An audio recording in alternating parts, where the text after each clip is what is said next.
any other sector, it is always important to appreciate that the concept needs to be very clear to all the interested parties. Like in this case, if you're talking about cybersecurity, we are basically saying that we need to appreciate that these are the processes that individuals and organizations try to invest in to reduce the chances of any possible attack. As we all know, in the 21st century, everything that is being transacted from the political space, economic space, social life, it is being done within the space. It basically means that crime has shifted from the traditional way of committing crime to the new ways which have been created by technology. That's why most of the institutions are trying to make sure that they invest on systems which will assure them, to a certain extent, that their critical assets are safe. So what we normally do is to encourage participants and students at large, first of all, to ask themselves, what do they need to do to make sure that their cyberspace is safe? One of the best ways is to invest on incident detection and response mechanisms. So this is a concept that from traditional security has only been left to the physical security aspect, but with the investment in the technological space, the same requirement of incident management, incident detection and response is also being given the same measure. That is why most of the international standards are encouraging institutions to make sure that you invest on incident detection in terms of security and how to respond on the same. Without losing one fact, that since we are operating in a very dynamic space, the cyberspace, institutions and organizations are also encouraged to invest on risk management processes. Because the component of risk encourages proactiveness on identifying incidents and proposing controls which needs to be put in place so that you can respond effectively. So one is incident management. Two is about risk analysis and situational awareness, without losing one fact, that as you do incident management, risk assessment, the cyberspace is used by all different stakeholders within a specific space. That now calls for a very concerted engagement to all stakeholders who are benefiting from this particular space. So it is no longer a preserve of the technical staff alone. Even the users of those particular systems, the decision makers of that particular system, and the regulators needs to be involved. And I share with you some of the processes, some of the activities that we've taken just to make sure that the regulatory framework is also well taken care of. So engagement becomes very key. Then collectively incident management, risk management, and you involve as many stakeholders as possible, you'll be trying to build a more resilient cyberspace. It has been a challenge at the end of the day, but with the continuous awareness of the different stakeholders and continuous capacity building across all the stakeholders, most of the jurisdictions, including Kenya as a country, have been able to, to a certain extent, minimize the potential threats which are associated with cyber-related crimes. That's why you're seeing three things. You need to invest on policy frameworks to define the environment where you're operating from. Two, technical investments so that you have tools and facilities to mitigate any potential attack. Then the last one is user awareness, because every time we talk about security, it is not the responsibility of a specific sector. A specific sector, for example, people doing cyber security will only provide the professional role, but they need the decision makers so that you have the right policies in place, you have the right funding in place at the end of the day, and you as a technical person, you also keep abreast of making sure that you know the technology which is being produced there to make sure that you keep on mitigating the same, without losing the third component of involving the users. the weakest link in any security process, is normally the users. So you normally keep on encouraging that as you keep on doing that particular conversation, we need to make sure that the users are well informed.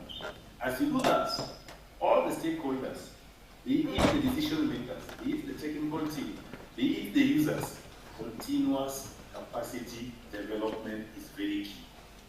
Continuous capacity development is very key. I still insist, where we are, everybody provides a link. That link might stand to be the weakest link for anybody with malicious intention to exploit, just in case they have interests. What are the myths which you're supposed to make sure that you also understand? People think that cybersecurity is too complex to understand.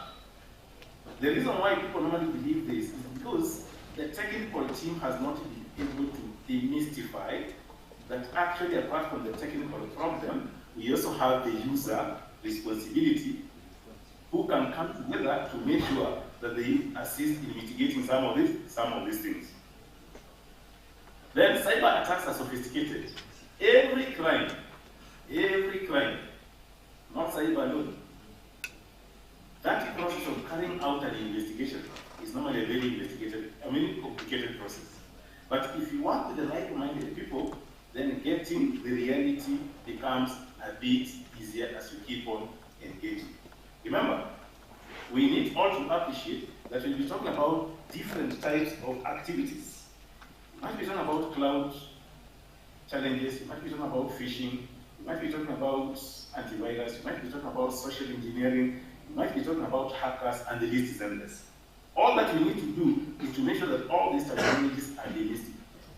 That's why, as students carrying out criminology, I would like you to acquaint yourself with the legal framework which the Republic of Kenya has tried to put in place so that it forms the basis of you coming in. I think as a person in 2009, I crafted the Computer Misuse and Cybercrime Bill by then, which, as you're speaking, is an act of parliament. So if you want to make sure that you effectively contribute in making sure that our cyberspace is safe, invest in reading that particular legislation.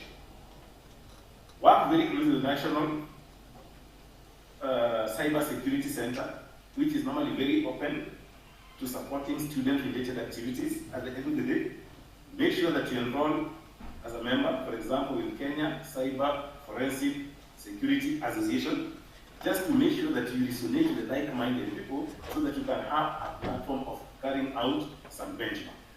Understand the uniqueness of the two different sectors within the society. The way you deal with the public system is slightly different from the way you deal with the private system. Public system, it is very easy to enforce the laws or advocate or advise them to make sure that they follow the written laws, but there's some unique activities that we normally face within the corporate world which needs to be guided by internal and effectively drafted information security policies.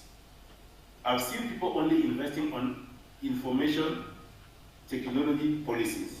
We need to make sure that our ICT-related policy framework is also aligned with ISO 27000. Because that particular standard has tried as much as possible to cut nitty-gritty activities which are not part and parcel of the legislation. Because the laws are normally highly placed. So we need to make sure that as we keep on engaging, you look at the framework. As I finish, because of the time constraint, my advice is this. Read the Computer Misuse and Cybercrime Act. Make sure that you acquaint yourself with ISO 27000 and the related standards. Make sure that you acquaint yourself with ISO 31000, which is a risk management standard. Once you're operating in this particular space, you cannot avoid dealing with it. Then make sure that you also acquaint yourself with Article 31 and Article 35 of the Constitution of Kenya. Those two articles, one is about privacy, the other is about access to information, have been operationalized by two legislations. One legislation is called Data Protection Act, then the other legislation is called Access to Information Act. All those legislations, including Computer Misuse and Cybercrime Act, without failing to mention Communication Act, will give you a broader framework of how to apply your technological knowledge to the legal framework so that you can support the government in protecting the cyberspace, at the same time, advisory to companies which are coming up with their own internal security policies, information security policies, in line with the existing government framework. Utilize 7 minutes, and I can give 3 minutes for Q&A with your guidance. Yeah, thank you, Sylvanus, for keeping time and being on point. Actually, cybersecurity is a global issue. It is affecting all of us. And I like the aspect, you know, our theme is on multidisciplinary research. So I have really liked your idea of working as a team, okay, as far as cybersecurity is concerned, including policymakers coming on board, the users, and all other stakeholders, including the government. So the participants, if you have a question, Sarah is ready for questions.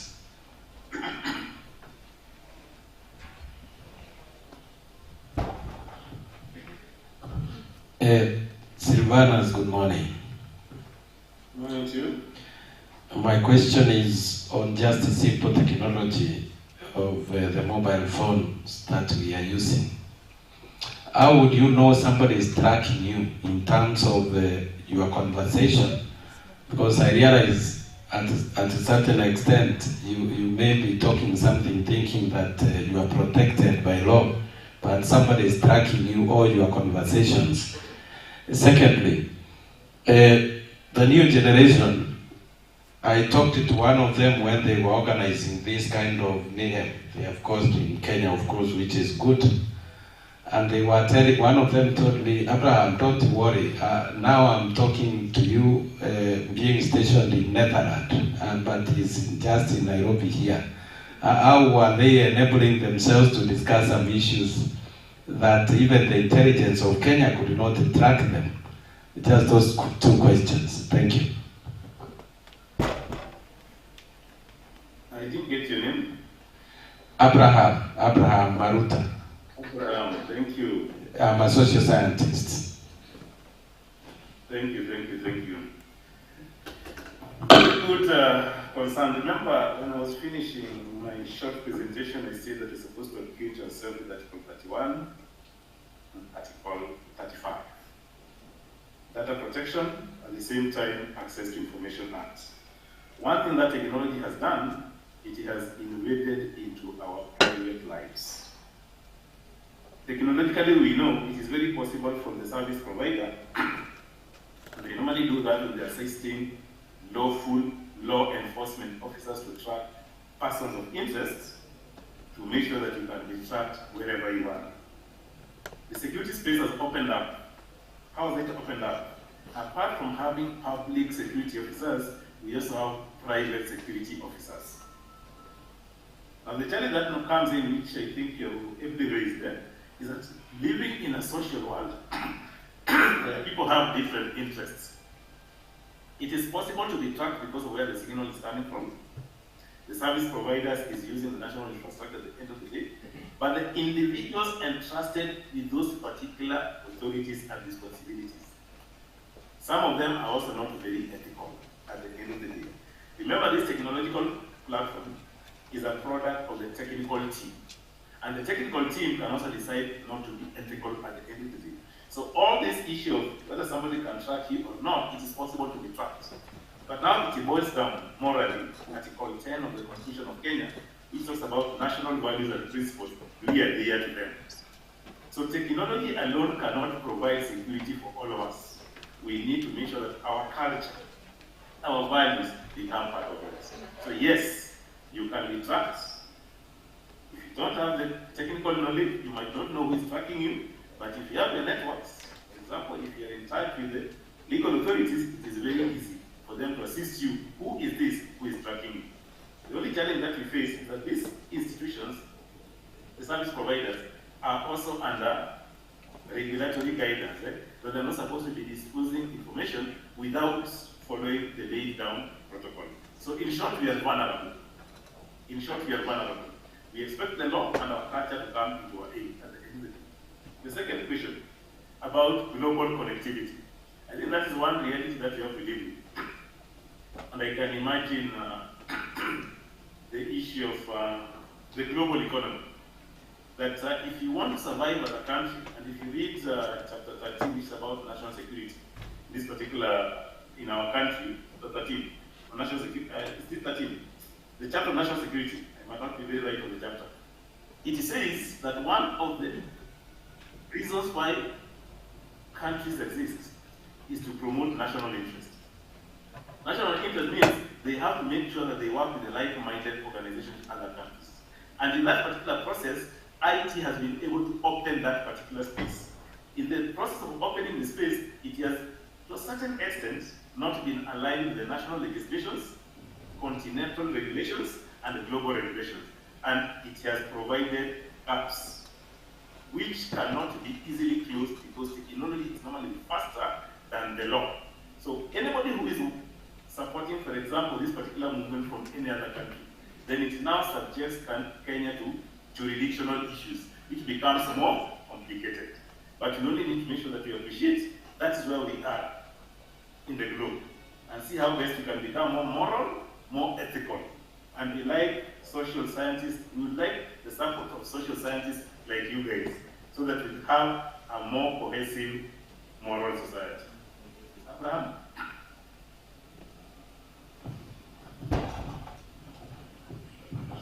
Thank you, Silvanus. At least you were tempted to answer that. I was just worried what direction to follow, but it's okay. Thank you. Yeah, we take 2 more questions. Okay. Good morning, Silvanus. Morning to you. Yes, I'm Dennis Mosoti, and I just have one question. Now, nowadays, at least every crime has a digital footprint. The traditional crimes that we had, nowadays, everything has now gone digital way. Now, I'm just wondering... Crime has a what? Sorry? Every crime has a what? A digital footprint. Oh, footprint, yes. Yes. So, my question is, has the insights you're giving us been given to the law enforcers? Have they been acquainted with the same information so that at least we can have a surety of even the protection of our data? As one of us has asked a question, because where are we now? How safe are we in our own state? Thank you. Thank you so much, Dennis. I think I was one of the pioneers who participated in transforming the security industry in terms of developing curriculums, specifically on the security front. Then on the same note, in terms of computer forensic, we have also played a very major role. Yes, we might not be there, but what I can assure you is, remember I said that I crafted computer misuse and cybercrime in 2009, when I was the chair of Kenya Private Sector Alliance Security Sector College. It took us over almost 9 years for that particular proposal to become a law in the process. So Kenya is one of the countries in this particular continent which can now stand and say, in terms of having framework on guiding cyber-related investigation, we have guidance. And then that is one. 2, most of the universities, including Chuka, have really done a very tremendous job on making sure that we've created space for us to develop professional security personnel. Professional security personnel. And I think you can attest to this. Security is one of the newest courses in most of the universities that are engaged. Some of the universities, including Chuka, have gone an extra mile to make sure that they also create speciality in dealing with cyber-related crimes. What am I trying to say? That even our own sons and daughters are now taking security as a profession. Most of the security personnel, and I've taught not less than 20,000 security personnel on the issue of cyber, are people who found themselves in the security sector by default. So we also need to appreciate that actually we might not be there, but we are making steps because universities have come up with the same note. National police academies have also created avenues for us to make sure that we also develop in-service police officers to try and deal with cyber-related crime. And that's why the Director of Criminal Investigation developed a lab specifically to support that particular function. We have always been having a lab dealing with DNA and the related issues, but if we're speaking, we have a lab specifically to forensic. So it might not be 100% there, but I can assure you, progress is being made, Brother Dennis.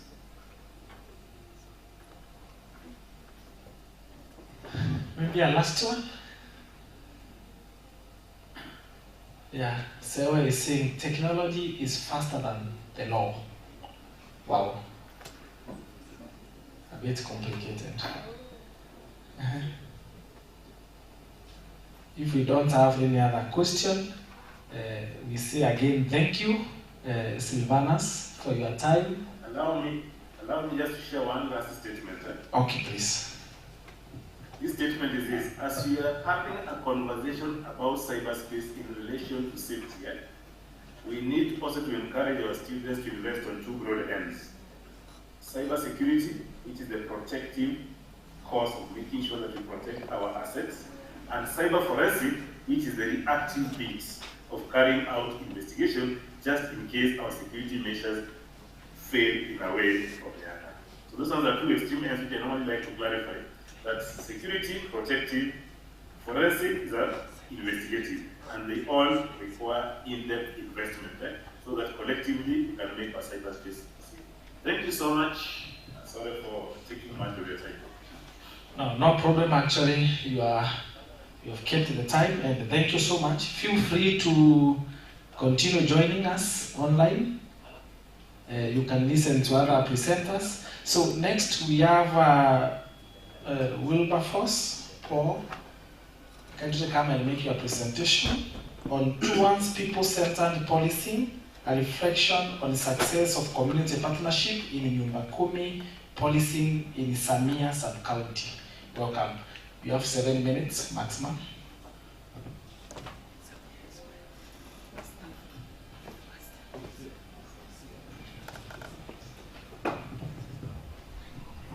Thank you. Esteemed scholars, ladies and gentlemen, good morning.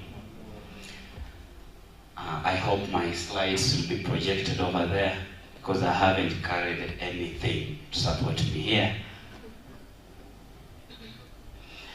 It is Paul along a PW. I shared the slides just this morning.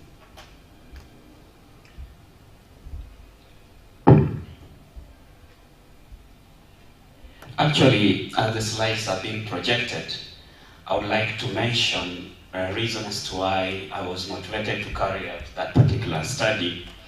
The study came on the backdrop of the government policies to entrench security back to the people, with the realization that much of criminality is actually committed in the society, and there is a possibility that solutions will come from the community members themselves.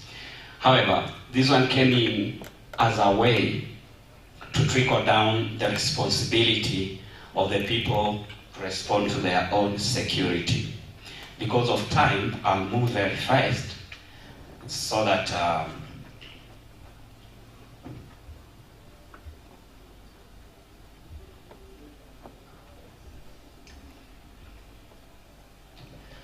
this particular study came with a lot of interest. That's why I ended up referring to it as people-centered policing.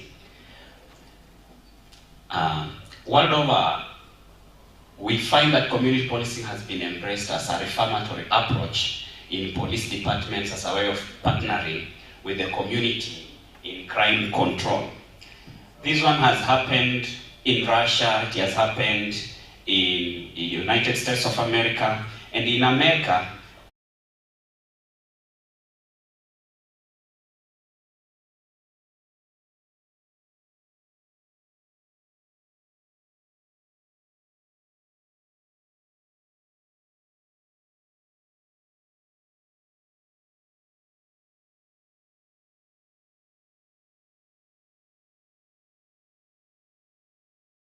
of controlling crime, but rather to control people. When it comes to Africa, many of the communities that have actually embraced community policing, they themselves started it. However, in the Kenyan context, they copied it from Tanzania, and in Tanzania, community policing was initiated by the people. However, the entire concept that I was looking at is Nyumba Kumi, 10 household. It is modeled along the medieval period where the society was organized in England on 10 household, and members of the 10 household were to be their brother's keeper. If at all a crime was committed in one of the so-called the household, then the members of that particular household were forced to produce the criminal, or they themselves were to bear the burden of crime. Let me move faster. Unlike many parts of Africa, in Kenya, Nyumba Kumi, as much as it was to be owned by the people, it was actually forced to the people because it started from the government perspective. That's why yesterday you heard somebody say that Nyumba Kumi has failed. But in this particular study, I have some very interesting facts. So the reason as to why this study was quite interesting was it was motivated by the upside of emerging new crimes globally, and which has forced many societies to embrace community policing. But in this particular regard, in Samia sub-county, there was actually an increase of reported crimes from national police statistics. So I wanted to know, is there a possibility that Nyumba Kumi was working or it wasn't working? Because increase on reported crimes does not mean that actually crimes have increased. It could be inchoate offenses, these offenses that were terminated before they were actually accomplished. So the study was directed by two theories, the corner theory of participation and the broken window theory. The corner theory of participation comes from the community development perspective, that when you open up spaces for people to own development themselves, then they can contribute positively towards its implementation and then final outcome. But the broken window theory now, it came in to augment the criminogenic part of it, that a community or an area that has been infested by crime will continue to attract more criminals, people of the same mind coming in, and the broken window comes in where you realize that there will be the so-called civil-minded individuals who might decide to psychologically migrate from the community. They are there, but they have psychologically departed from the community, or they can leave the community physically. And in the void that is the void that remains behind, then is occupied by criminals.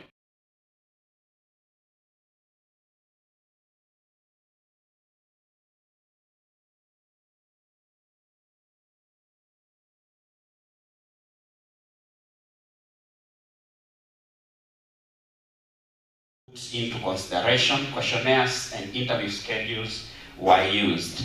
However, we need to know that this study was carried out immediately on the backdrop of COVID-19, 2020, 2021, and went further to 2022 due to the findings that were coming out. Interviews were not part of it, but after the findings, then it forced me to go back so that I can triangulate why the crimes had increased and Nyumba Kumi was working, what was really happening. Then, these are the findings that we ended up getting.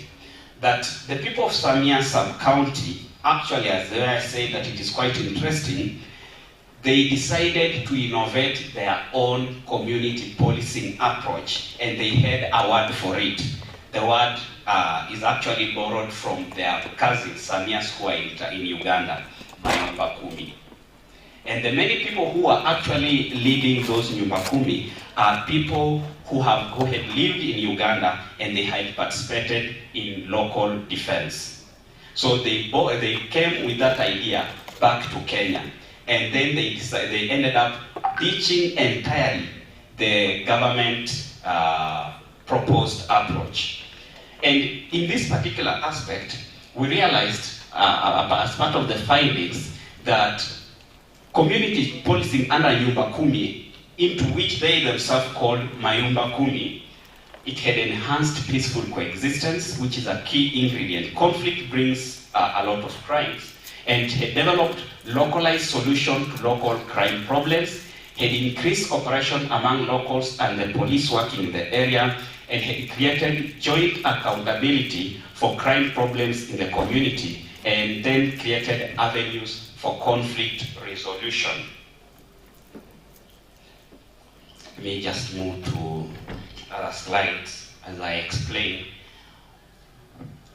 On the so-called avenues of conflict resolution, it was realized that actually the people of Samia, majority of them, small or petty offenses, they were able to solve them, they themselves. And they had a word that if you take your brother to the mainstream criminal justice system, even if the issue will be solved and they happen to come back, you will never sit at the same table.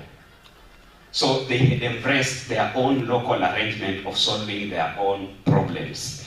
And then, among the challenges that were identified in the study, it was that there was lack of proper conceptualization of Nyumba Kumi, leading to over-reliance to Uganda's local defense style. And under this local defense style, they had developed an approach of public shaming. You steal a goat, you are made to walk with it in the village market so that everybody can see that you are a criminal. Oh, you have 1 minute. Yes. Then there was mistrust between the police and the community that hindered, in some circumstances, sharing of critical information. And then there was an emergency of organized youth gang from the anomic shockwaves of COVID-19. And these youth gangs were referred as 32 brothers. And in reality, they were not 32 brothers. It was just a wave of people calling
and I found a mother,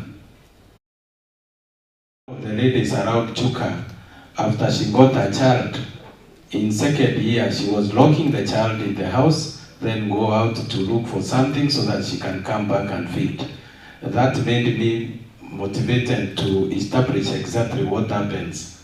And in the process, I've also sat in a policy making docket as a waziri in the county government. I proposed in the budgeting, we put up a child care center in Chuka town, which we actualized under no basis, under no policy support. That is what also made me to think about it.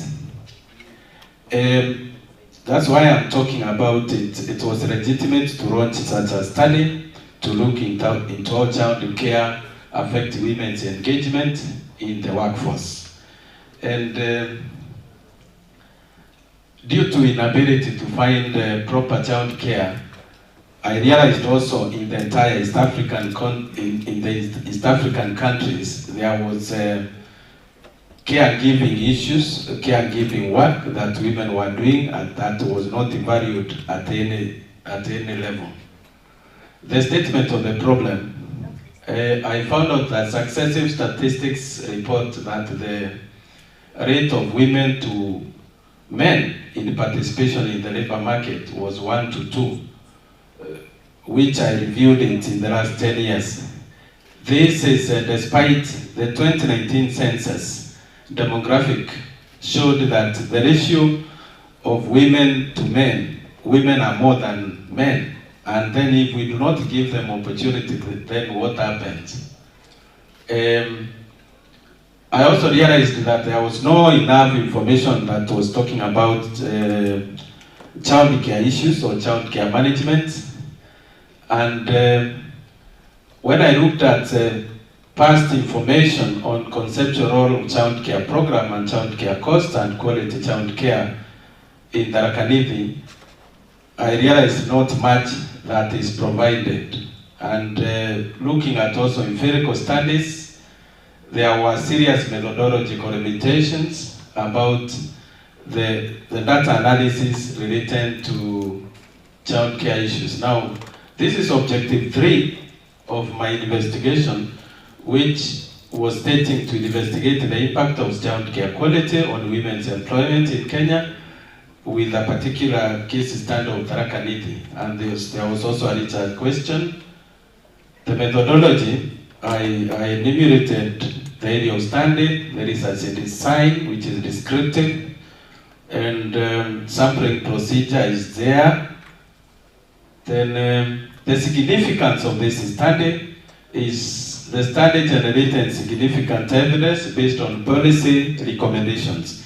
Remember, I attached this to what I had proposed earlier, that there was no policy that was supporting the same.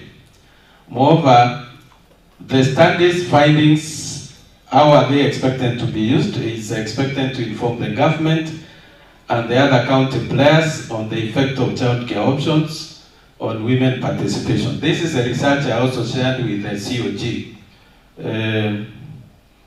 in Kenya, because we were having a forum where we were discussing issues related to policy issues that time that I was in that desk.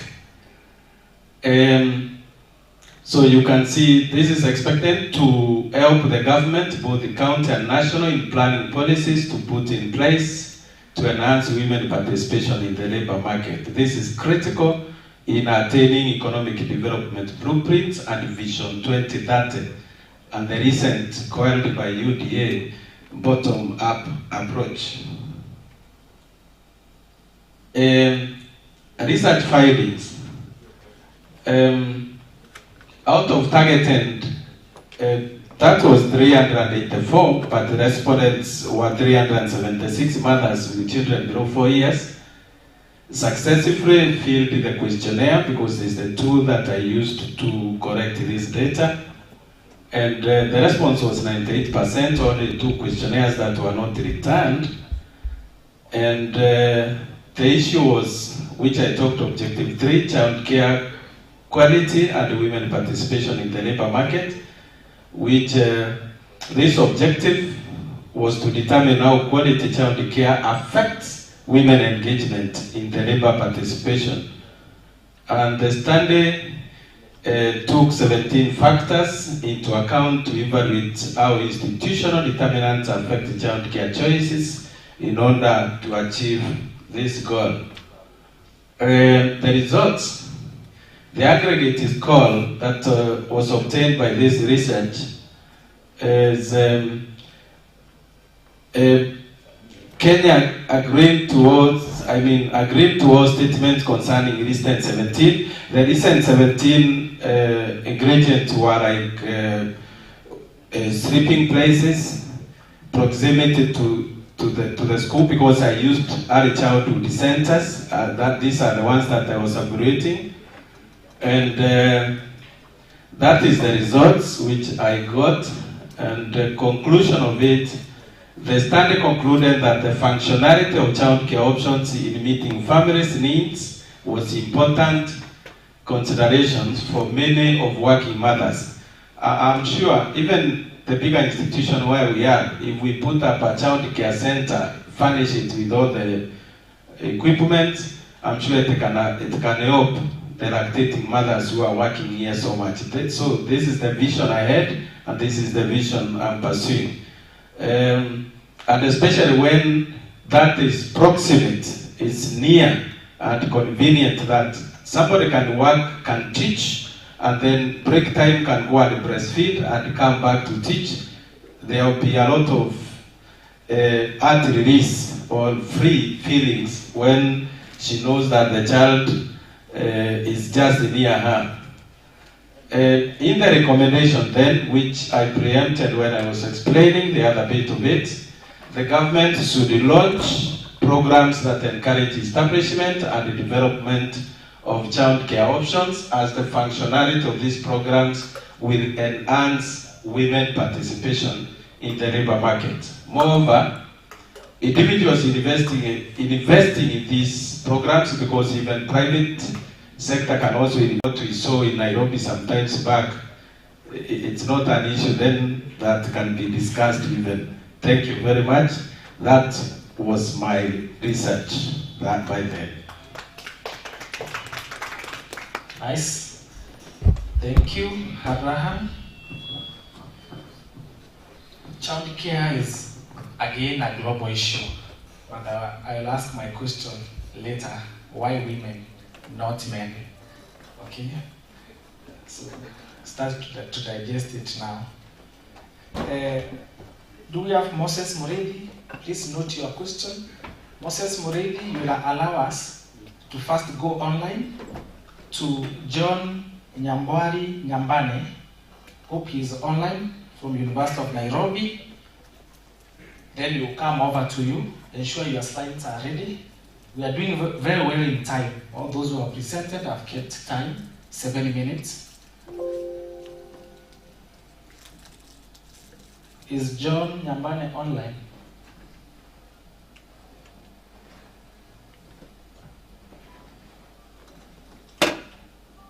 Good morning, can you hear me? Yes, please, we can hear you clearly. Can you hear me? Hello? Can you? Yes, John, can you hear me? Yes, I do.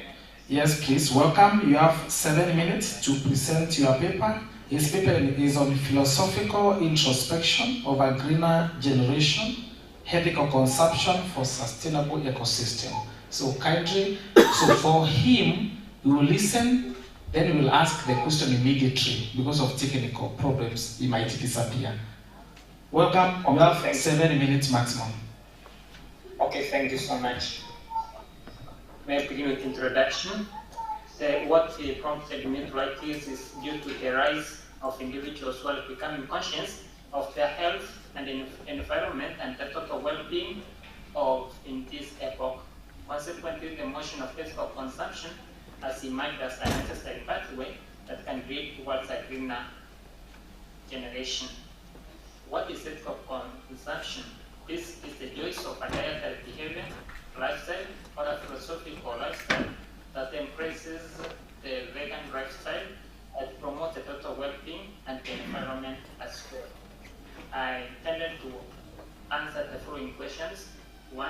What is the nexus between ethical consumption and sustainable greener ecosystem?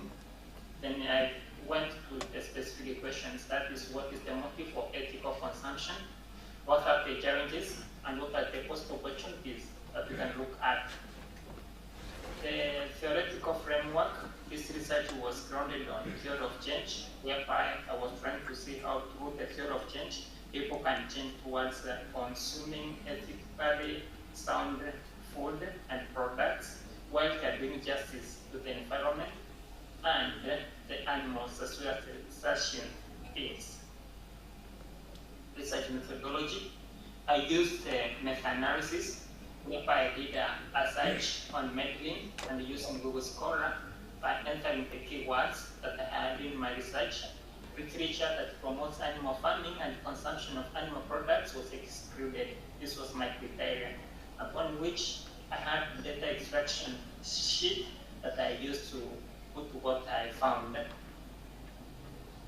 The findings on the motive for ethical consumption, I found that mostly there are three things that motivate people. 1, healthy conscience. People want to eat the food or the dietary that promotes their health and well-being.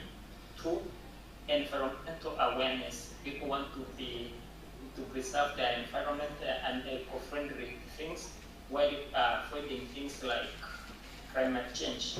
The third one was the animal welfare concerns, whereby people believe that animals are sentient beings and they ought to be done justice to them. On the second fifth of the challenges in ethical consumption, I came across 3 main challenges. That is expensive. Sometimes these ethical products are expensive. 2, there is lack of standardized labeling and certification, making it difficult to identify what is ethically produced and the conventional food. And then the last one under the challenges with the convenience of the conventional products. You normally find that there is other products that are easily available rather than the ethically produced products. The final finding was under opportunities that can promote ethical consumption. I came across the education and awareness campaign. They can be increased and make more intervention that will make it known to everybody and audit. Then policy intervention. Various policies that regulate the ethical and consumption and the conventional ways can be tapped into. And finally, the rise of technology. People can tap towards the available technology, use it in order to promote the concept of ethical consumption. To that end, I come to the final of my conclusion. My presentation, I can conclude by saying that there exists an intrinsic nexus between ethical consumption and sustainable greener ecosystem. And education and awareness policy intervention can create a key role in propelling this idea. Thank you. I welcome any question. Great.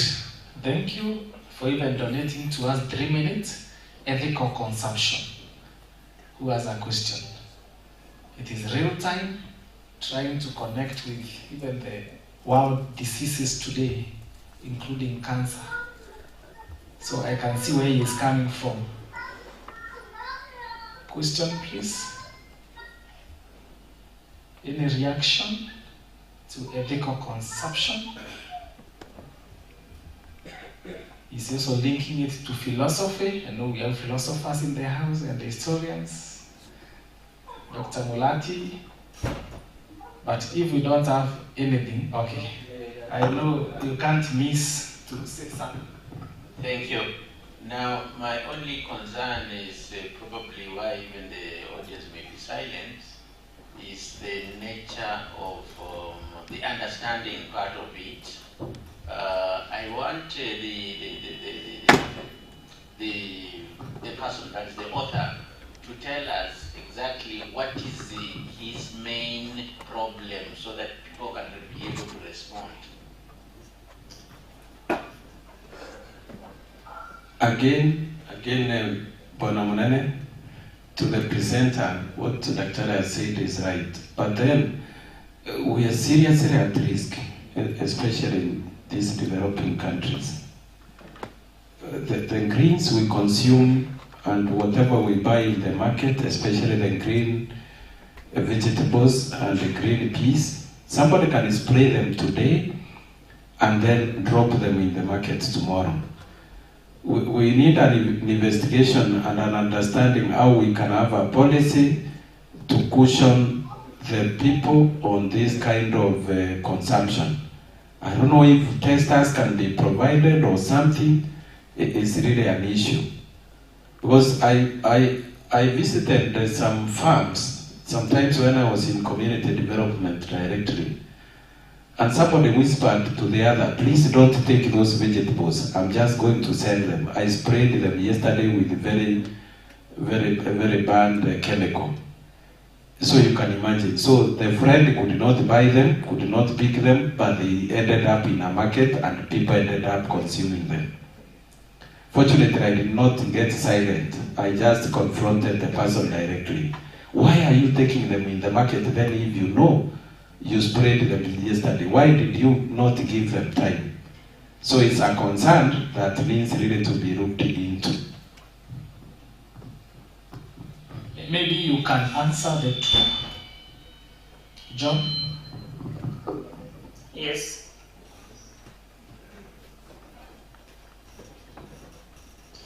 The main problem statement of my study was, in this today epoch, there is an increasing awareness among individuals about their health, the environment, and the total well-being. People are asking themselves, what is the nexus between it? How is it that my health related with my well-being and the environment? What can make my life better? This consciousness has catalyzed a growth interest in ethical consumption as a vital approach to achieving a sustainable ecosystem and fostering a greener generation, while also reducing animal suffering. Also the concern of the climate change and other emerging issues that affect the environment. So this relationship, in as much as some scholars have tried to look at it in different angles, we haven't come with a conclusive study that can tackle the thing in the same way from a philosophical perspective. So that was the main problem statement that I was tackling in my study. The next question, I don't get it well. Okay, the second was more of a compliment. It was not really a question, but Dr. Molati, the first question was more of you are trying to link philosophy, ethics, which is also part of philosophy, consumption, okay, and of course the society. So yes, I think his question was of we need to see the science in the three. When you merge them, we need to see that science coming clearly, so that you can't have a lot of problem in your study. Even if you are doing meta-analysis, again, meta-analysis being a secondary method still requires a lot of science. I think that's what he was trying to say. Yes. Do we have another one, or we go to the next presenter? Okay. So the next presenter is Moses Mureithi, who is presenting on the role of the Anglican Church in addressing the boy-child crisis in the Diocese of Embu.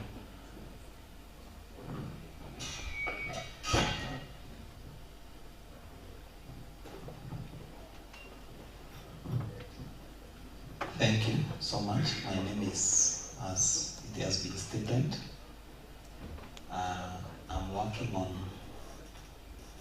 on an assessment of the contribution of the Anglican Church in addressing the boy-child crisis in Embu Diocese.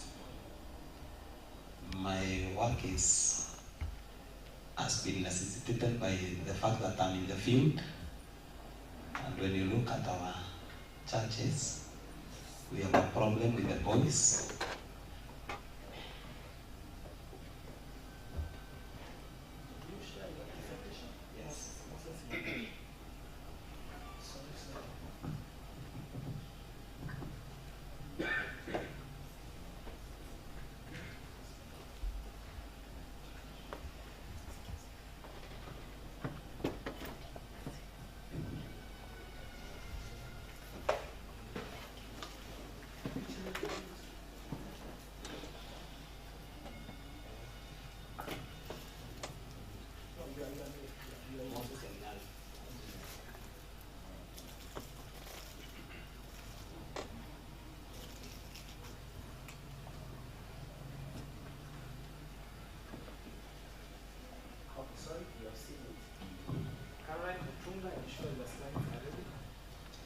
Thank you. So as I was saying, looking within the church, the Anglican Church, there are so many programs that address the girl child very directly, but there are very few programs that address the issues concerning the boys. And so that necessitated my desire to find out what is the role of the Anglican Church in addressing the crisis of the boy child in the Diocese of Embu.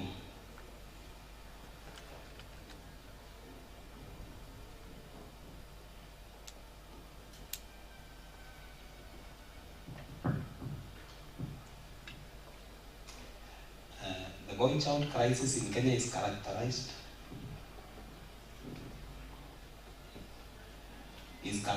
by declining educational achievements, involvement in crime, substance abuse, and socio-economic marginalization, which has garnered significant attention. My study focuses on the Diocese of Embu, the Anglican Church, and explores the critical role of the Church in addressing the crisis. In the introduction, the Anglican Church in the Diocese of Embu owns a unique position to positively influence the lives of the boy child population within its spheres of influence, with extensive network, deep-rooted community ties, and spiritual leadership. The Church is poised to create meaningful change and holistic development for boys. My study anticipates to uncover the significant insights pertaining current perceptions, challenges, and needs of the boy child. In the literature review, I was able to look at the historical context of the child rearing within Christianity, which reveals that the church leaders initially, even in Europe, promoted harsh discipline to combat the child's perceived evil nature. The Anglican Church historically welcomed all baptized members, including children, and later emphasized on the importance of instruction. This preparation phase focuses on child growth in understanding religious practices. In our constitution as a church, the Anglican Church, it mandates that ministers should ensure children receive instruction in Christian doctrine and sacraments. There are various programs within the church with the aim to support parenthood and child development. Among them are the Mothers Union, Kenya Anglican Men Association, Kenya Anglican Youth Association, and Sunday School. Despite these programs, there is a significant gap which remains to be addressed to address the specific needs of boys. These programs lack the practical implementation bit and fail to effectively address issues such as drug abuse, school dropout, and social neglect among boys. So I realized there is need to have targeted interventions to address the unique challenges facing the boy child, practical support, mentorship programs, and focusing and community engagement. In my research and discussions, the study is to determine the role of the Anglican Church in the Diocese of Embu should take to address the boy child crisis. And these are among the areas that I found that if these areas are well worked on, then we will be able to address the crisis. One, pastor should carry out guidance and counseling at schools. Parents and clergy should have a talk on child development. We should organize seminars on child development. The church should involve boy-child in church leadership to encourage responsibility. The church should undertake common rites of passage for values and good morals. The church should undertake door-to-door mission to attract boy-child to church. The church should participate in drug abuse campaigns and mentorship. Church should have strict, tight programs aimed at helping the boy-child. The church should inculcate positive morals despite the broken society. Church should merge traditions and modern Christianity among the boy child to alleviate the crisis. and the church should give unconditional love to everyone in need. That is my presentation. Thank you. Okay, thank you. Kindly note your questions down because we are almost to the end, so that you can go for breakfast. But before then, we'll have questions. So the next presenter is Caroline Mutunga, who is presenting on influence of training on performance of enterprises of youth living with disability in the Gambangombe constituency. And after that, we will see whether we have someone who is ready online. The technical team, you can prepare someone who is online after Caroline. So welcome.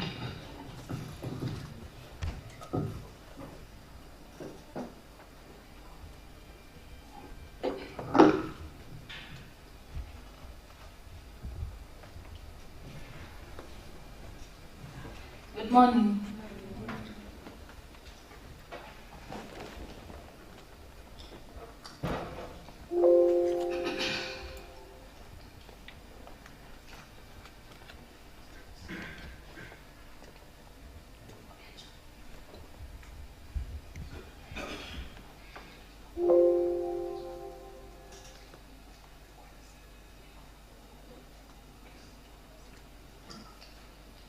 Okay, my name is Caroline Mutunga. I am a member of this faculty. I want to talk about people living with disabilities. As you're aware, this is a group of people that has been facing a lot of disadvantages. They have been facing a lot of challenges. And one of the greatest challenges that they are facing is the problem of unemployment. So as we can see, our government and a lot of partners have made a lot of efforts to ensure that these youth have been engaged in income generating activities. But despite the many interventions, we can see that a lot of these enterprises over time have kept on failing. So why did I want to undertake this study? I wanted to determine, among other factors, how entrepreneurial training impacts the performance of the income-generating enterprises among the youth living with disabilities. Quickly, as we go to the methodology, the study was conducted back in Chuka Gambangombe constituency. A descriptive survey research design was used, and then a target population of 76 people living with disabilities. And we used a census survey where we collect data from all the respondents. Questionnaires were used, and then data was analyzed both descriptively and inferentially.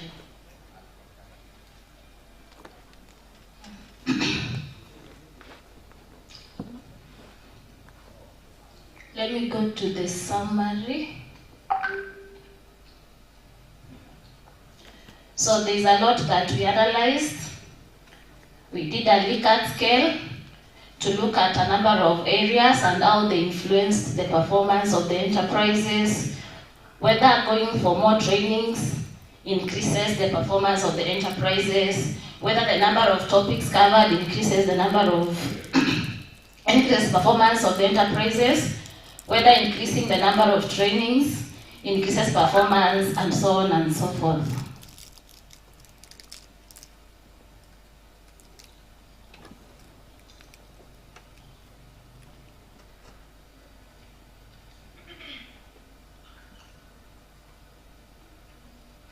So when you look at the summary, we can see that majority of the youth have indicated that increasing the number of trainings improves performance of the enterprises. They have also indicated that increasing the subject area covered influences the performance of the enterprises.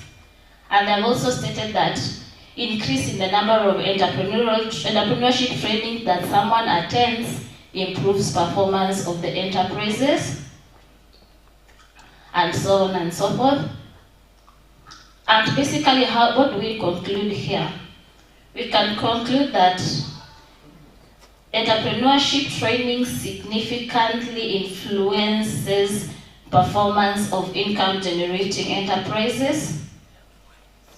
And the variables, as I stated earlier, the variables that were correlated here were profit generated vis-a-vis the attendance of training, the duration of the training, and the subject matter covered during the training. So, we did a correlation. This is a regression model, and in the model, we correlated the dependent variable, which was the profit, against some aspects of the independent variables, which I have said earlier, whether someone has been trained or not, the duration of the training, and so on and so forth. And from what I have bolded there, we can see that the results indicated that a person who has not received training was less likely to make better profit than a person who has done that. And then a person who has received training for a lesser period will make lesser profits than a person who has received training for a longer period. So what was the conclusion and the recommendation? It was concluded that there is a relationship between training and success of these enterprises, and thus we need to promote the youth. We need to continue promoting the training of the youth living with disabilities on the entrepreneurship skills and such and such. And the recommendation, there are quite a number of recommendations, but we can talk about the two. There is need to develop more training and awareness programs for this youth. And then the programs should be personalized, or they should be tailored in a way that they can arm this youth with the relevant skills, because we know that this is a category of youth that have their own special challenges. They have a problem with mobility, they have a problem with other issues, and so on and so forth. Thank you. That was my brief presentation. A better clap, please. Okay. Hope you are noting your questions. I will take the last presentation online. Then now we can have a Q&A session. Who is ready? Emmanuel? Emmanuel Njoki.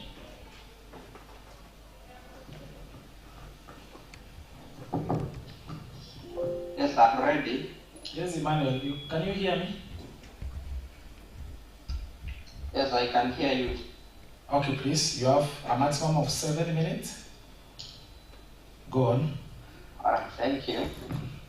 My study is linguistic in nature.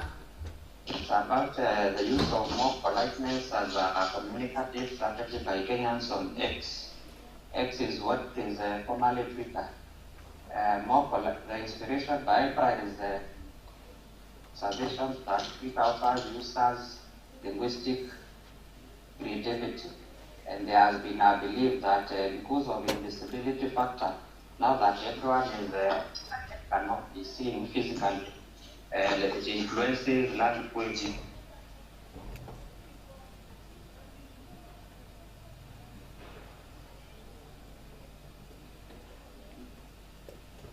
You are lost? Hello? Hello, Njoki, Emmanuel, can you hear me?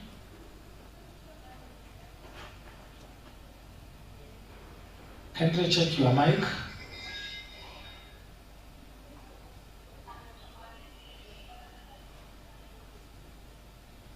Hello, Emmanuel.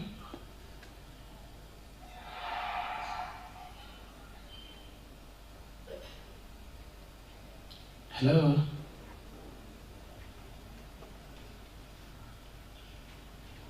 Emmanuel, are you there?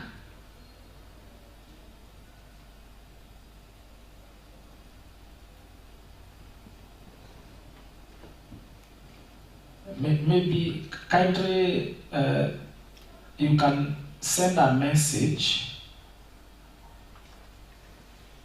to us so that you can know what the problem. We can reschedule another time after tea break if you have technical problem.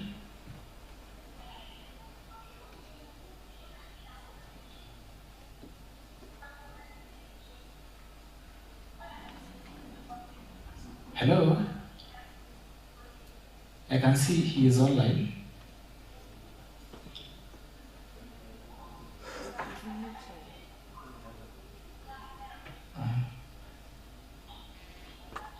Kindly unmute your mic.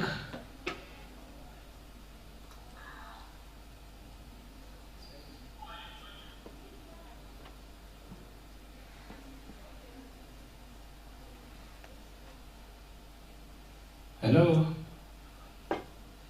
Okay, I think we can go to the questions for the presenters.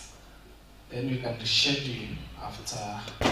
Yeah, so let's start with the Mwalimu here, Raiji. Okay, let's pick that mic. Okay, thank you, Rufus.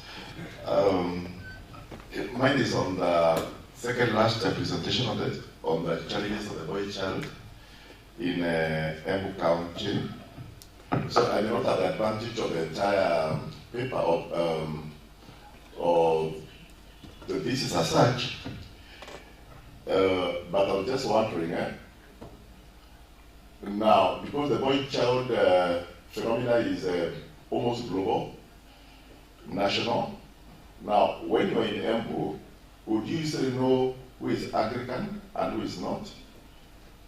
Even from the knowledge that Embu has a fairly large Catholic population, my feeling is, I know of course there could be very good justification why Anglican Church, but I thought this would have been more of a comparative study, because when you look at one denomination, it's not enough, because when you are compared, because you can see maybe you can check maybe the styles of leadership with the various churches, because this one to me, I know of course there's a challenge of wanting the research to be very focused, but although the presentation was very brief, I felt that maybe if it was a comparative study, it would have been better, because that is just one of it's a small section of the entire denomination within the M County. Thank you. Yes, the presenter can, unless you have a question to the same presenter. Okay.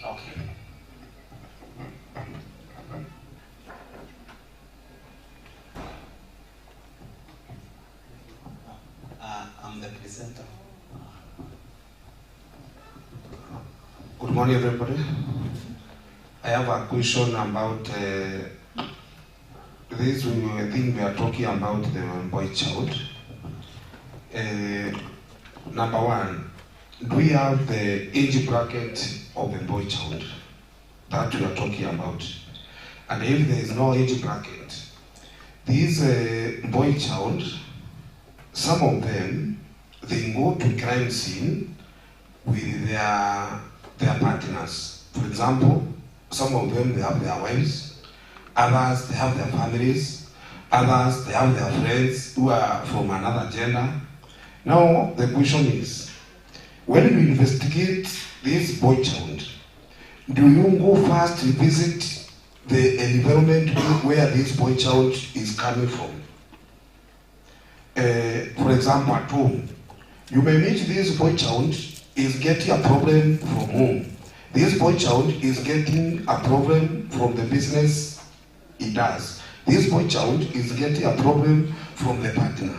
Do you investigate this problem of the boy child? Because sometimes we may be fighting the snake, we beat the tail here when the head is at Somalia. Then you are tackling from church view. When we look at some of our churches, I'm not talking of Anglican Church, we see that there are some things happening in the church which are giving people stress.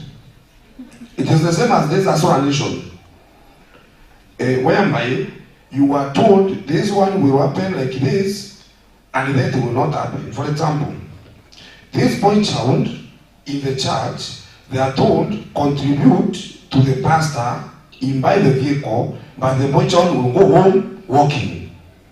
But now this person can drive a very good car. Can that be the source of stress to this boy child so that he atoke kwa church, aende kwa hiyo mambo mengine? So I think it is a diversified thing whereby it is a multidisciplinary thing. We should look at it from all the avenues. Thank you. Another question, maybe you can answer the two first, or you're okay for another one? Okay, let's him first answer the two to avoid overwhelming him. Okay. Thank you. My overall paper is on an assessment of the contribution of the Anglican Church. So I'm doing an assessment of the contribution of the Anglican Church towards the boy child crisis. It is a crisis that is all over, in all spheres of life, probably in all churches.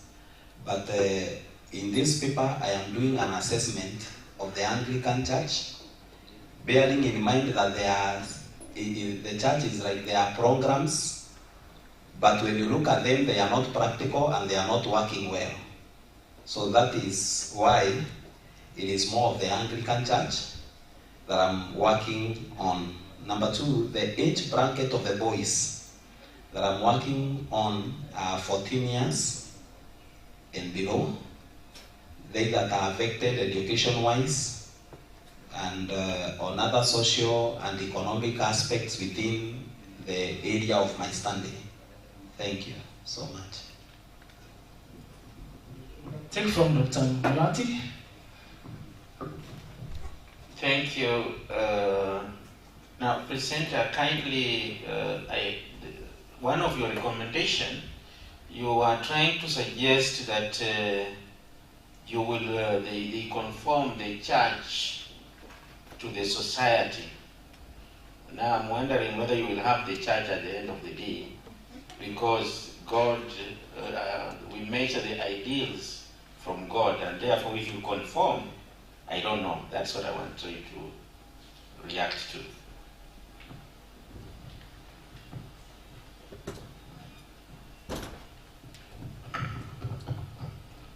Thank you. As we maybe give the mic to another person in that question, I equally had a concern. Based on your presentation, it's kind of, you are more interested at looking at whether the programs you have at Anglican Church are effective, specifically on this boy child, so to address their plight. But now when you look at the role of the church, and under that role you are more specific to the programs in church, then what you'll be measuring is those programs to see whether they are effective or not, as far as the boy child is concerned. Although he was raising a very key issue here, because sometimes the church can be an avenue of applied to this boy child, because all of us belong to a particular church, and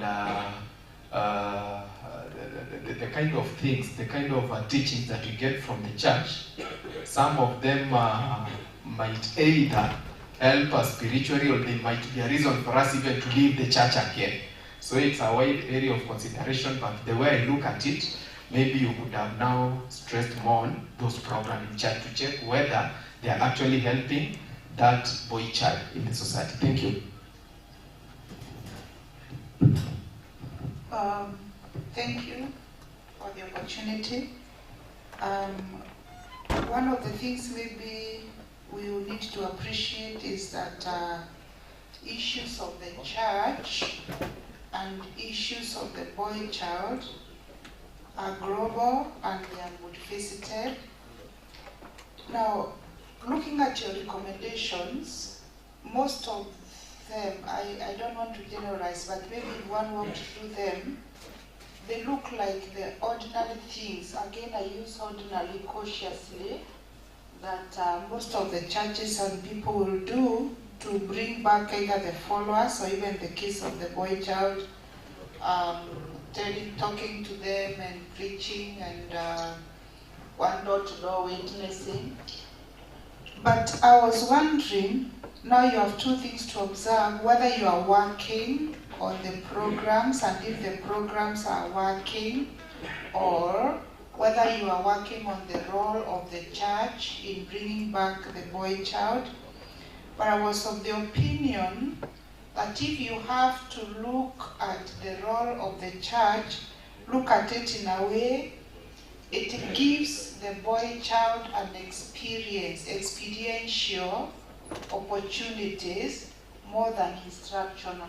Because if we keep instructing them, they'll take it in and they may never practice it.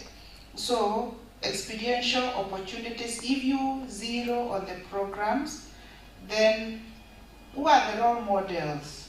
Because that is another thing. We are living with a society that is fed up with do what I say. They want to see it done and see by their own evaluation whether it is correct or not. So maybe those issues can help you. Then also the idea of proactive than reactive. Because when they are already into drugs, bringing them out may be a little more expensive and challenging. What is it that you can put in place as a preventive measure so that now, then I think we need all to realize that I think the whistle for the girl child has been blown so loud and it has deafened the ears of the boy child. I think as a community we need to take a move of having what we think should be the nature and the responsibility of the boy child. Because what we are doing is comparison. And for as long as we are comparing the boy and the girl, the boy may never know what to be and the girl seems to be out to know. So who is this that has the original portrait of what, if we are talking about the African boy or we are talking about the male, who is this that is bearing the portrait so that it can reflect now in the society and the boy child has something to look at? As long as we don't have the portrait and we have messed up in comparison, then we need to do a little more to come to that. Thank you.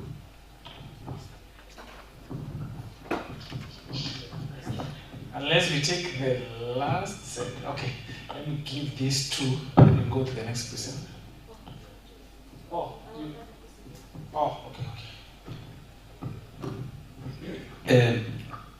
I just want to add on what Doctor said. In a nutshell, the researcher, you need to look at the message package.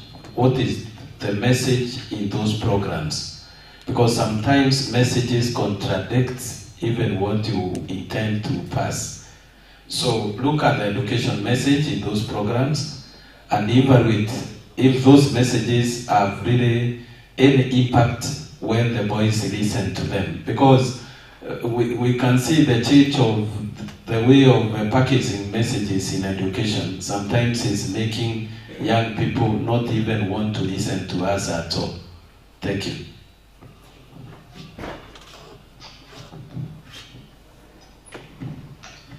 You want to respond or you can take another question? Briefly, please. Thank you so much. I take positively what I've been advised. Some of the areas that have been advised are also in the paper. It's only that I was only doing some overview, but I take seriously what has been spoken already. And there was one field that we are trying to bring traditions into Christianity. It is not to to take away Christianity, but it is to match the traditions and modern Christianity, because things are changing. And if we do things the same way we were doing previously, they may not work. Thank you so much. Okay, let's close that chapter to... Yes, Dr. you have something? Okay. He has raised something. I am not a Christian person, but I go to church. He has said tradition versus Christianity. I have a question for him or whoever is asking. I believe ATR is properly covered in the Old Testament. So this saying Christianity, traditional, can we be African Christians? Then we may be able to solve our problems. I may not be a Christian, but I'm an African Christian who believes in both the Old and the New Testament. So as you look at the boy child, why are we looking at it? I came late. Why have we been looking at it from the New Testament perspective and forgetting the Old Testament? Thank you. I don't know what I'm asking, but I'm asking, we become African Christians, then we may be able to solve our problems.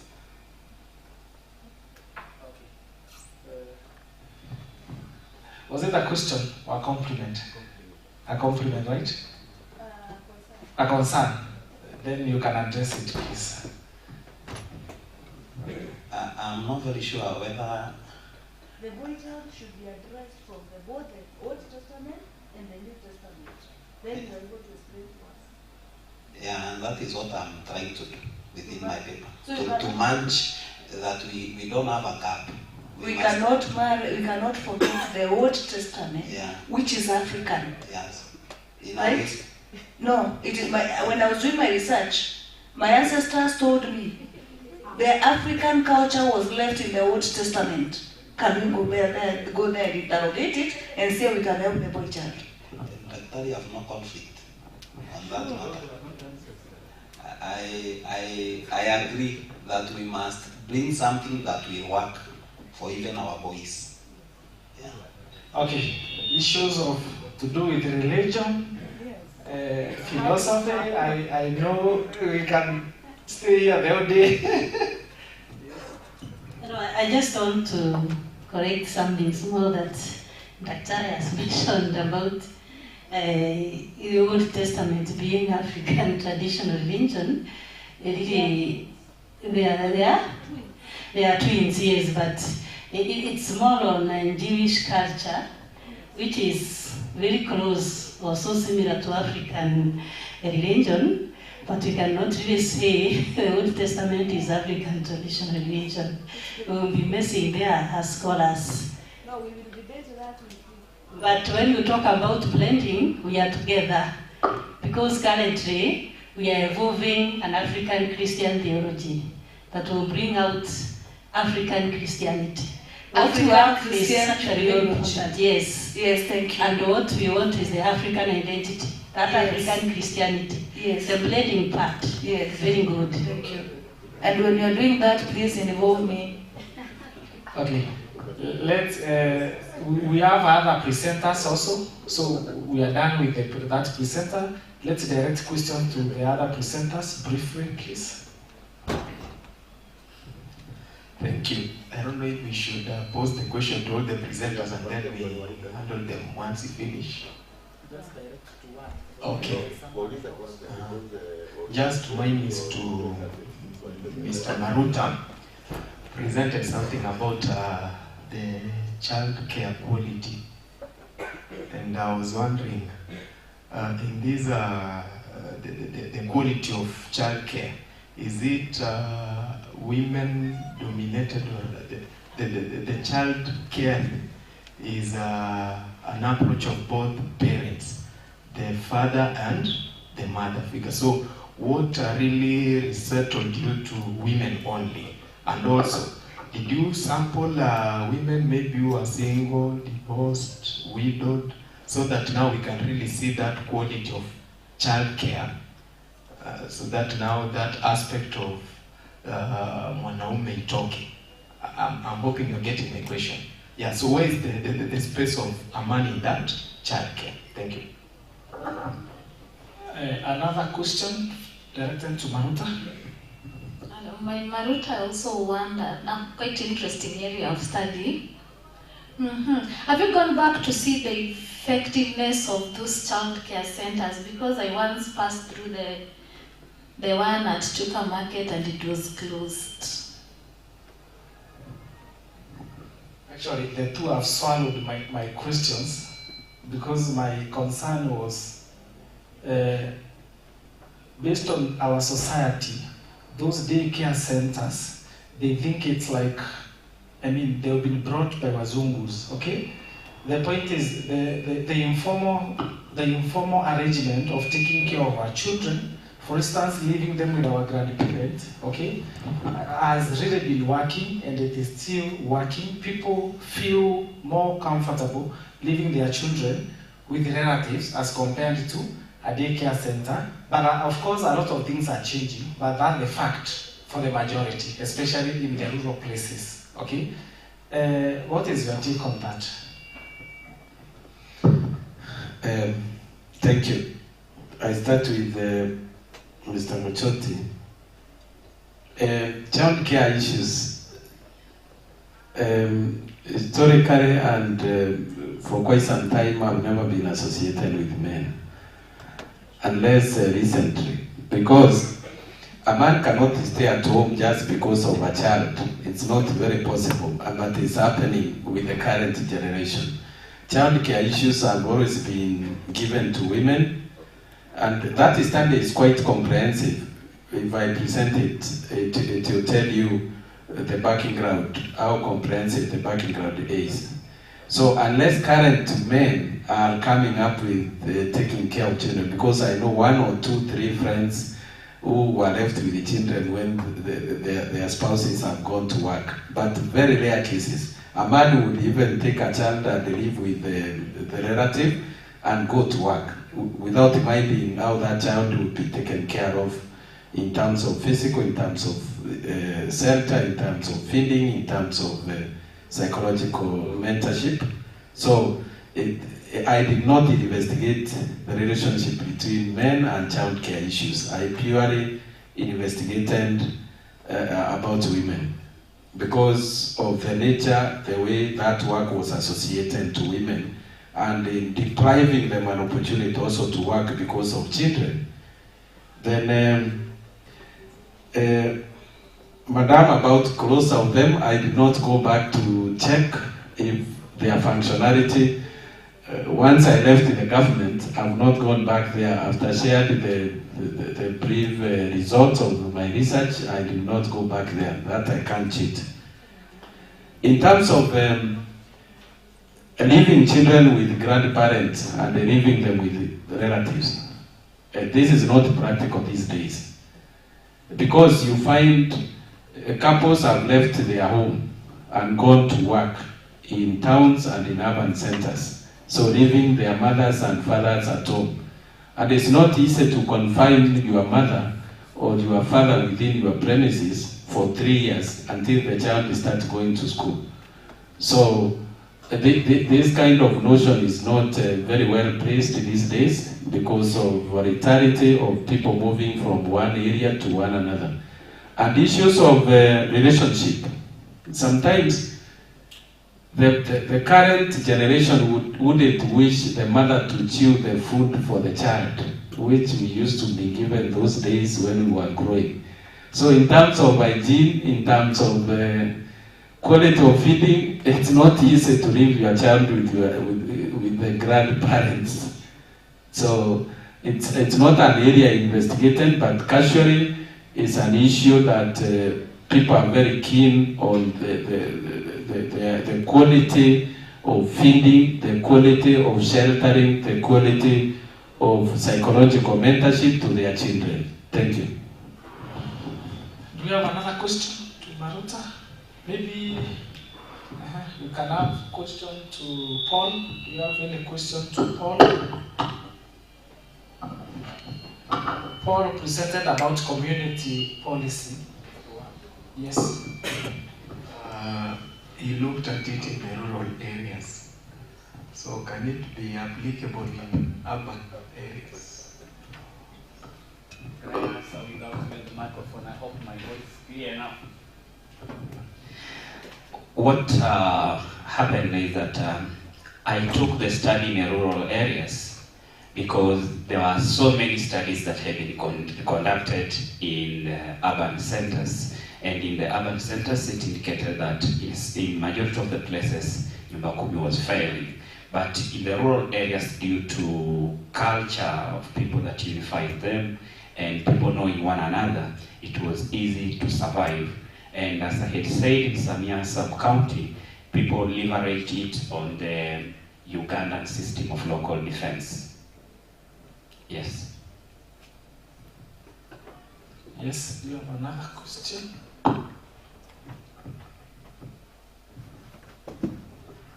Thank you. Mine will be brief. On your recommendations, okay, the first thing maybe I would observe is who would be the appropriate stakeholders in refining some of those policies that are being put forth. I had a concern where people from matched the thieves with the goats and the implication on the psychological aspect of such individuals, because they may not be able to bear the brunt of shame, especially their parents and so forth, and such reactions could affect them.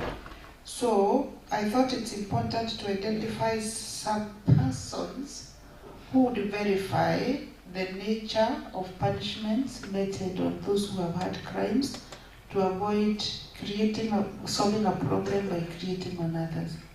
You can react on that.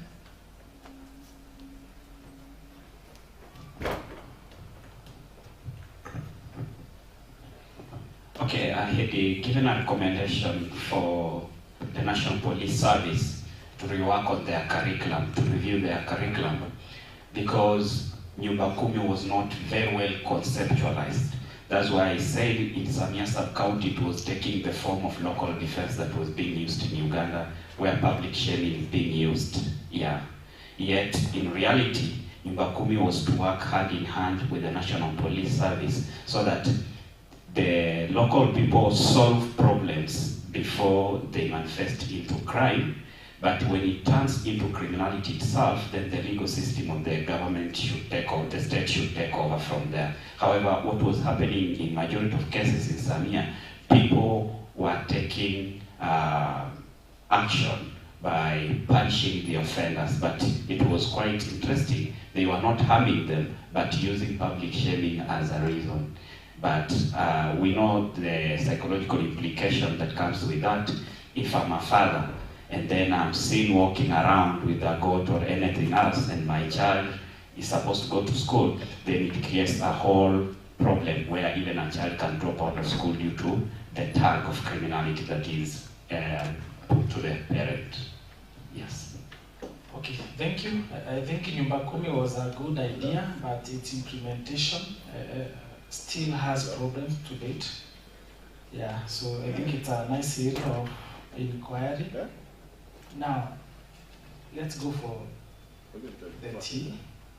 And when we are back, we will have the other session. So, Richard Olwande, do we have Richard Olwande? Do we have John Mosu? Kindly ensure your slides are ready. Then we will have Dr. Julius Wambua from Machakos University presenting online. So kindly prepare him as well. So the team, kindly let's have a maximum of 20 minutes, then we come back. Ensure you have your meal card. If you don't have your meal card, you can pass by here. But to avoid the queuing, let's just go straight. Then those who are in charge can serve us with the meal cards. Thank you.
session, once everybody has presented the questions. So I want us to start with, we start with Richard Olwande. Is he here? Yes, the platform is yours.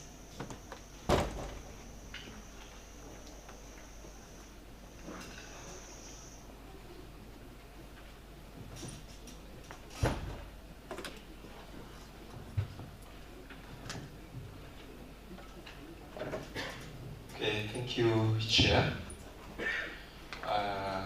My study basically is on the influence of representative politics on the social and economic development of the Kadimo clan in Imbo. In Imbo, that is in Siaya County, and it covers the period 1902 to 1963. It is a study that is based on the colonial historiography of this particular clan, that is the Kadimo clan. The main reason why I conducted this study was due to the fact that people's representation is very important to the socio-economic development of the people, and that is one of the reasons why I decided to make sure that I conducted this study concerning the people of Imbo. It is also important that some of the studies that have been done concerning representation and socio-economic development are focused on the national and regional perspectives, leaving a gap at the local level where the Kadimo clan are found in Imbo. This study established that during the colonial times, basically the British arrived in this particular community, they used the policy of indirect rule where they appointed the chiefs, a line of Kadimo chiefs that actually assisted them in implementing some of their policies that in turn actually influenced the social and economic development of these people. So to start with, because there was the establishment of a council that was headed by the Kadimo chiefs, that is the Buchpi. These Kadimo chiefs, they used the Luo language in the entire Imbo community. This finding was important because in this community, it is composed of Nilotic speakers, which are the Luo, basically the Kadimo, and then we have other Bantu speakers in the same community. But overall, in this place, basically now they adopted the Luo language in everything that they did. It is also important that the chiefs, to ensure that there was cohesion, they intermarried and married several wives from the Igbo clans, including those of the Bantu speakers. Education is something that is important as regard to the social development of a community. And in this particular clan of the Imbo, there was no any form of school until 1928 when they established a school, that is the Usenge School in 1928. Of course, this was not on the effort of the chief. It was the effort of somebody called Yona Omolo, who was of the Kandidoto clan. He was a mission boy who had attended school in Maseno School by that time. Economically, there were some aspects of recruitment of labor, being that during the colonial times, in Nyanza there was no massive land alienation, but the colonial government turned to Nyanza in order to get labor to work in the settler farms, both in Central and parts of Rift Valley, and it was the chiefs that were given this mandate to recruit these people. And being that the Kadimo people, they hated to leave their places to go and provide this form of labor, and this actually brought a lot of problems between them and the chiefs that were there. Then there was the issue of taxation that was introduced to them, which were basically implemented by the chiefs that acted as their representative at that particular time. We cannot fail to talk about the issues of corruption, especially on the assessment that was being done by the chiefs to to get the maximum of taxation that each person is supposed to pay among the Kadimo. Then there was the issue of construction of roads. Actually, it was the Kadimo people that engaged in these activities. The issue of trading, as they were trading with their neighbors, it was their chiefs that actually controlled such kind of trade. And then in terms of farming, through their chiefs, the colonial government actually introduced the aspect of cotton farming to them as aspects of this. So how can I conclude in this particular aspect is that the Kadimo chiefs, as the representatives of their people, actually were imposed on them by the British, and in this case,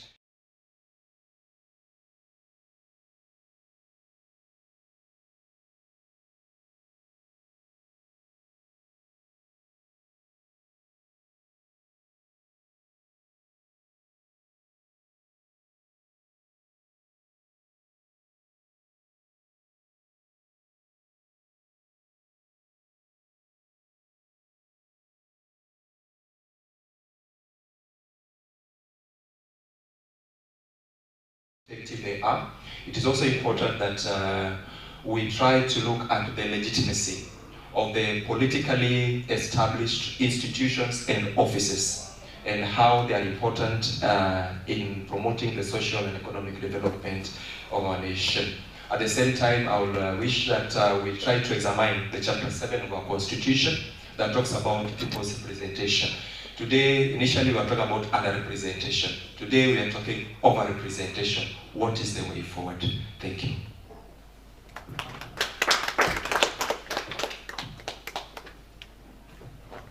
Thank you very much, and even for keeping time. At times when I listen to the presentations that talk about our traditions and how we used to do things, I just desire to go back there, because I think we used to do things better, much better than what the technology is introducing us to. So the next presenter is John Kongo, Collaborative Government for Sustainable Development. Thank you, Dr. Good morning, colleagues and scholars. Now, my name is Ndongo Kongo. I'm from Masai Mara University. I'll be presenting a paper on collaborative governance for sustainable development, a critical perspective. I'm presenting along with my colleagues.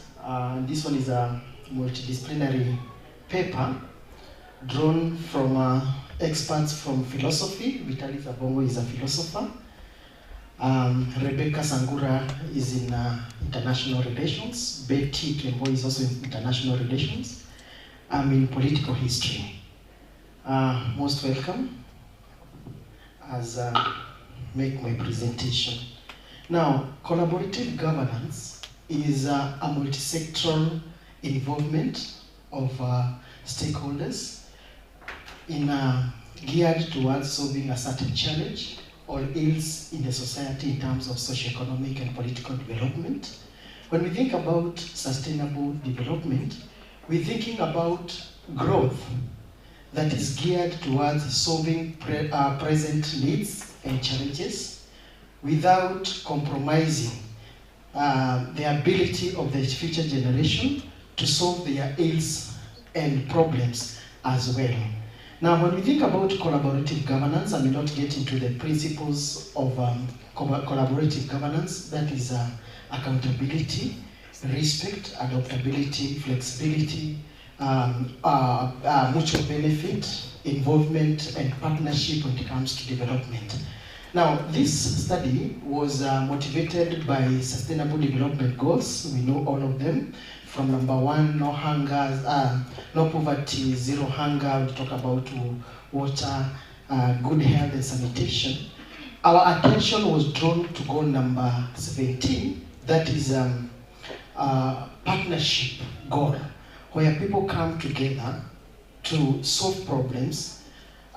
They come together with an intention of collaborating. Now, globally, we can think of North-South collaboration, we can think about South-South collaboration. Domestically, we can think about all other stakeholders when it comes to socioeconomic and political development, where we bring community-based organizations, where we bring non-governmental organizations, state actors and non-state actors in guests to solve our problems. Now, allow me to go back.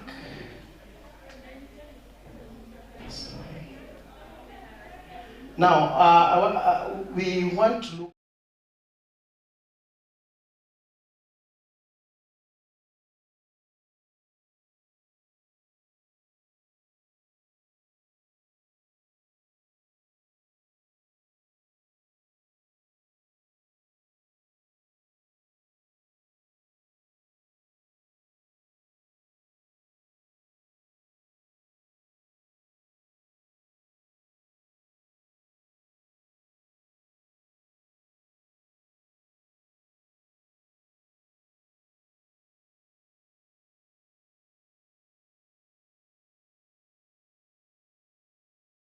native councils were created.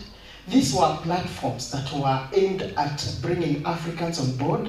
They were platforms in which they would air their voices in terms of governance. And this one, because it was top-down governance, created a lot of resentments, a lot of rebellion. Up to 1940s, mid-1940s, when we had the Mau Mau uprising. And this Mau Mau uprising was a reawakening moment that was geared towards involvement. All along from 1895, Africans were not represented in the Legislative Council. They were represented by Dr. John Arthur. He was supposed to represent Africans and also missionaries in the Legislative Council when it comes to governance. In 1952, between 1952 and 1960, during the state of emergency, there was some reforms that were initiated by the colonial government. Some of these reforms included the Layton Constitution of 1954, the Lennox Board Constitution of 1958, and in the post-independent regime, Jomo Kenyatta tried to bring the aspect of collaborative governance through Harambee, but this one was also limited. You know, the politics of Kadu and Kanu brought about the issue of centralization of power, personification of power, and therefore, when it comes to collaborative and partnership in development was very much limited. Between 1978 and 2002, the Moi regime also centralized power, personified power. When you think about the issue of decolonialization and decolonization and colonialization of government, this one limited collaborative partnership and development in terms of development. Now, up to 2003 to 2030, during the Kibaki era, this one was a new dawn for Kenya.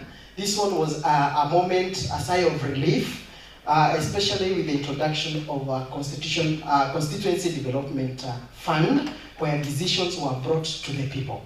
Now, something that is very remarkable is the promulgation of the Constitution 2010. Chapter 11 that is on devolution. Decisions are made by people, are brought down to the people by the creation of the 47 counties. Now, when we think about areas where we can have collaborative governance, areas, successes and challenges, when we think about sustainable management of Kenya's natural resources, when we talk about natural resources, we mean everything that is within the Kenyan landscape. When we think about forests, when we think about our water bodies, they're facing a lot of challenges when it comes to, for example, forestry, illegal logging.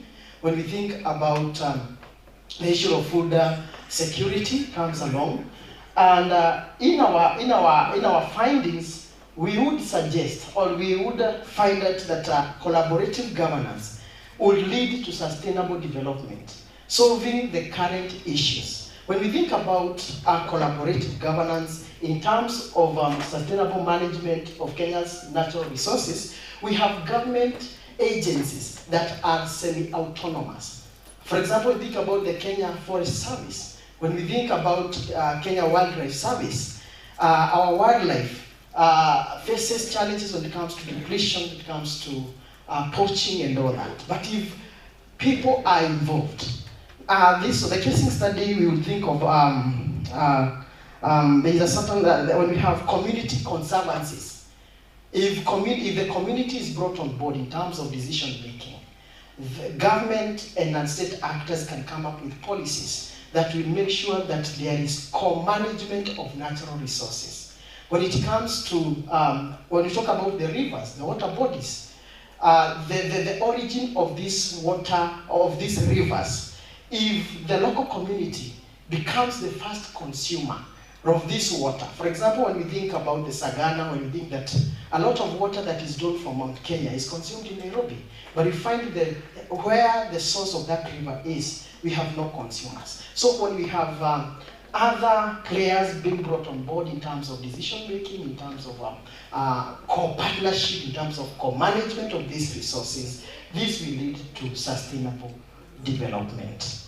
When it comes to climate change, partnership, collaboration with institutions of higher learning. When we leverage on indigenous knowledge, when it comes to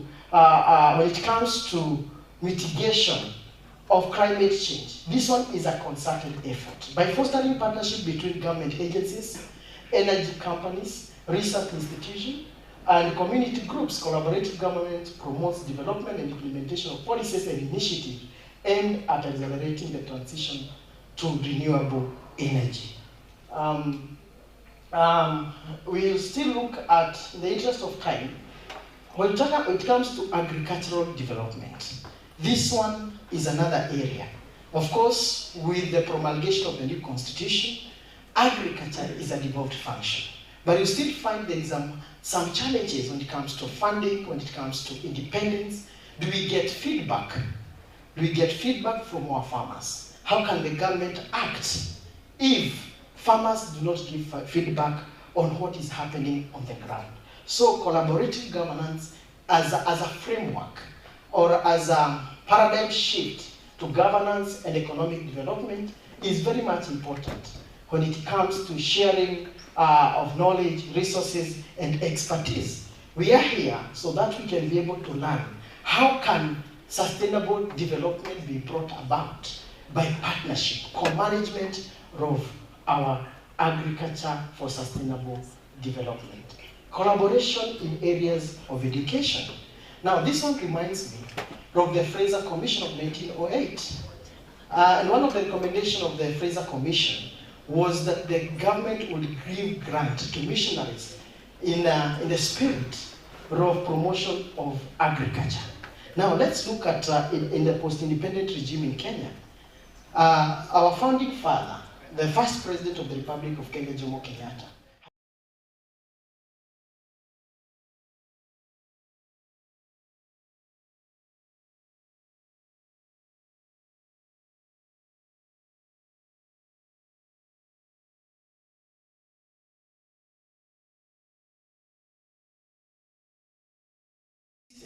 everything was left to the teacher and the child.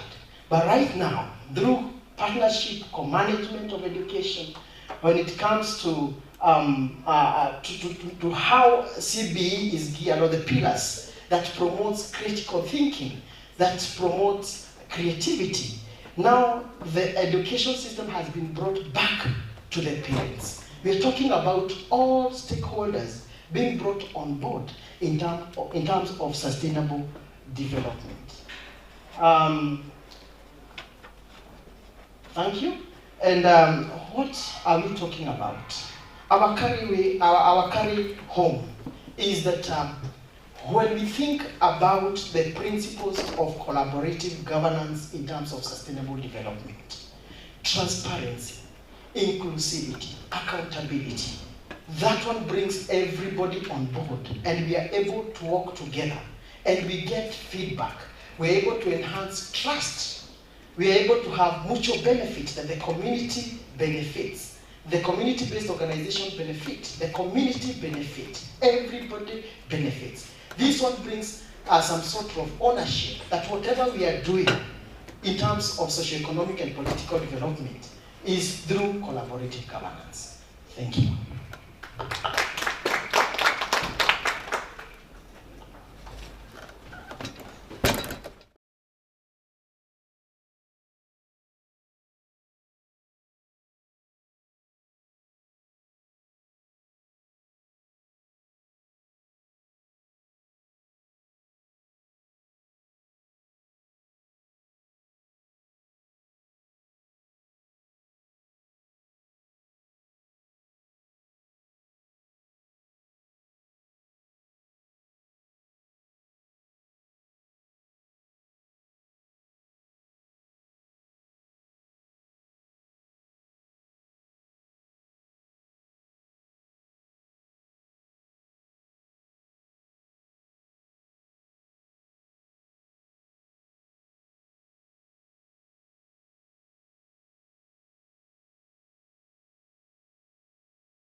What led us to have this dichotomy of gender inequality?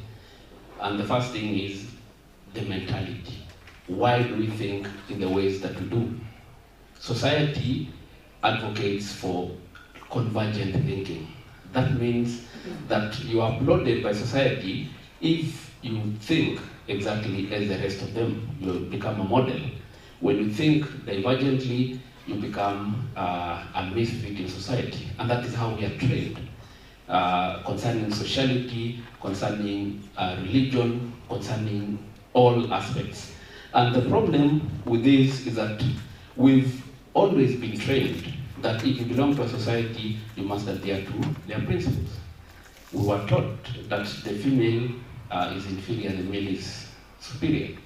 And this is basically founded on very many grounds, and I look at those grounds much later, but everybody has the same experience.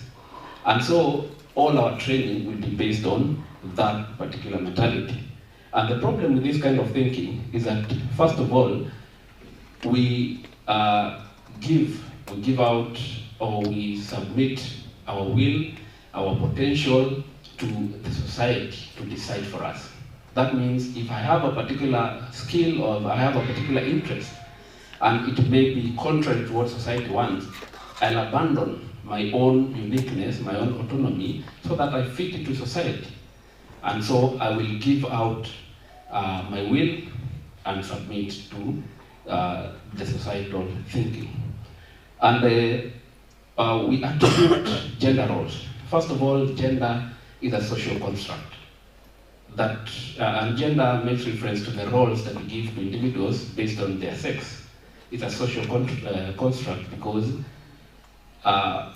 people attribute responsibilities and roles to individuals. And then, to ensure that there is this dichotomy where there is a leader, there is one to follow, we vilify some of the roles. And that's why when you tell a man to cook, they say that's the job of a woman. If you want to praise a woman, the way we used to call Mother Karua the only man in parliament. It's a compliment. So we vilify anything that is associated with the female, and we praise and uplift any gender role that we give to a man, so that we can have that clear dichotomy. Then that means, ultimately, the one that is considered inferior will not bother so much to think for themselves. They will submit to what has been decided for them by society. So the key questions that I sought to address in my paper, first of all, is on what basis are we arguing that these individuals are more superior and these others are inferior? That goes to epistemology. There must be a knowledge base. The second concern, the extent to which this inequality affects the potential of both males and females, and most importantly, I was interested in redefining the epistemic grounds or the foundation of our thinking. So basically, this is a summary of what I've said. I'll just proceed.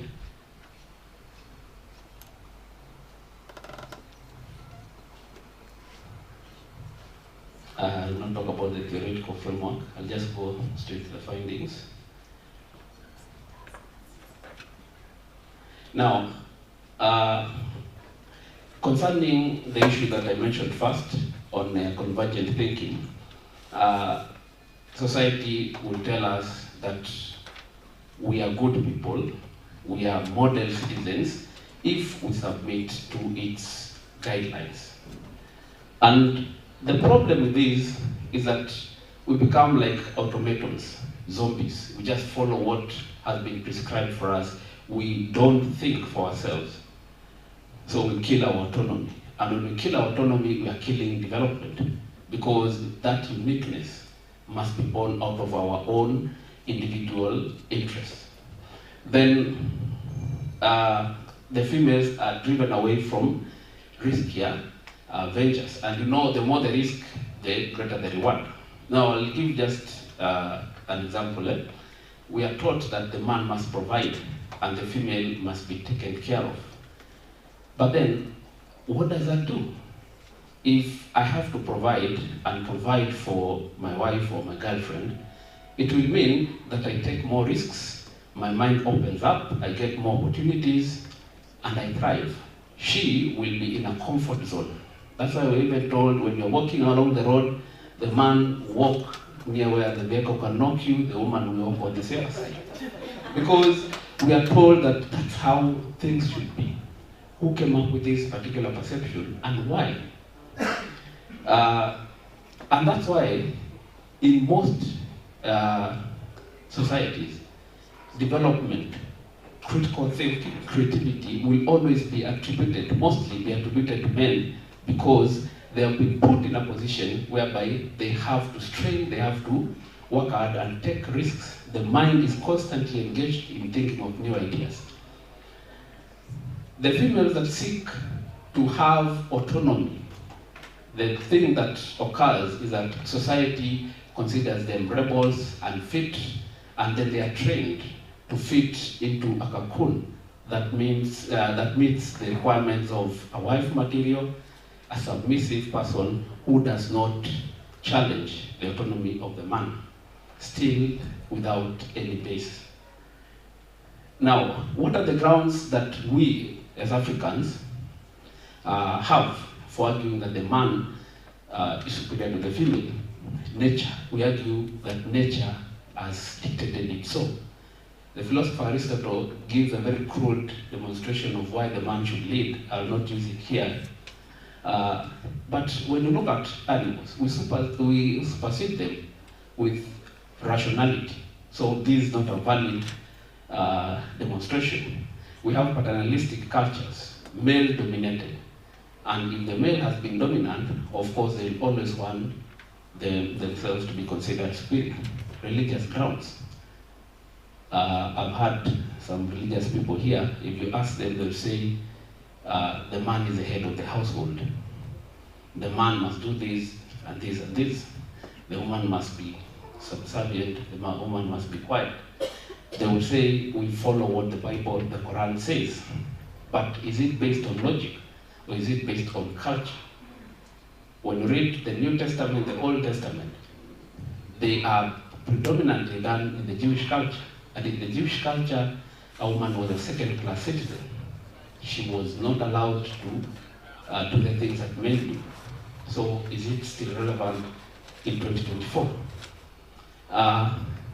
That's why, and lastly, we have what we call feminist epistemology, and they have some valid arguments. They argue that knowledge has been dominated by men, and therefore it has a male perspective. That means that the female perspective is lacking in knowledge. Therefore, we can never objectively have knowledge of things as they are, because our minds are already centered on what the male mind has presented to us and forgotten about what the female has presented. That's a big debate. We can discuss it later. So what are the new grounds that I'm proposing? The overall thing I'm proposing is a change in mindset. And this starts with our education system. Our education system does not give a lot of credit to critical thinking. The CBC is having a lot of focus on creativity, but critical thinking is still lagging behind. And that's what I'm saying. It should be inculcated in the earliest levels of learning so that we learn to question things. If you're telling me this, on what basis are you telling me? And knowledge must have a solid foundation. We also need to abandon strong affirmative action. I think affirmative action creates the conception that the female is weaker and needs to be helped. There's a presenter in the morning that said that the majority of the population are females, and yet we need affirmative action, strong affirmative action, where we have women reps. What does that do? If we do an interview, we need to pick two people. The top two are men. We'll pick the third one that is a female, together with the first one. What implication does that have? It means that the female is not capable of competing with a man, therefore of lesser intellect, and therefore she will not be treated with the dignity that she deserves. So we need to kill that. We need meritocracy. If we do that, we change the mindset. We also need evidence-based practices. We need to have evidence for why we are saying the male and the female are not equal. And finally, women are complacent in their treatment as less than beings. We need to sensitize that the moment you give a man economic responsibility over you, you cannot say that you are equal economically. The moment you say that the man is the leader, the female is inferior, that's the time when you're basically saying we are not equal. I think that's just the gist of what I'm presenting. If you need more clarification, I'm around. Thank you.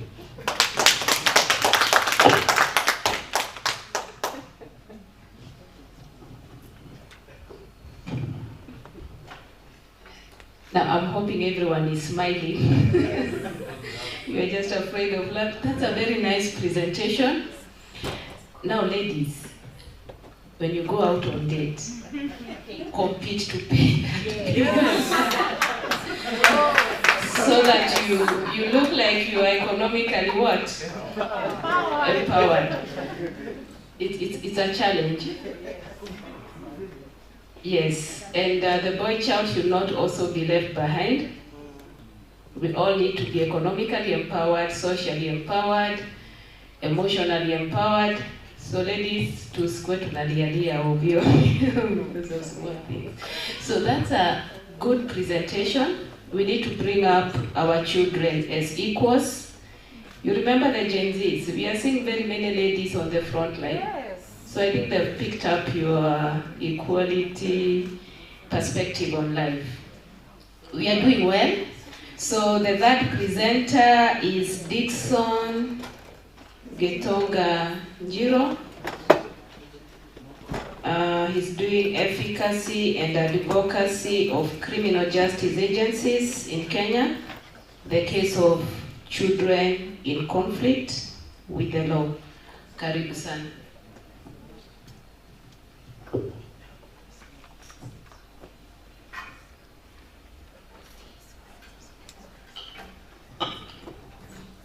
Thank you, the chair of the session, my fellow students, scholars, and presenters. As you can see, my name is, as indicated on the board. I work for a state agency in the Ministry of Interior, National Crime Research Center. Our work is purely to conduct research on matters of crime. We evaluate programs within the agencies in the criminal justice system. We also collect data on crime in the country. Yes, and also I'm also a postgraduate student at Chuka University. So this study, we did it sometimes back in 2022. So it is an organizational study. It was me leading as the lead author and my co-author, but the name is not there on the board, but we will get the report sometimes later. You'll be able to see who was my co-author. Yes, it is, we were looking at the efficacy and adequacy of criminal justice agencies that deal with cases of children in conflict with the law. And what informed this is, as we know that from different data or even studies from different scholars, it was noted that cases of children who were in conflict with the law was going up, and it was a matter of concern. And as a state agency, we were asked to just to look at what these agencies in the criminal justice system, what they are doing to either rehabilitate or to make sure that the rights and the fundamental freedom of even the accused, that is not the children in conflict with the law. As we know that we don't call, we call children, we don't use the term maybe criminals, we say they are either in conflict with the law because what they committed is out of, let's say, the environment that they live in. It is what led them to commit crime. And as you all know that Kenya has ratified the various international statutes. If you look at the 1989 UN Convention on Rights of the Children, in conflict, right of the children, Kenya is a signatory to that. If you look at the Constitution of Kenya, you look at the Postal Institution Act, the Criminal Procedure Act, the Penal Code. We have a number of legislation that have been legislation to look at the protection and care, because in most of the cases we say that the children are in need of care, not to be punished. Yeah. So and also, if you look at the Constitution of Kenya, I think Article 47 that deals with the fair administrative action.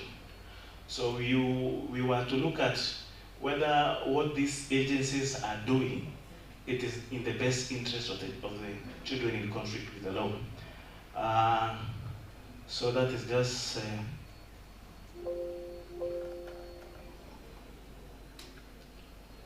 it's part of my introduction. We don't need to go to the objective, but as I've said that we just wanted to evaluate the programs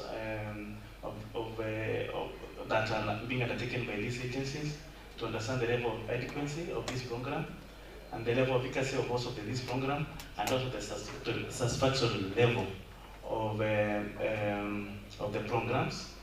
Yes, that's what we wanted to do, and also the challenges of the criminal justice agencies when they are handling cases of children in conflict with the law. We interviewed about 1,361 respondents, of which 1,000 was a sample from public officials who deals with matters of children in conflict with the law.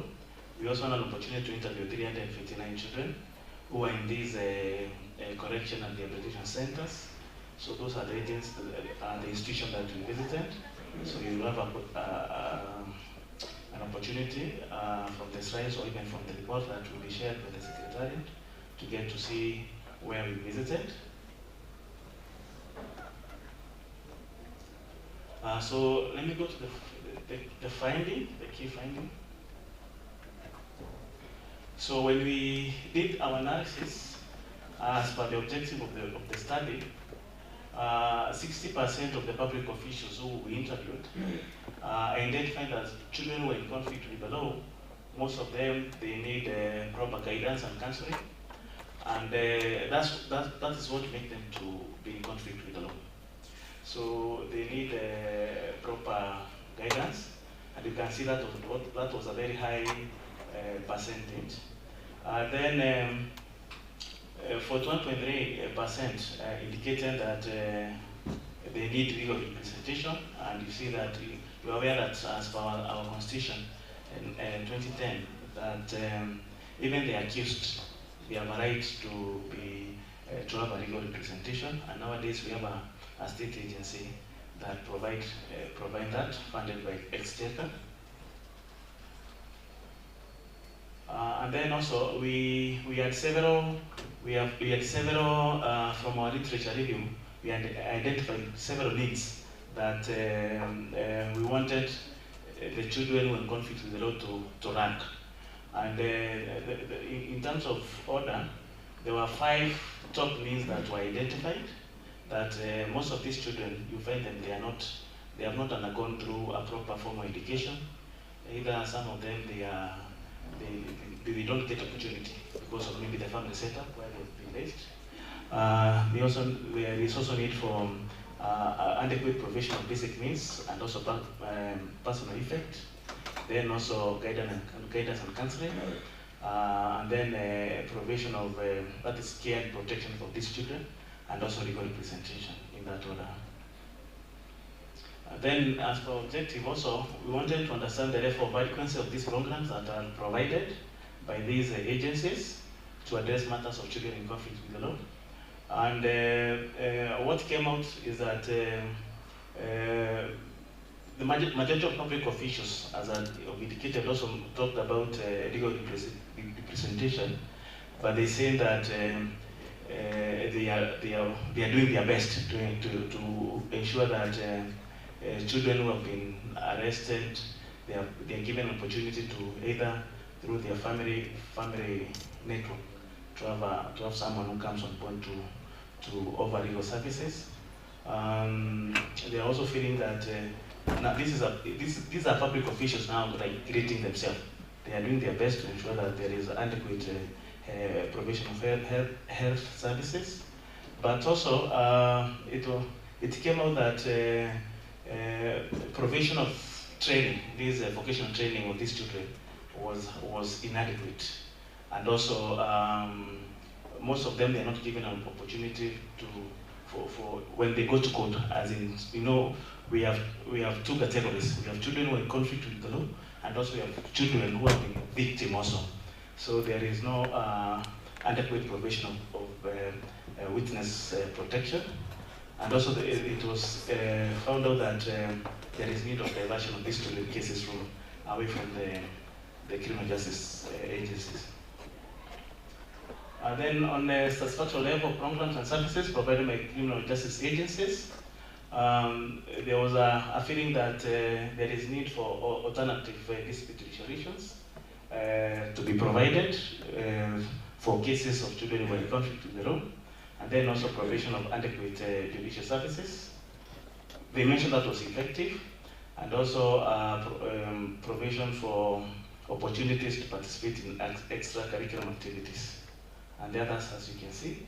Then on the programs and services for children in conflict with the law, that's what recommended by public officials. As I've said, provision of psychosocial support, child protection services and program, and capacity building and mentorship. This one given by children on why CDS agencies have not been able to effectively address the needs of children in conflict with the law. There was inefficiency in service delivery, delays, unethical and professional conduct by some officials in this institution, inadequate funding, insufficient training, as you can see on the slide. We'll share the report, you'll be able to see the others. Then lack of enough financial resources, inadequate infrastructure, and also equipment, and others, as you can see. Challenges, inadequate funding, the same. Personnel also to deal with the matters of children in conflict with the law, infrastructures, and also inefficiencies, and low civic education, and neglect also from parents, okay, and from some parents. So recommendation, after our analysis, we found that there's need for establishment of more child protection units in police stations, diversion of children cases from the criminal justice system, prioritization of community-based rehabilitation, decentralization of children correctional facilities,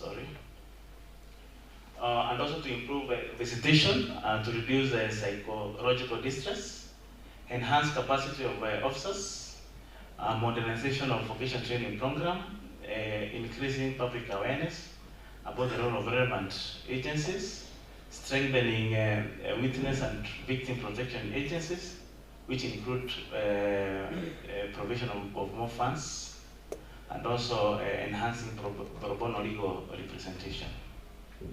Yes, so that's what we were able to as per our report, to recommend as per the study that we did. So we'll be sharing the report, and then you can have an opportunity to get a deep understanding of the study. I submit.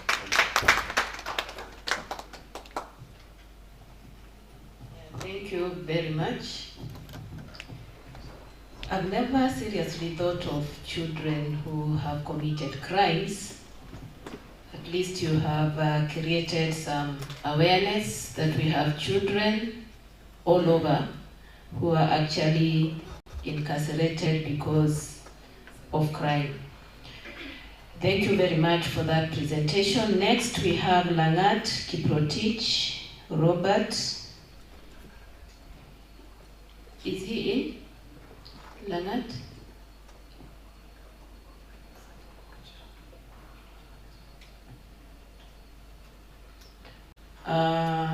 If Langat is not here, then we have an online presenter. That is Washira. Karibu, karibu.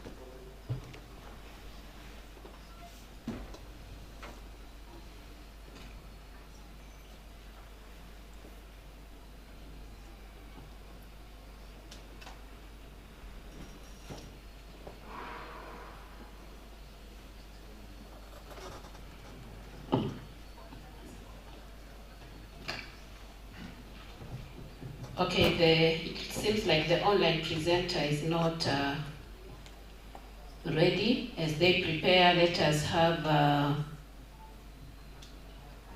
Dr. Christopher Kiboro.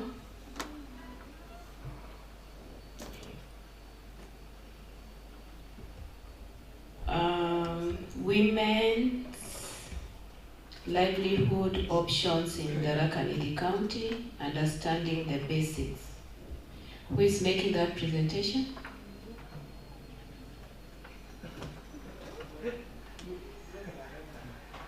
Okay, if that presenter is not there, let's have Lavender Alivisa with resource conflicts, facilitating criminality among the youth in Laikipia County.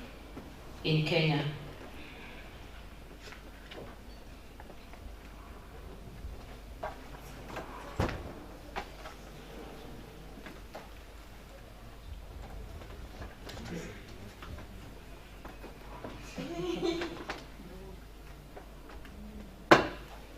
Okay, thank you. Thank you, Chair.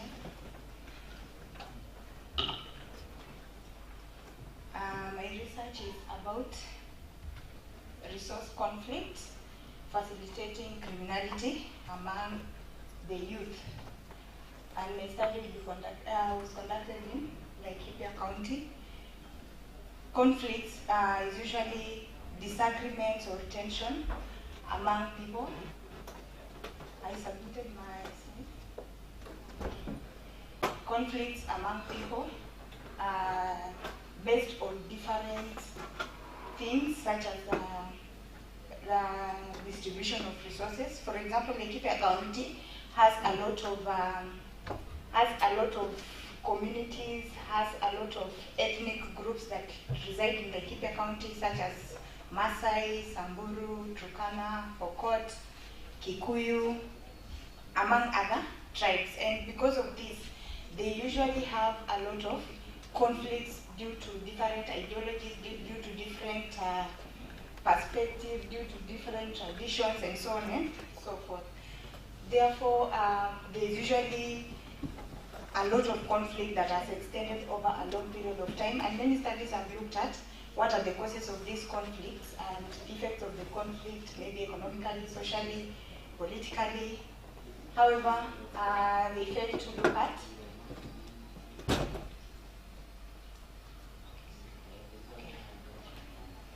However, most of these studies have neglected looking at how youths are affected whenever such conflicts occur.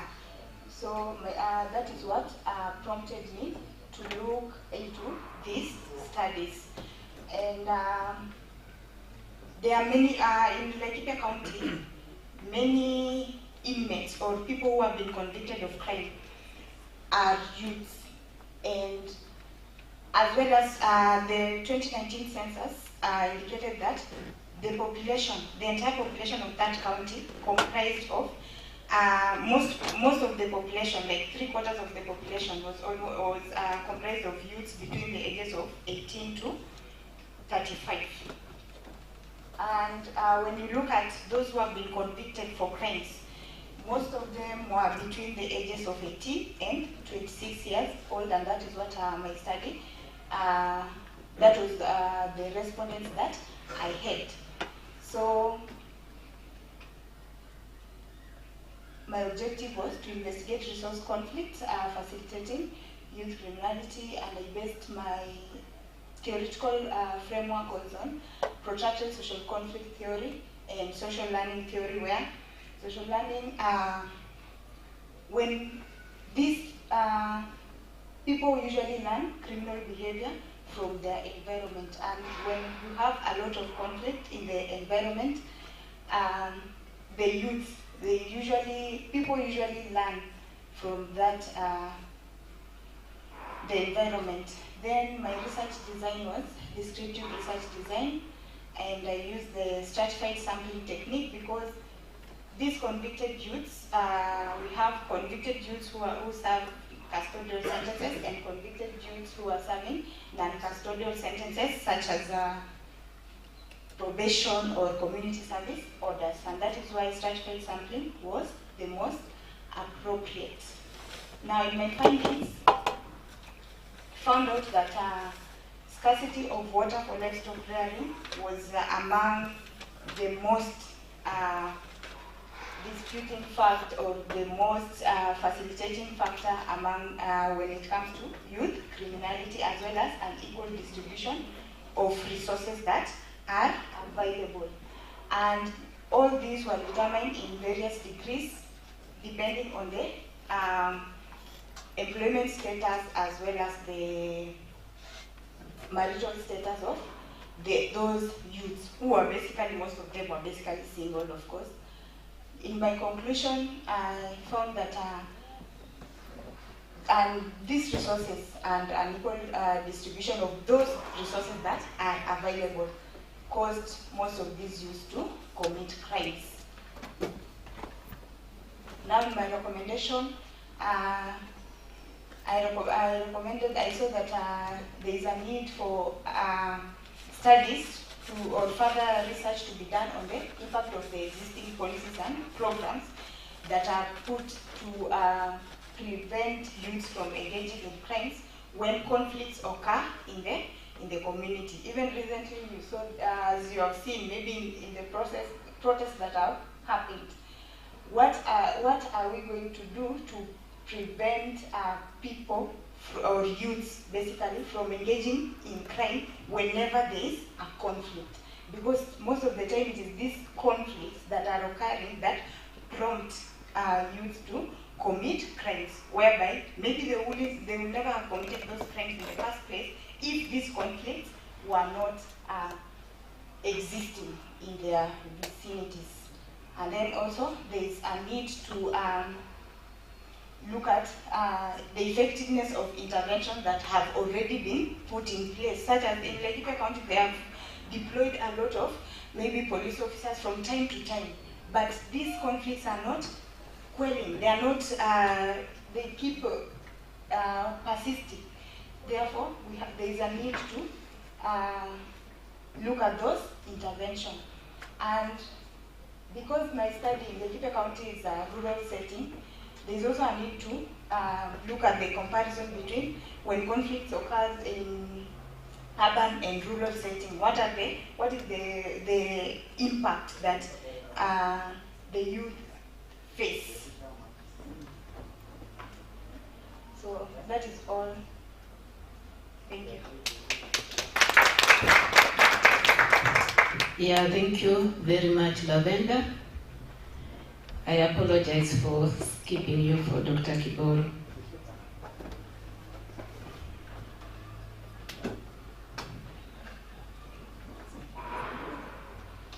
Dr. Kiboro, karibu.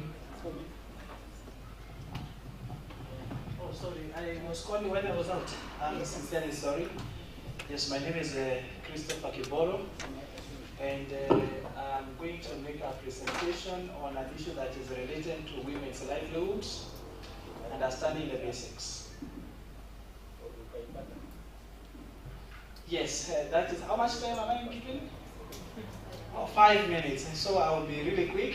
And I don't want to be highly scientific because I'm a sociologist. This study is based on qualitative. This is for the next slide. Thank you. All right. This is a study that is, perhaps I should start by giving the background of this study. That is women's livelihood options in the Tharaka Nithi County, Kenya, understanding the basics. It's a study that is funded by Bill and Gates Foundation under the auspices of Kenyatta University Women's Economic Empowerment Hub. And it's a study that we carried out from 2021, right, September, to 2022. I think that is the period that we collected data. And it's a study that used both qualitative and quantitative data. But the bit that I'm about to present is based on qualitative data. So if you look at what happened, especially when policies are being drafted with regard to empowering women, many actually depend on the literature that doesn't start, okay, doesn't give a proper background on why they come up with such interventions. Many of them depend on literature that indicates that there are inequalities that exist between men and women, and therefore they just come up with those kind of policy suggestions.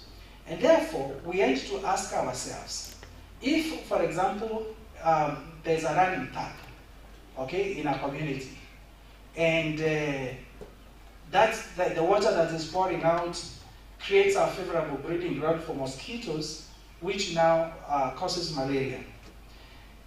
What do? Do you keep on wiping the water, or you have to close the tap? You close the tap. right? I'll be quick. You close the tap. And to close the tap means that you have to identify the root cause.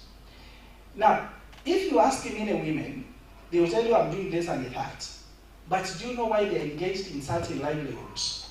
Maybe a woman is walking around doing casual labor, doing laundry for other people, but maybe that woman is doing that, okay? And you might find somebody now saying, so that this woman can thrive in the laundry task, let us provide more soap, or let's make soap cheap. But this woman could be in that job because she has, there are certain factors that are compelling that woman to be there. And that's why we are saying we need to understand the basics. This is just an introduction that if we have the issue of women economic empowerment, this one has become widely recognized as a very important aspect for driving change. In fact, this project is based on a broader project that is titled What Works for Women Economic Empowerment. Okay? So if you look at the existing literature, it highlights the importance of women's livelihoods, okay, as a critical element of social change and women's economic empowerment. And for that reason, we all know that women mostly are the ones that drive change, they are the ones that foster economic growth. Okay? It is based on that understanding. And therefore, we sought to understand the diverse livelihoods that women in the Tharaka Nithi County engage in, okay, and how they use the income from such livelihoods to support their families and the communities. Therefore, we found that it is of critical importance for us to be able to understand the key determinants and implications of those determinants to the livelihood choices that women engage in and how that can be used now to promote women economic empowerment and also sustainable development of communities. The methodology that was used, as I said, it was a mixed methods approach where we had data from a combination of qualitative and quantitative methods. We had interviews, surveys, and focus group discussions. In fact, this presentation is based on data that was collected through focus group discussions.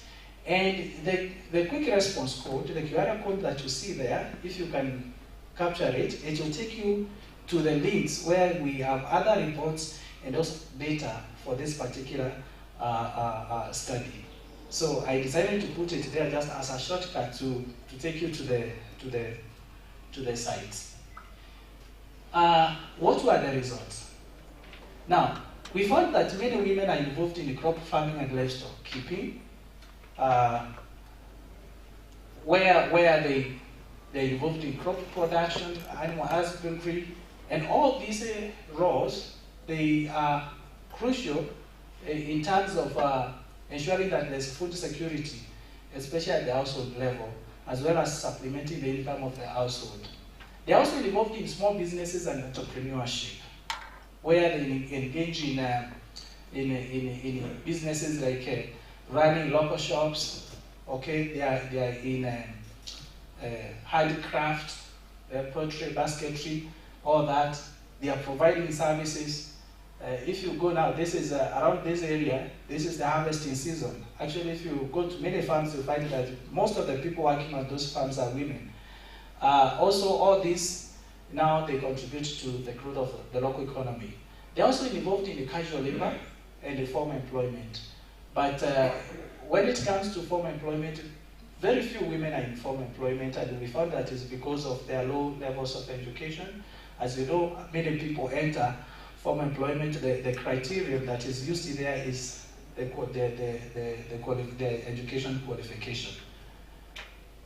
Now, what are the determinants of women's livelihoods? What is it that makes women engage in the livelihoods that they do?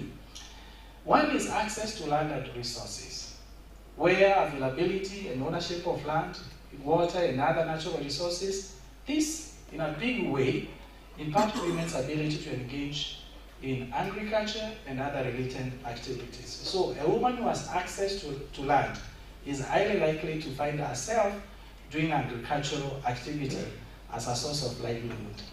Then cultural norms and gender roles is another factor where we have traditional gender norms and societal expectations.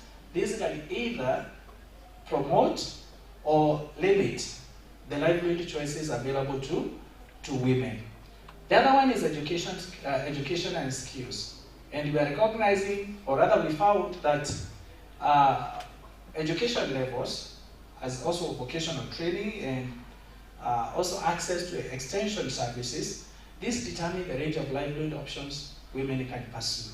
Actually, there are those women who reported that because they are getting a lot of extension services even from other civil society organizations, they are now more into agriculture than they used to be in agriculture previously. Access to markets and finance. We found that women's ability to access markets, credit and other financial services is also crucial for their success, or for rather the success of their livelihood activities. We also found family responsibilities about bearing on whether a woman will get into an income generating activity, and we found that they are burdened by the care responsibility, the domestic duties. Actually, in other literature, it's called care economy, where now child care is not given any income tag. All right. So if you're a husband and your wife is not, if you're a husband and you're employed and your wife is not employed, and you have left her with a baby, you think for her she's not contributing anything to the household income, so you consider that one like something that cannot bring any income. But we are saying that in itself is actually chaining the women to one center, and we ask what is it that we can do to reduce that burden or that responsibility of childcare, so that women can now utilize that time to engage in livelihood activities. In fact, this one is just one of the strands of the broader project, where even we are talking about the childcare facilities, like a creche. In fact, in Tarakaniti, if you go to the open air market here, you'll find one. And we also interviewed women there. They said, indeed, that childcare facility that is there has helped them to be able to continue with their trade. Okay? Where in the past, when it was not there, they had no choice but to close down their businesses until when the baby is of age to join the preschool. But right now, they're able to continue with the business. So you can see how family responsibilities are again influencing the livelihood choices for women. Community support, and this has to do with the level of support and cooperation from the local community. That can also facilitate or even impede women's participation in various livelihood pursuits. Okay? For example, there are communities that say a woman cannot do ABCD. If you go to the Raka community, for example, you find a woman in it's called the apiary. Okay? Pitching the beehives on top of a tree. Okay? And we know that can be a source of income. But because of culture and customs, a woman will not be able to do that. Then government policies. These are policies and programs that are aimed at empowering women, which include improving access to resources, promoting entrepreneurship. All these, again, can influence their livelihood opportunities. What we try to explore, what are the existing government programs and policies that are trying to sort of diversify women's livelihoods. Now, implications, what are the implications of all these in terms of economic empowerment, building resilience, and the sustainability? Now, we found that if there is diversification of livelihoods, that can actually increase women's financial independence and also decision-making power within the household and also in their communities. Because if women are earning their own income, then it means that they have a sense of freedom, right? They have a sense of freedom and they can decide on what to do with their income. During our FGDs or focus group discussions, the women would say that even when we go and work out there, the income that we get, we cannot make a decision. We have to give everything to our husbands, and then they are the ones to decide how much to give back to us, and that is the money we have also to use for household expenditure. In terms of building resilience, 2 shots, of course, we found that when women engage in multiple livelihood activities, that can enhance their ability to withstand economic, environmental, and also social shocks. So that is what we found.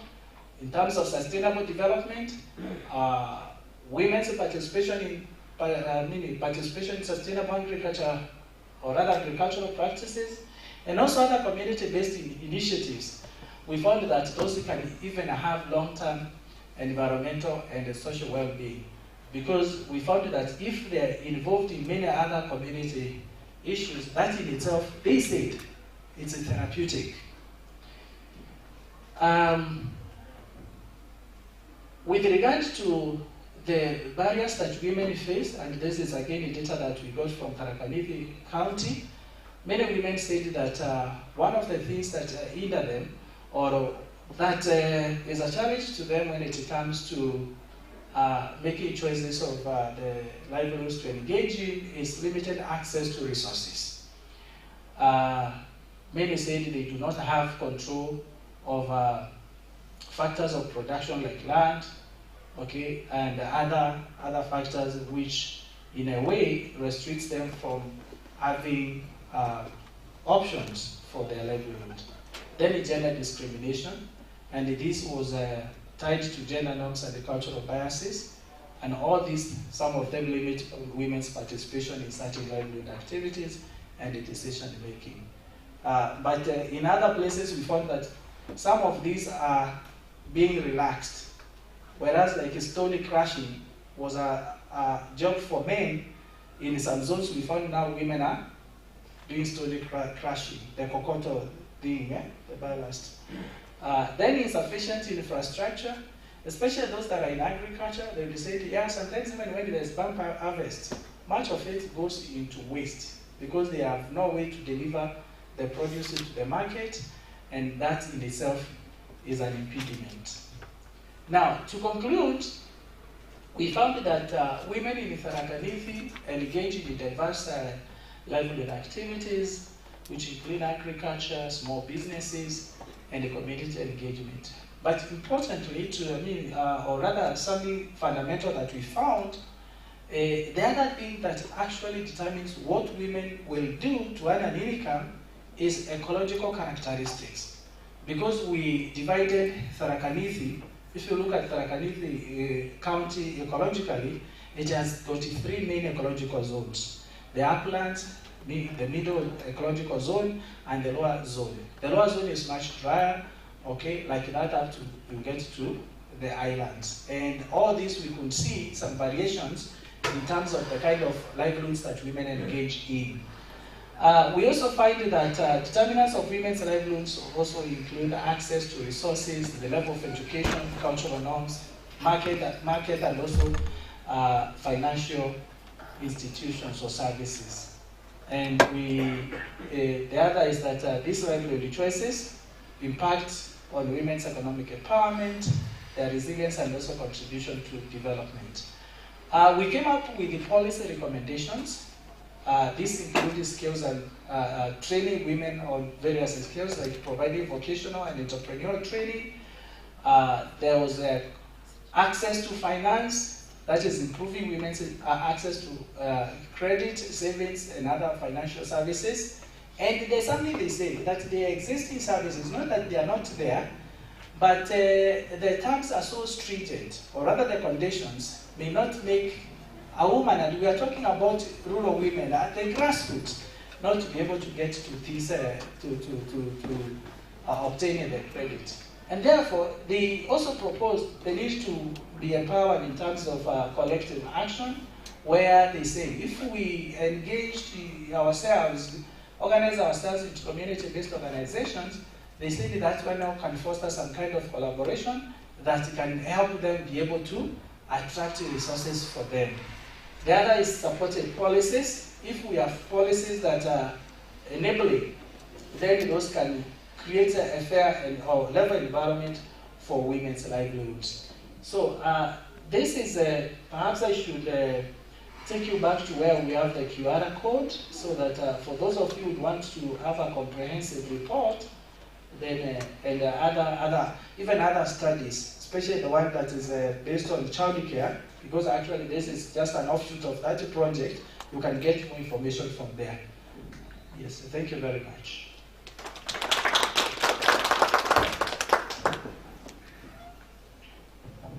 Yeah, thank you for that presentation, Dr. You know,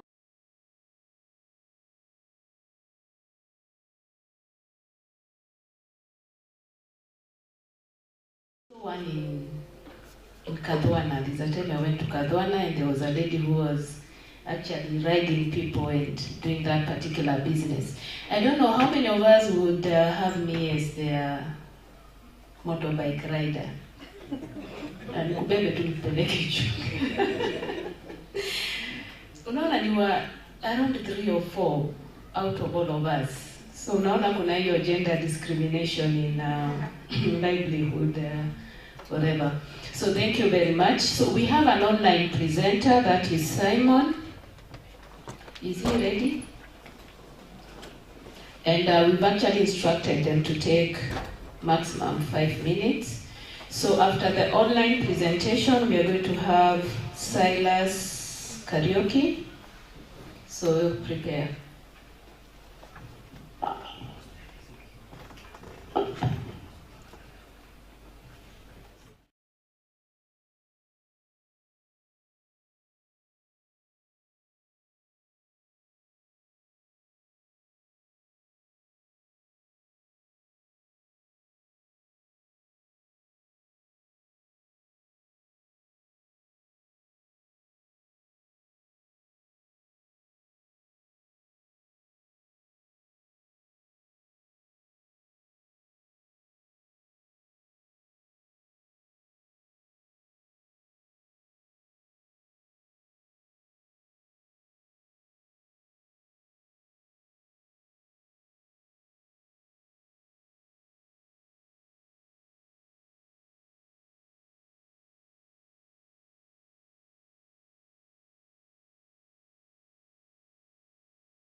unless we examine their attitudes and beliefs and understanding of community engagement.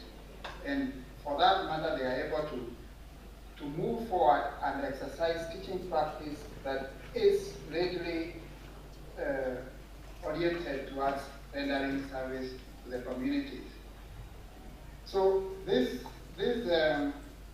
study is majorly inspired by the theories in learning, and among them is the experiential theory by Cole, constructive theory by Gilles Piaget, and the social learning theory by Vygotsky, and the Badura's social cognitive theory. All these theories really move towards what we call experiential learning or learning by doing. And if our learners, our teachers are trained in rendering community service and ingraining pedagogical approaches that make learners teach as well as they do, then they will be able to achieve the goals of CBC. This study was conducted among our third year and fourth year students in BEd programs, that's the arts and the sciences, and we used stratified sampling. We used a questionnaire that is structured and also open-ended, and we've assessed the perceptions of service learning, readiness to use it, and understanding of it. For it, I have used descriptive statistics and thematic analysis, which are very consistent with this kind of study, so that it helps us in bringing out the best results in terms of how the runners perceive it. In terms of the findings, I found out that 85% of the student teachers use service learning as a variable approach to integrating theoretical knowledge to practical teaching experience. In addition, 72% reported feeling more motivated and engaged in teaching and learning. And you can tell, when somebody is very much involved in doing, they get motivated, and when they do just theoretical approach. One of the remarkable quotes that I found was that service learning has been an eye-opening experience for me. This is as noted by one of the students, blending classroom theories with the real-world application. It is not just about teaching, it is about making impact in the community. And we can continue and look at other remarkable quotes. But moving to the second objective, I found that many students really before they were resistant to having service learning, because many of our teachers would like just to learn how to teach and move on. But in the end, as remarked, as I pointed out, understanding students, teachers, attitudes, and beliefs about service learning is crucial, as these perspectives significantly impact their engagement and the overall effectiveness in service learning program. And with this, we found that 92 participants reported increased cultural competence, because being integrated in the community, they are able to look at how things are done, and they tend to be a little bit more empathetic and identify with the community. As you can see, initially, one student points out, I was skeptical about how service learning would fit into my teaching practice. However, seeing its impact on students' engagement and learning outcomes changed my perspective completely. And in the end, I note that from the study, we can underscore the profound impact of community service learning on professional development of pre-service teachers. And it cultivates empathy such that they are able to identify with the members. And they also will say it is a transformative force in terms of preparing future teachers who are committed to social justice and community engagement. And in the end, service learning or community service learning can catalyze transformative change in higher education sector as well as in our basic education sector. To this end, then we will be aligning our education to CBC, and so to say, then our learners, our teachers, then can learn from the community, can reflect on what they do, and ultimately can be engaged citizens in the society. And this is my humble submission as we bring in community service learning in every program.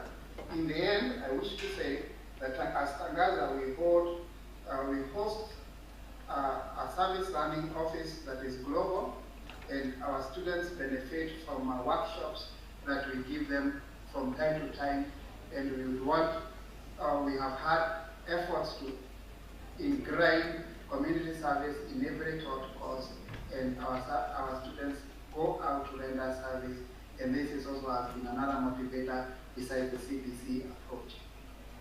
This is my submission.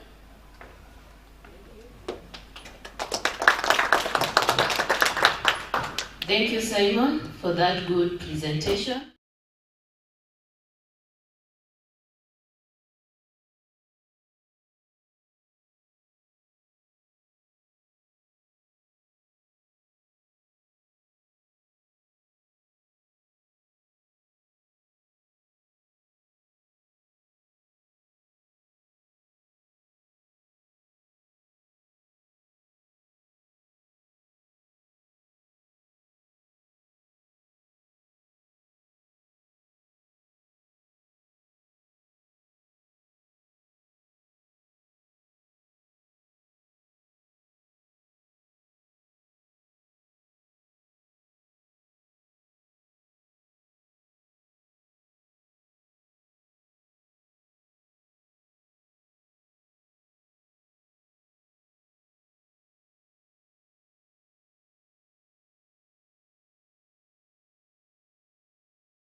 where one of the units was community policy.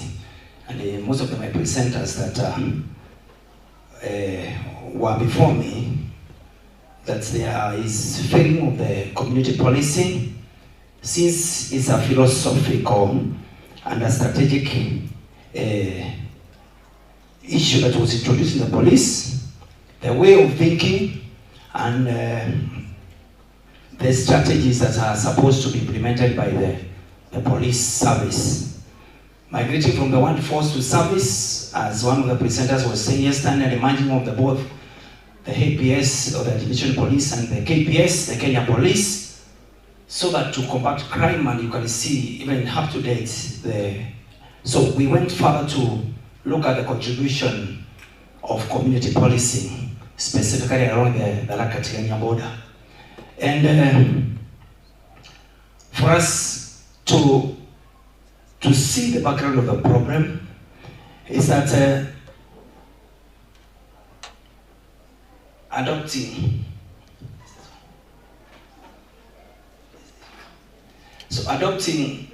it, I understand earlier, but it had corrupted the laptop there, but it's okay. Thank you.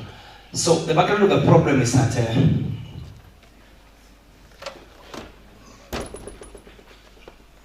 in many communities, the challenge of effective managing crime has become an increasing complex due to the evolving criminal tactics, social dynamics and resource constraints faced by the law enforcement agencies, specifically the Kenya Police.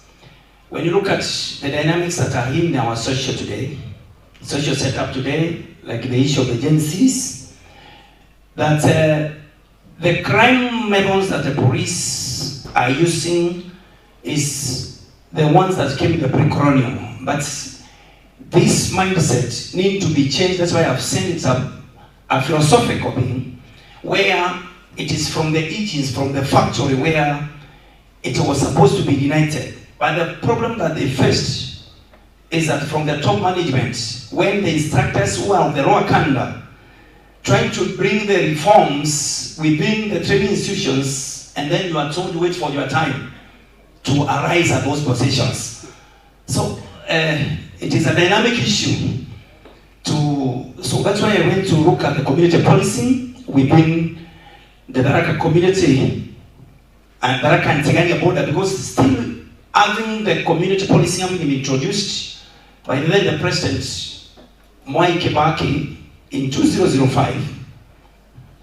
In 2005 at Ruai, it did not capture the needs that are within around, still there are tensions within the border of Tharaka and Tigania. So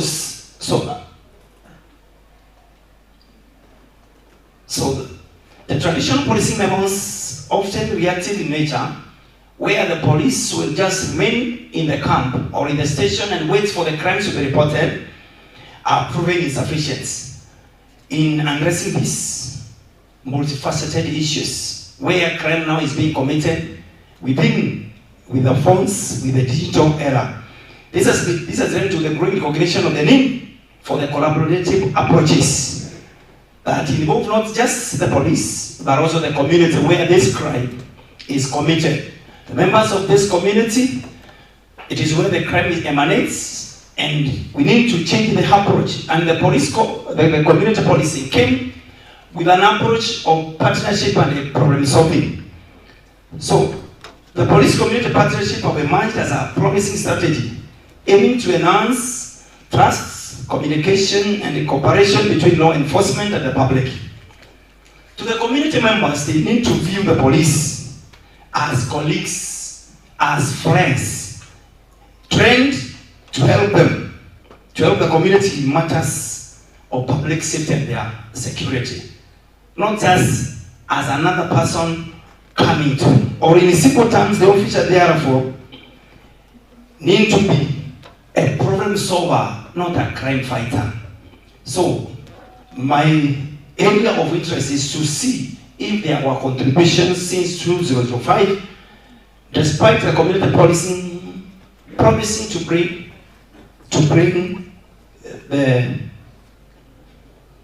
solutions to our Kenyan security issues. So such partnerships are designed to leverage local knowledge, foster mutual responsibility, and increase a united front against crime, ultimately contributing to safer and more resilient communities. However, despite their potential, the effectiveness of this partnership in crime management requires that examination to understand their impact and identify the best practices to implement them. So where was the problem? The problem for my study lies in the inefficacy of traditional reactive policing methods in effective managing crime amidst evolving criminal tactics and social dynamics. The evidence of this problem is that there is still increased crime rates along the Tharaka-Tigania border. Still, there are conflict of caste harassment, sporadic issues of bandits, issues of abductions, issues of ethnicity, still grooming within those two tribes. There is also the community distance with the system of the police, where the both sides, when they report, they want to report on their own stations that come from their own location. There is resource constraints for the police that even as they react, they are not able to combat the issues there. So this concept makes it challenging to address the complexity of modern crime, necessitating alternative approaches like a community partnership. Why is it was important to address the problem? Understanding the impacts, this partnership is crucial to identify the best practices and improve crime management strategies. So when we understand the partnership, where the police is viewed as a colleague, as one of us who is trained to help us, to help this community manage the issues that they manage within the community, where the crime is committed, it is of paramount importance how we did this. So my primary objective was to evaluate the effectiveness of the contribution of police community policing partnership, which aim to foster trust and cooperation between the law enforcement and the public within the Tharaka-Tigania border.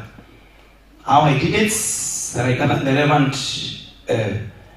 relevant literature review to locate the gaps, because there are many scholars who have studied why community policing is not working. Selected the two communities that in the Tharaka and Tigania as my case studies, using the survey, questionnaires and interviews with the community members, the police, the chiefs, we are the key informants within the area.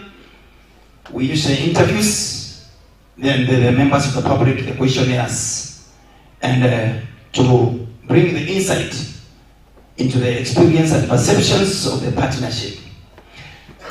Analysis, I used the quantitative and qualitative data to understand the impact of crime management, how it comes through the police community partnership.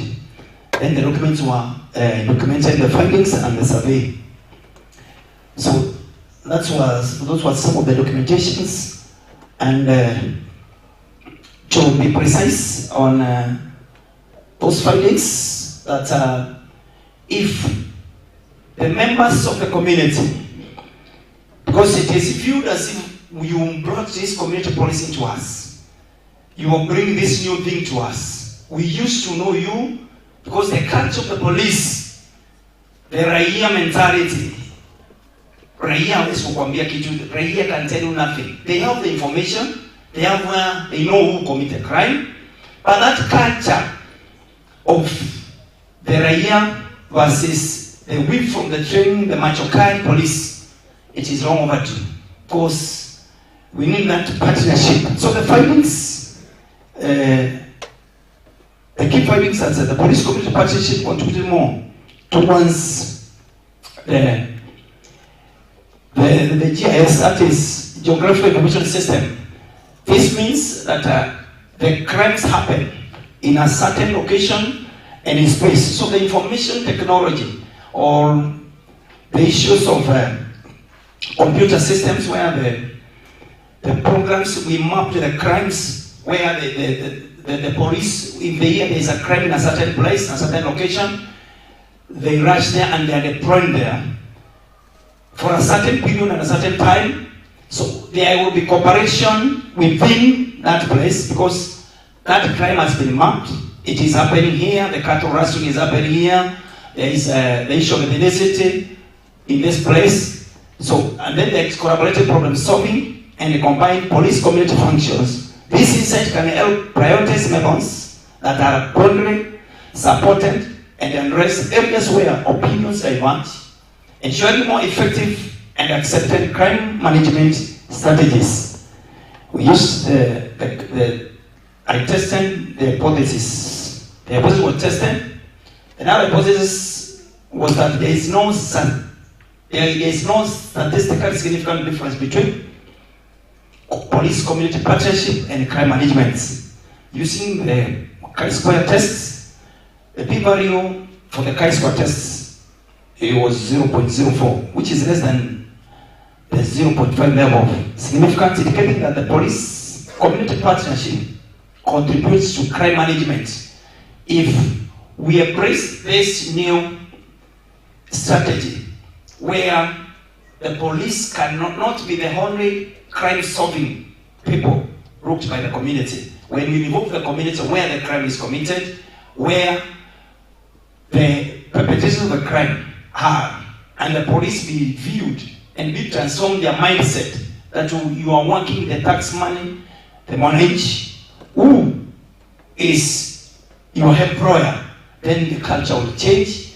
Because the colonial period and the police and the culture where they see it is us versus us, we versus them. Where when the police goes to the public, they view them as offenders, suspect. You just use of the brutal methods, but when you partner with them, crime reduction, crime rates will go down.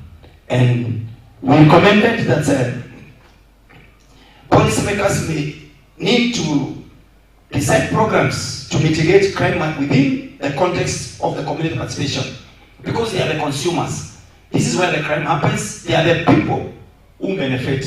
And then number two, the community leaders, such as the chiefs, religious leaders, the Nyumba Kumi, among others, to cooperate with the police in crime management by reporting suspicious cases and the risk spaces in neighborhood.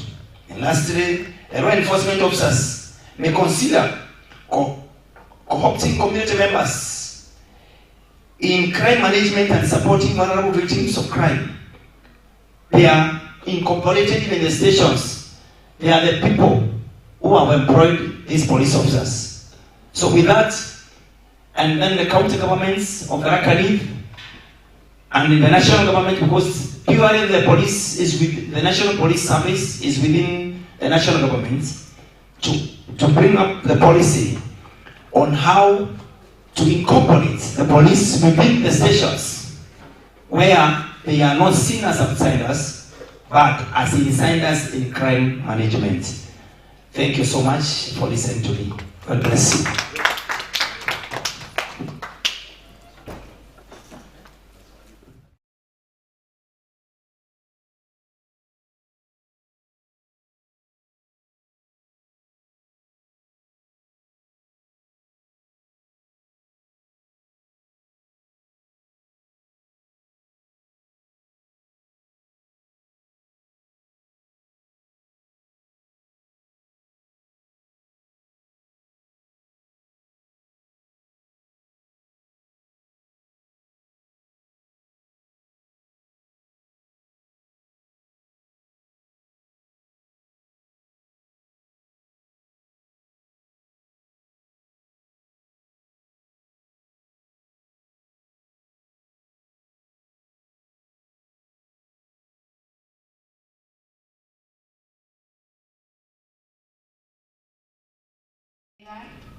A postgraduate student at Chuka University. So I'm having a paper. It is a review, a systematic review on impact of women empowerment on sustainable development.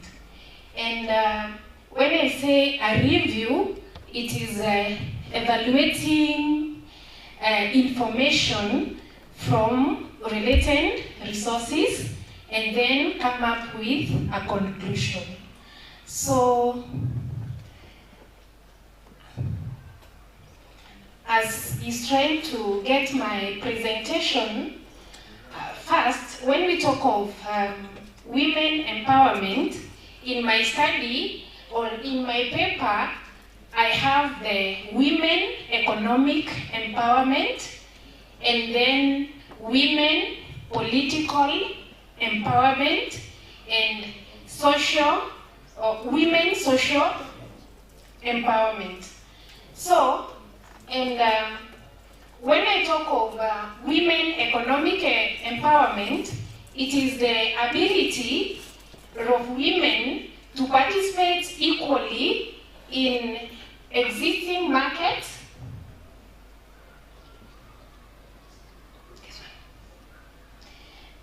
yes, to participate equally in existing markets, their access and control over productive resources. So when women are able to take part or participating in the existing market, for example, even marketing of consumer goods, at that point we say that we have women economic empowerment. And then when we talk of political empowerment, it is when women are able to take part in decision making. They can also take part in politics, or women can become leaders.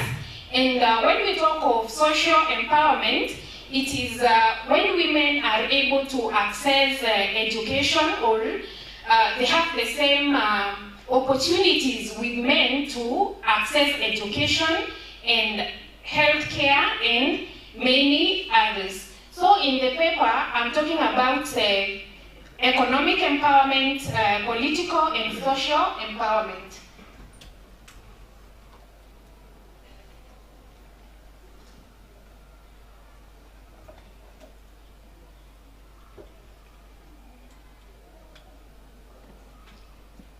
So I have mentioned that. And when we talk of sustainable development, it is development which meets the needs of the present without compromising the ability of the future generations to meet their own needs. And women empowerment is included in the United Nations Sustainable Development Goals. That is goal number 5, that calls for gender equality and empowerment of all women and girls. So we cannot avoid the topic of women empowerment, because still we are yet to achieve our goals for the Vision 2030. And one thing is that equality still persists. For instance, on 2020 STD Gender Index cited that there is a progress in gender equality, but still 25% of the indicators showed that we are still very far from the Vision 2030 targets.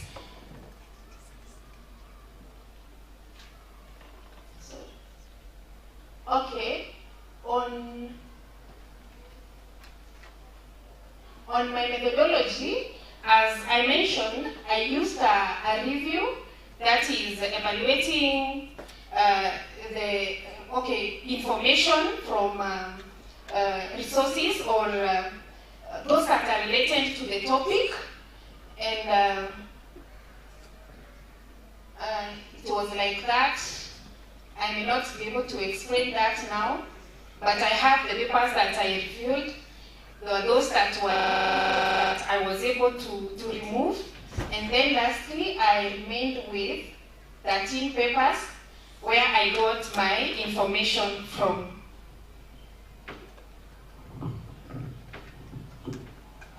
So on the findings, the first objective assessed the impact of women economic empowerment on sustainable development. And we have that scholar who reports that economic empowerment of women enables participation in decision making within her household, and drive to participate in politics.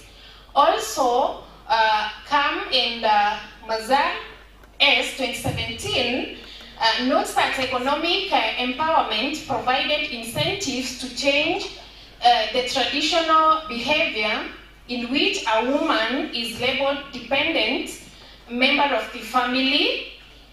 It also noted that women's economic empowerment is significant to inclusive economic development and poverty reduction.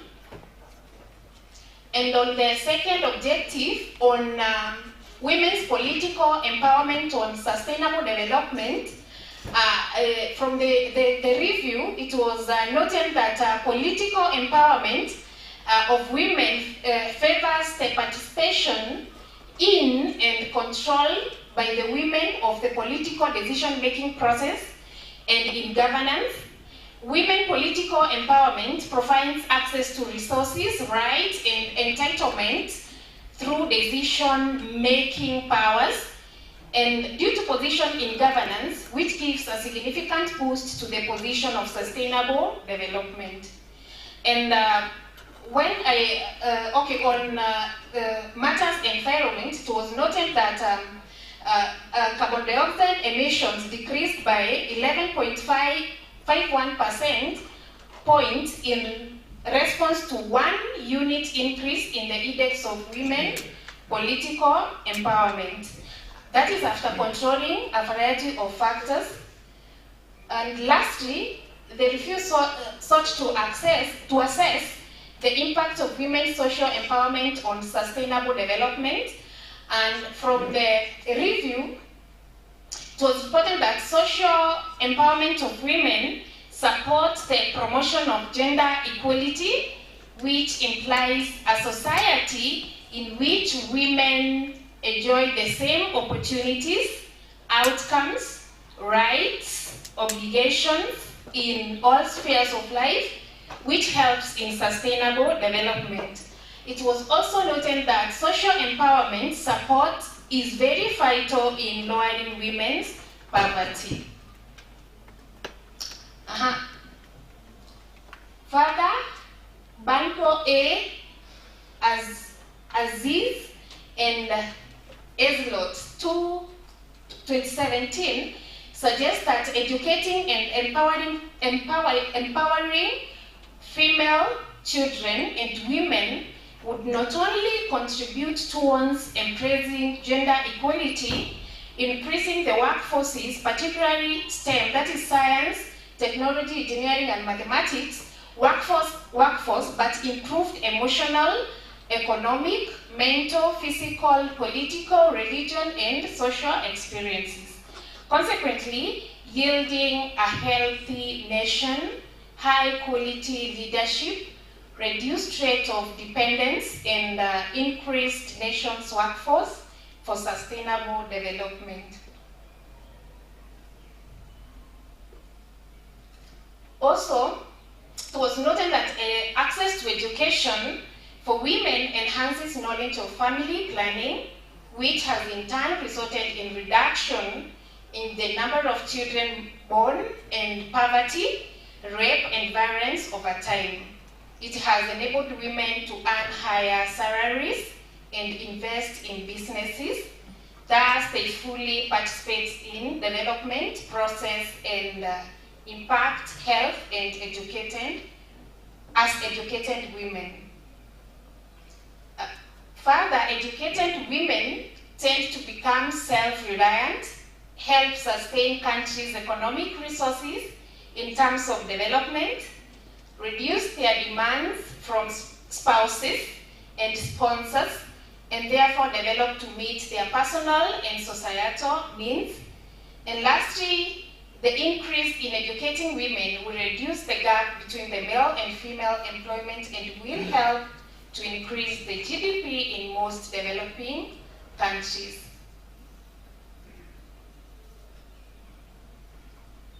So that is still about education too, that apart from age, education emerging as an important factor determining the participation of rural women in decision making, and the regularity and the amount of monthly income seem to be important determinant of the number of children per household. It is a continuation from the previous one. Conclusion. In the conclusion, I said that women empowerment and improving their status are crucial in realizing the full potential of economic, political, and social development. One woman brings hope for her family, and many women brings hope to humanity. Empowering a woman will ensure the family receives better health care and nutrition, and this indicates that equal access to education, credit, property, and employment for women will enhance economic justice and sustainability for all. In addition, women having control over financial resources positively impact the well-being of their families and communities, promoting social progress, reducing inequalities, and enhancing long-term economic stability. So that's the end of my presentation.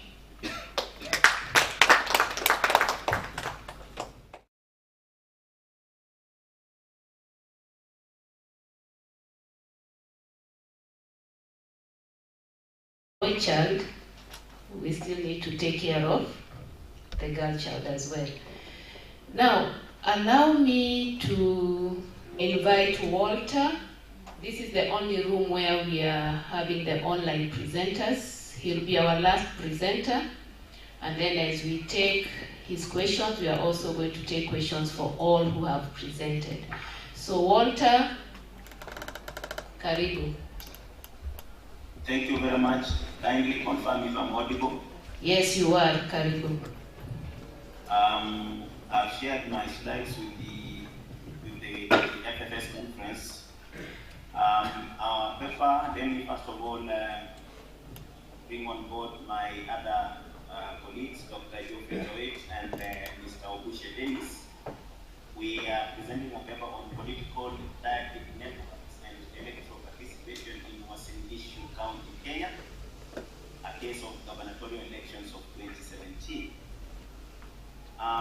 To just bring everyone up to speed is that in elections, in matters elections in Kenya, there is what we refer to as political dialectic networks, which refer to a relationship between the patron who seeks to be elected and the electorate, which this study refers to as clients. And in every electoral participation, clients participate in electing leaders to represent them for a period of time. And what triggered this study is the question, why do leaders fail to deliver on their promises or do not perform effectively to an extent that the electorates think of recalling them back after being elected by a majority of electorates? Electoral participation is a crucial activity in all democracies across the world. Every other country perform elections to bring on board leaders that will lead the people for a period of time.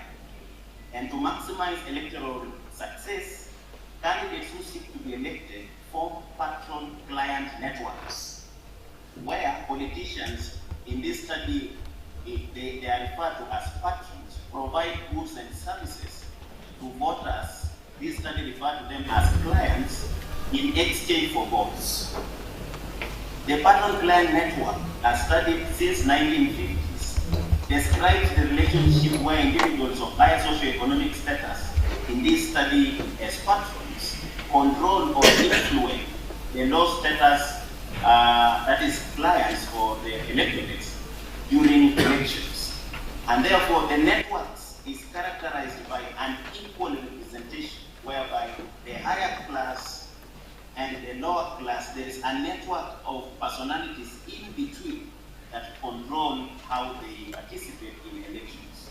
These power dynamics there, that is controlled by the networks created in between the clients and the patrons, have really influenced how electorates participate in elections in Kenya, being an example. The patron-client relationship, therefore, has changed the way elections is done, and in this case in Uasin Gishu County, the study realizes that there is a pyramid that is created whereby the patron, who is the person seeking to be elected, will have a base broad representation of people, creating a pyramid that will control how people will vote.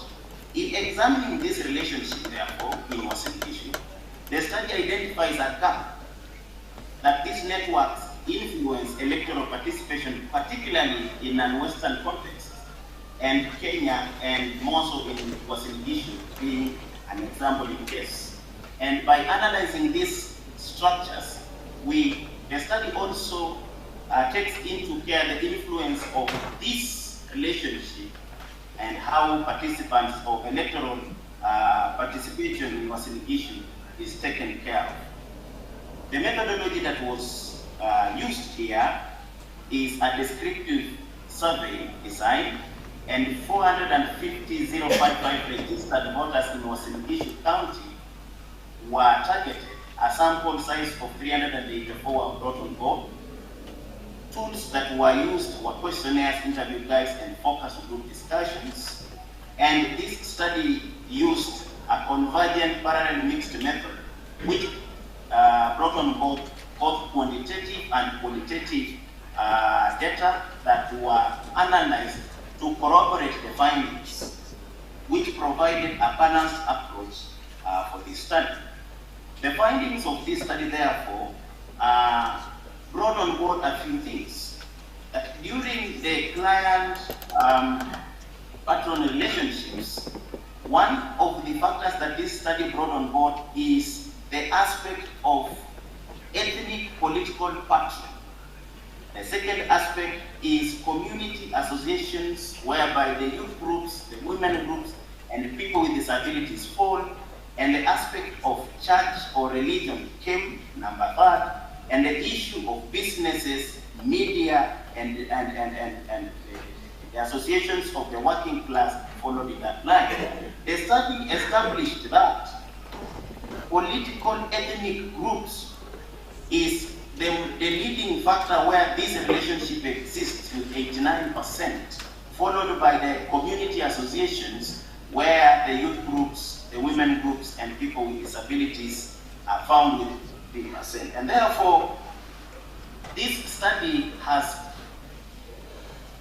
established that political ethnic patrons rely mostly on the patron-client relationships, and therefore the electorates are not closer to the patron. Instead, they depend on the networks for them to decide whom to choose and whom not to elect.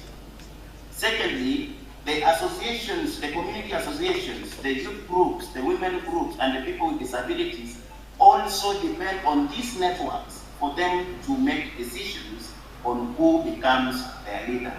And then finally, as the study concludes its findings, it is established that the IEBC as an independent commission should focus on going against these networks during its civic education to train the electorates on electing leaders not because they have been influenced by these networks, but to do an informed decision, knowingly that this leader will do them good development, good leadership in future, and not necessarily relying on the networks that have been put in place by these patron leaders. And in conclusion, this study establishes that electoral participation, however much it is important, it has been taken captive by these networks, and therefore there is need for the commission which is in charge with elections to educate electorate. And the last recommendation and conclusion is that this study can also be done in other counties or other electoral units to just assess whether we will find different findings or similar findings. And the last aspect with this study is that the elections period that happens, if networks are existing, and as we speak today, it requires our whole approach of policy change, our whole educative mechanism to enlighten the public, because most of the electorates depend on making a decision from what they receive from the patron who are the people who want to be elected. Thank you very much for listening to me. My name is Walter Kiboko.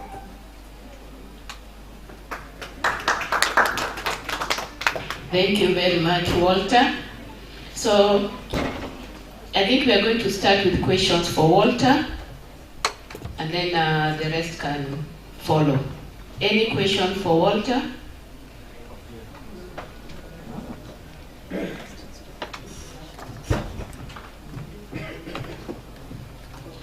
Thank you, Walter, for that wonderful presentation. But I'll just have one issue here. Probably, as you suggest, as you recommend that we do away with the ethnic kind of associations within our politics, also revisit our constitution, which emphasizes that we integrate, but not by killing ethnicities. Kindly look at that. Well, Delegate, thank you. Thank you, Walter. My concern is on how you have recommended about civic education. These networks created in the political square, they are even at the international and multinational level. Like decisions around who becomes the president, sometimes public may not be aware, which I did a study about, are decided at multilateral level. And the public would not know, especially in African continent, presidents are decided at multinational level and in a very confidential manner until now the public is left to choose already the influenced election. So those are very powerful networks that needs to be checked. But what I recommend, Walter, is an elaborate aspect in terms of civic education approach, because IBC would not do any civic education. Why? They are incapacitated in terms of budgetary allocation. Remember, crippling institution in this country is you don't budget anything for them. That's why judiciary also sometimes get threatened in terms of budget. That's why anti-corruption unit get threatened by cutting the budget. So it's an issue. Now it's coming down to county government after devolution also. Those networks are working so strongly in the human resource recruitment, are also very strongly in contract manipulations. So these are things really we need to establish, and voice them are really going to bring this country down. But we are getting a generation that is very awake on all these processes the way they are being handled in a country like Kenya. Much humbled. I've taken down the comments, and when we review the study, we will take care of them. Thank you, Walter. We appreciate your presentation.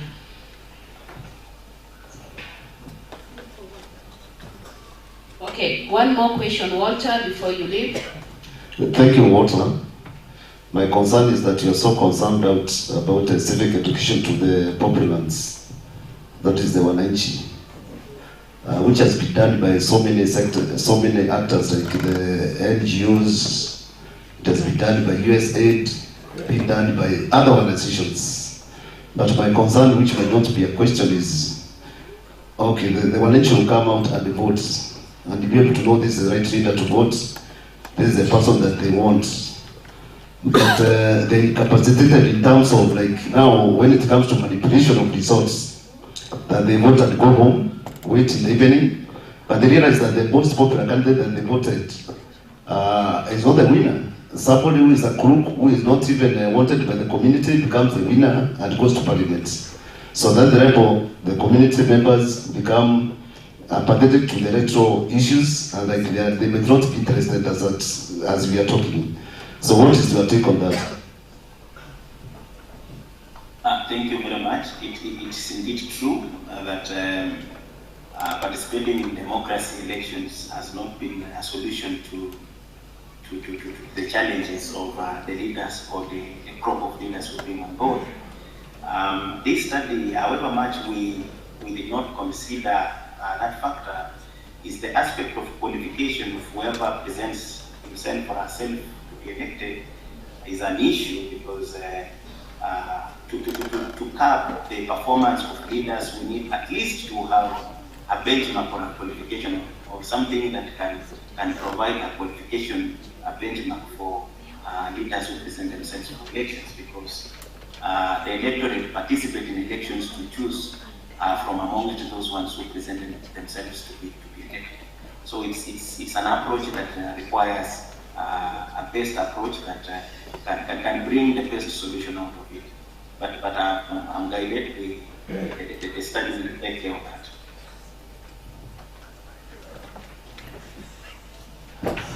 Okay.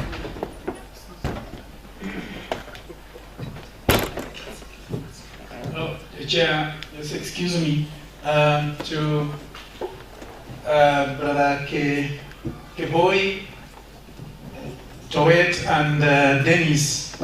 I'm realizing your study is becoming bigger, perhaps, than you expected.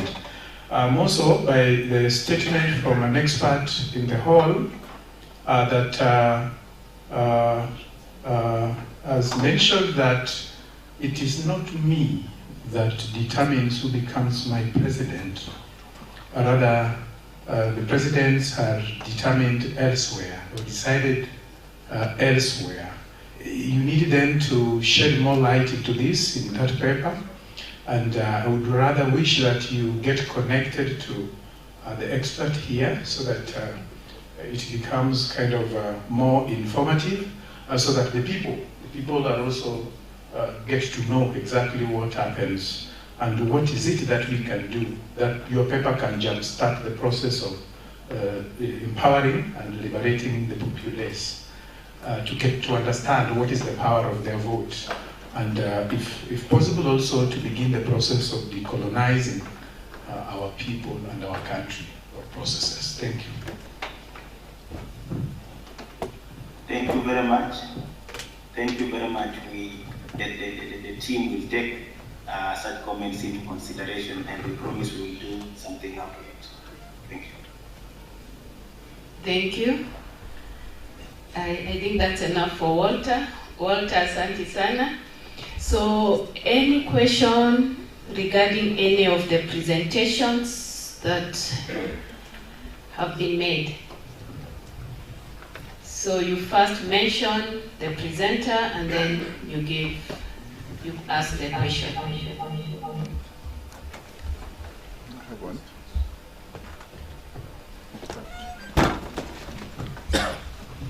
Yeah, thank you, Chair. I may not, I'm not the name of the presenter, but this one on the efficacy and adequacy of the criminal justice agencies dealing with the children in Kenya. Okay, it was not clear to me. Who was the presenter, kindly? Oh, he's there. Yes, he's there. Oh, okay, thank you. Okay, I wanted to find out, is it an academic study? If yes, you may describe what I'm likely to ask. If yes, because it was conducted in 2022, and you are saying it was market-driven by your organization, 2 years down the line, what is that of your findings in your organization? And maybe number 3, I did get it very clear, although I'm sure it's in your full study, which was your study area? Was it national or basically in a selected area? Thank you, Chair. maybe I'll start and relate your question with... Just look at others, not me. Okay. So you have asked whether the study was an academic study. Okay, what we do at our center, we normally conduct policy related study. But this is more of an interplay between academic study and policy study. Purpose? Then you have asked about where did we, was it a national study or we targeted how many counties? So when we'll be sharing the report shortly, we did this study to 5 counties. What informed that is we looked at, I don't know whether you're aware of the CPIMS data, Child Protection Management Information System. Is an online platform that captures national statistics of data on matters of children who needs care and protection. So along there is a provision. So it's not only the children who needs care and protection. The platform also captures data of children who are either incarcerated or who have been also victims. Let's say children who have been defied, children who have been abused, let's say any form of sexual abuse of these children. So we relied on that data and we're able to pick now the most prevalent, the top 25 counties in Kenya. So that is about basically 50% of the counties. And the uptake of the finding, as a center, what we do is we conduct study but we don't implement. So what we do is just to disseminate the finding, and then it is now the responsibility of each and every agency. You realize that within the criminal justice sector, we have several agencies. Like you look from where does this town come into conflict with the law. So there is a police, there is DCS, Department of Student Services, coming in when they are taken through the criminal justice system. There is prosecution, there is the judiciary, there is correction, that is prisons. There is also probation after care service. So we have already disseminated our finding, and because of the process that goes along with releasing a report, because we have a roadmap, so sometimes we find that we are supposed to conduct, let's say, 6 or 10 studies within a financial year. But because of inadequacy or budget limitation, so there is that delay. So what we do, we make sure that we are able to release the preliminary findings as we wait now the reports to be disseminated. I think those were the questions. Yeah, thank you. Well answered.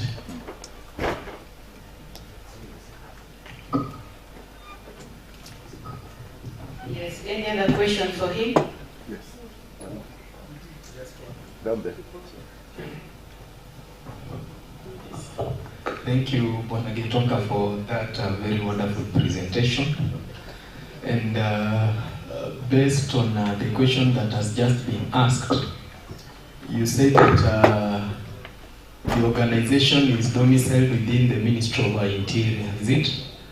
Correct, yes. Yeah, so I was wondering whether the ministry really takes these recommendations, because one of the recommendations was because there is inadequacies in funding the criminal justice agencies, to what extent does the ministry take it as a policy? Because I did a study somewhere last year about recidivism on the juvenile offenders. And one of the key things that I found out was, and I think I presented it yesterday, was inadequate funding.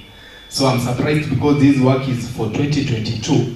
And I'm just wondering whether the ministry is serious about the policies that you give as an institution or not. Maybe you can respond to that. Thank you. As you answer, please. question, I could just ask something for interest or understanding.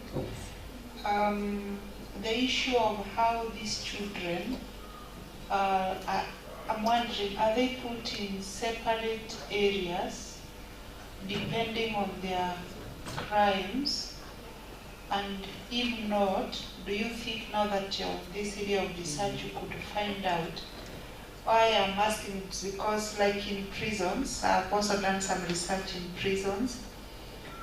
Most of them would attest that I came here with a minor crime, but when I came out, I had been taught or I learned how to do other crimes, basing on the concept of their being at the age of peer influence. How do you think it would help in saving the lives of the children? Thank you. Thank you. Thank you, Dennis Musoti and Madam, for your questions. So I'll start with the uptake, because where we are domiciled, we're within the Ministry of Interior, State Department for Internal Security. And as you even what is going around the debate currently, there is a lot of issues on funding, on government programs. Because if you look at what we are recommending, let's say, establishment of more child-friendly or child protection units within the police. That one requires a lot of resources.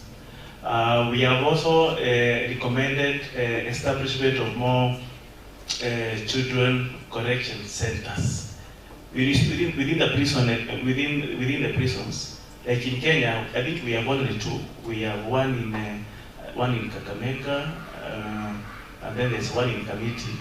So establishment of a facility requires a lot of funding, and the government is struggling with resources. So sometimes you find yourself you are recommending something, but now because of who is supposed to implement that, or even when they make their own budget request and recommendation, those resources are not provided. Yeah. If you have visited most of our correction centers, especially for the ones under Department of Children, you realize that most of these institutions are in a very dilapidated state. Yeah, they require innovation. They're in bad state, very prolific state. So funding is an issue, and even going forward, we see more problem on how to run some of these institutions.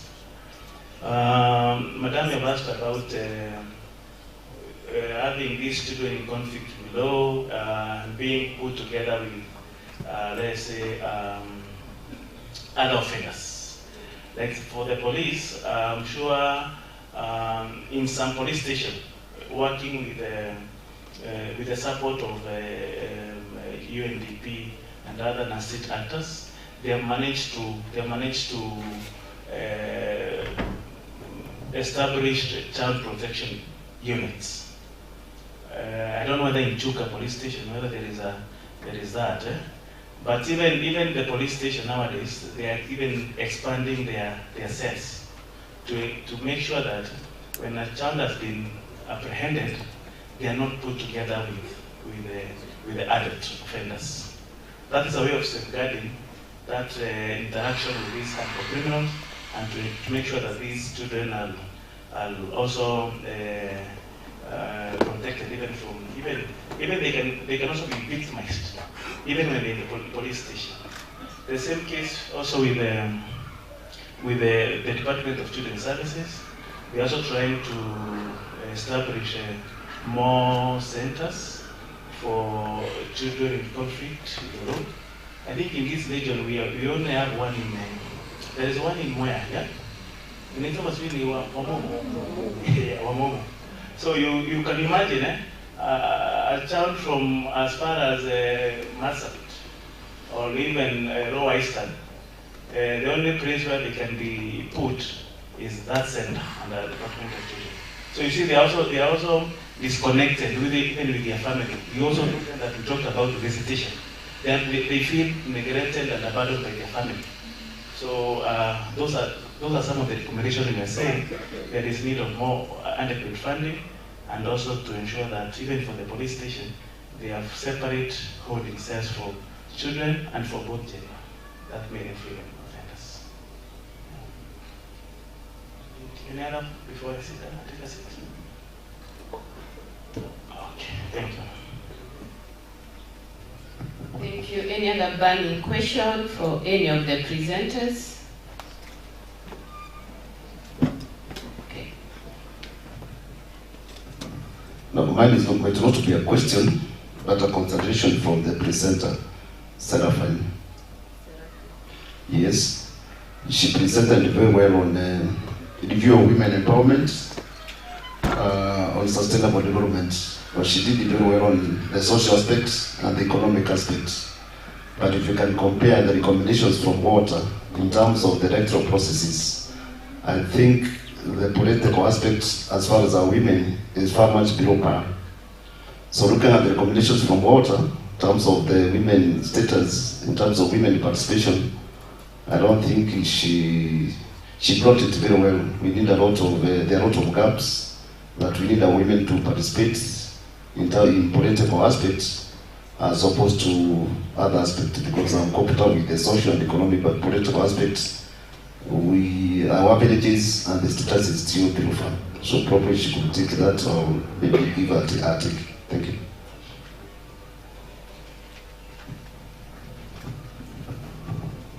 Yes, you've gotten the question? Yes. Okay. About the point of political empowerment of women, on that finding, I am going to expound on it, do more research on it, and on the full paper, I'm going to try on that. Yes. All right, we have another question for you, Seraphine. Is your question for Seraphine? Yes. I have for Seraphine and others. Seraphine, one, in Kidogo, one of your words was saying women's something, empowerment on sustainable development. I think it was to be for sustainable development, women empowerment for sustainable development. Now, in your study, you assumed that once you build a woman and all women for that purpose, then you build the entire society. You bring hope to the families. Did you take care of women who are irresponsible? Because I want to believe they're there. Yeah. Thank you. I don't know whether to ask other people, but I wish I would be allowed to clear so that they address those questions. I wish we can take a presenter at a time, so that we don't mix them up. So there's another question for you, Seraphine. Yeah. Thank you. It's a concern. If you look at the recommendations that you did, you needed to own them as your own ideas so that they give you the actual purpose or evidence that it will confirm the need of empowering women. So go back and revisit the recommendations, align them to your ideology so that now you work on them. Indeed, it is important to do that. Then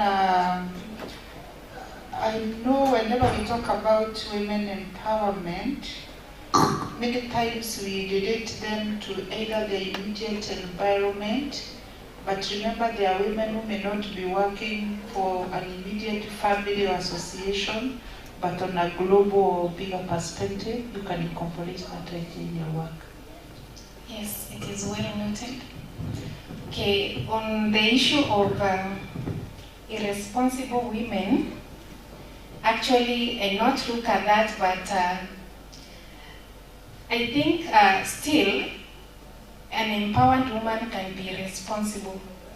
It is irresponsible in which way? I can be empowered and I'm still irresponsible. Yes. So on that, it is something that you have brought in my mind, and I will look at it. Yes. All right, thank you. So we'll take just one or two more, then we go for lunch, so that we can come in for the afternoon session.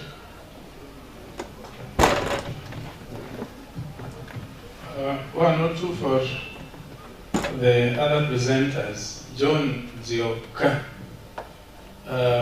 you did a wonderful presentation on epistemology or something.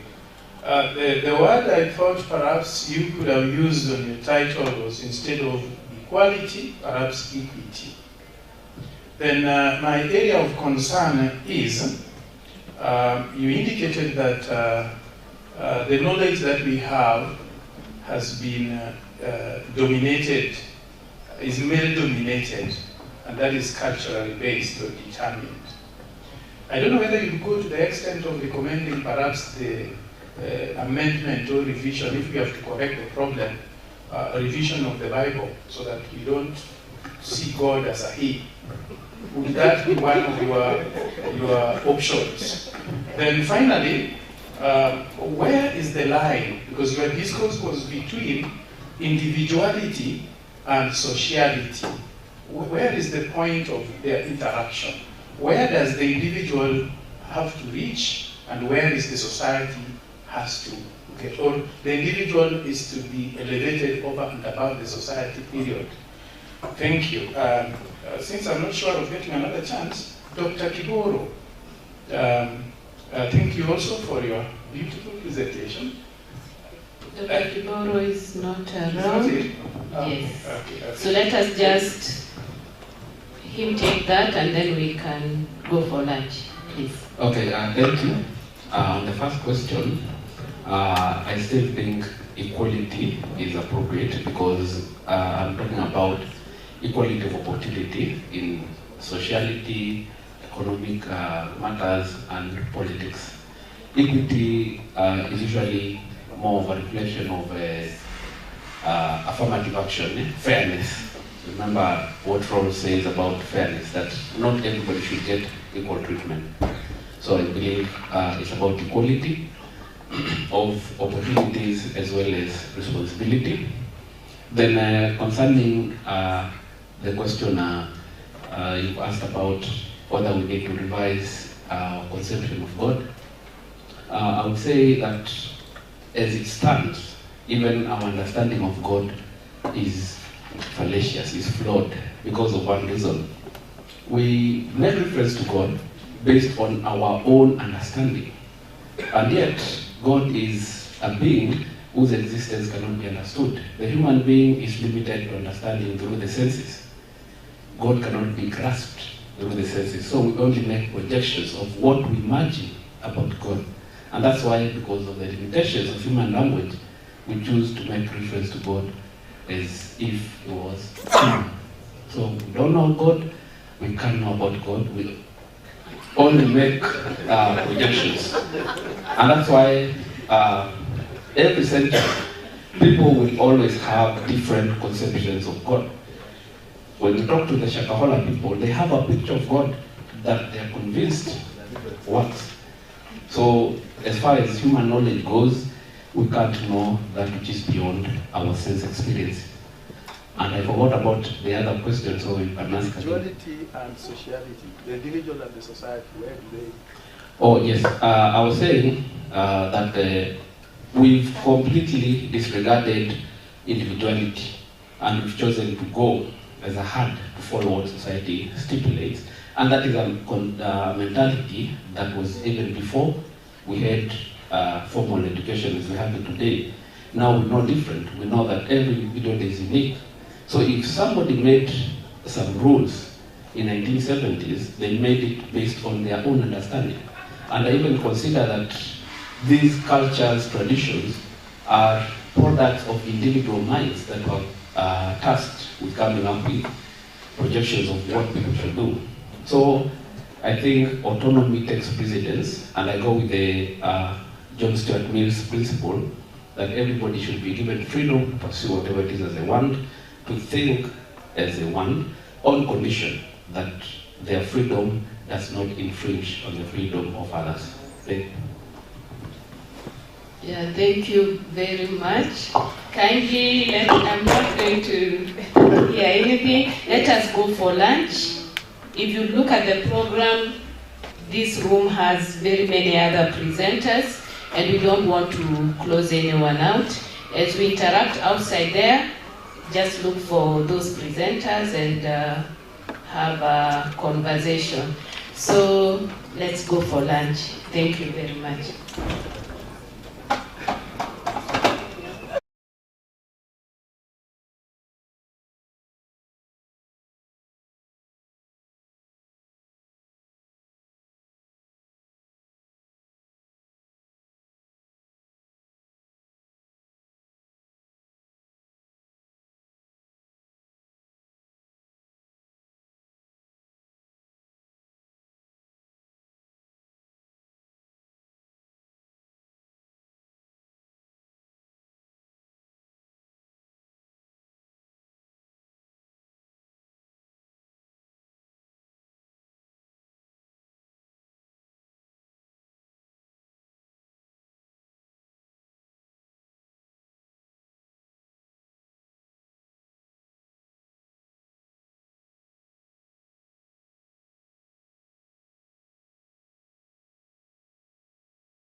Then we have Linia, Dr. Joran, and Abel.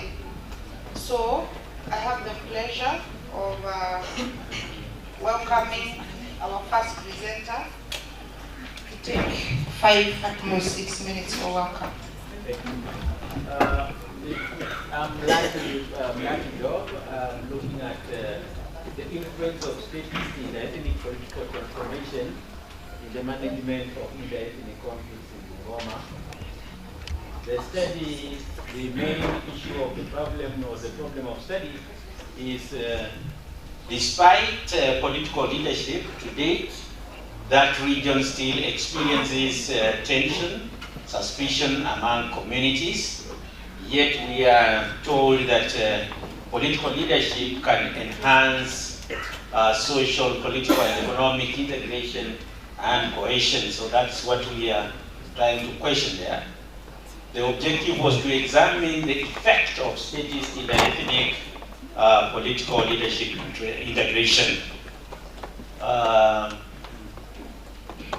is the problem. I will not go to that. I will go straight to the findings. The methodology, you will look at it. Now, the findings were that because on peace building, you have to understand where the problem came from, and that's how we can deal with it. One is that elders, intermarriages, and culture and trade played a very important role in terms of uniting communities. However, with the advent of colonialism, all these elders, intermarriage, culture, and trade were rendered to the periphery as the, or somebody talked of capitalism came in and replaced that leadership for purposes of helping the colonial government. So eldership, all those roles were lost, and then what happened is that subsequently, that was the role that elders used to play in terms of uniting communities. It was not just a human factor, but it was related to, it was godly, it was kind of supernatural, but that was left out, and therefore it cut off the initial linkages. Colonial chiefdom also broke down the same. When you look at that paper, in that region, the colonialists brought in a new leader, who was Nabongo Mumia, and therefore cut off the spiritual, and therefore divided the communities even further, and therefore made the communities vulnerable to conflict. Then, by 1963, the colonial government had united those communities, and therefore, of course, united them in a centralized colonial state, but it was adopted at independence. And remember, the colonial society had broken down the unity, and what was happening is that subsequently, the communities could easily erupt into a conflict. Then, just around 1963, again, in the same year, there was the politics of nationalism, where we have Kanu, Kadu, and the Bukusu took Kadu, as the Sabo took Kanu, and therefore they started building on that hatred between these communities. And this was enhanced largely in the independent government, and that's why we had every 5 years we have conflicts, 5 years we have conflict. That was the nature of the independent government, was corruption and greed, which found its way into ethnicities. There was biased, repressive political leadership, both from Moi, from Kenyatta and Moi particularly. And then all these communities were aligning towards a particular political leader. You will read that in the full paper. Then, of course, this is the same information that is on the... Then, though 1963 Constitution had vested in the president's discretionary powers but it was used to enhance ethnicities in the government, and therefore it actually caused ethnicities, particularly in Bungoma, causing the conflicts between the Bukusu and Sabaot. The 2010 constitution tends to close in that gap by reducing the powers of the presidents. That is by forming commissions, and these commissions have to reflect diversity, ethnic diversity. Of course, both Kenyatta and Moi, as you can see there, they demonstrated antipathy to Masinde Muliro, who was the darling of the Bukusu, but hated the equally among the Sabaot, and that caused that conflict. But of course, the 2010 constitution now tries to unite this, to come up with a law which prohibits any individual against intimidating or hostility against any other because of ethnic background. Through affirmative action in political leadership, hybridity in inter-ethnic, intergenerational political leadership, hybridity in regional and national integration are thought to be solutions. However, they have to be fitted on the constitution. Why I'm saying that is because you find a leader, a governor, choosing, for purposes of integrating communities, choosing one of the deputy must be from one community and the other the governor from another community. But they now decided to use communities that are more or less similar, like the Tachoni and the Bukusu, and leaving out the Sabaot. It still causes friction because these are Nilots and these are Bandus. Then because of that, the study recommends regulated implementation of strengthened in the ethnic political leadership, and then we survey, the government should survey all the land and register it, and where the disputed pieces are settled amicably, detach the Bukusu Sabaot, because within the Sabaot, within the Bungoma, the communities are actually divided along Bukusu Sabaot, those boundaries. So suggestion for further study is to investigate the implementation of 2010 social, economic, political, and legal integration in management of inter-ethnic conflicts in Bungoma County. Thank you so much. I think I've come to the time.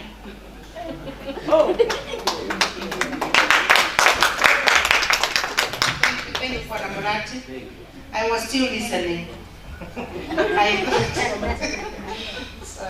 I thought the speed was good.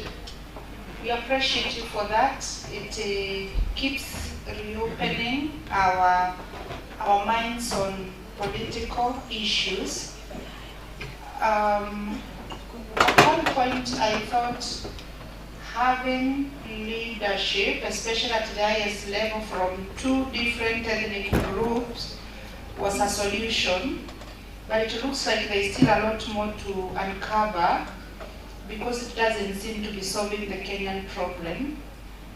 I do not know, maybe since you'll ask questions, maybe one of the questions I'll ask is also choosing from the major communities at the disadvantage of the minor communities. Does that elevate the problem that time when it comes? Thank you so much. We'll have our second presenter, Dr. Undo, and she will be presenting on the topic of parenting, issues related to parenting, and we want to welcome her and expound on this.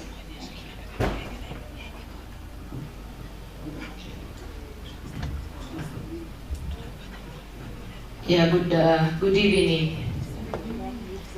I know it's past 3. I was told after 3 it is no longer afternoon, it is evening. So I want to bring to our awareness about parentification in the context of subjective well-being. Now I want to ask you a question.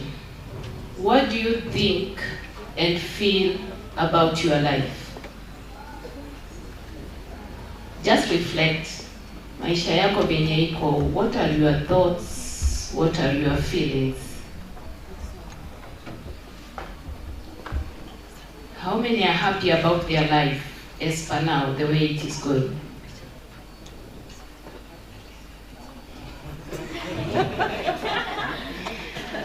Okay.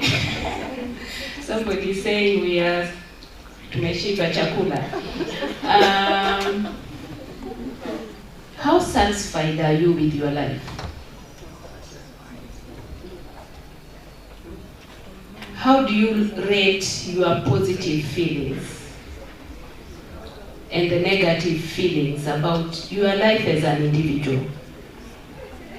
Now that is what we call subjective well-being. An individual's thoughts and feelings about how well or unwell their life is. So if you're actually dissatisfied with how your life is going on, then your subjective well-being is a bit low.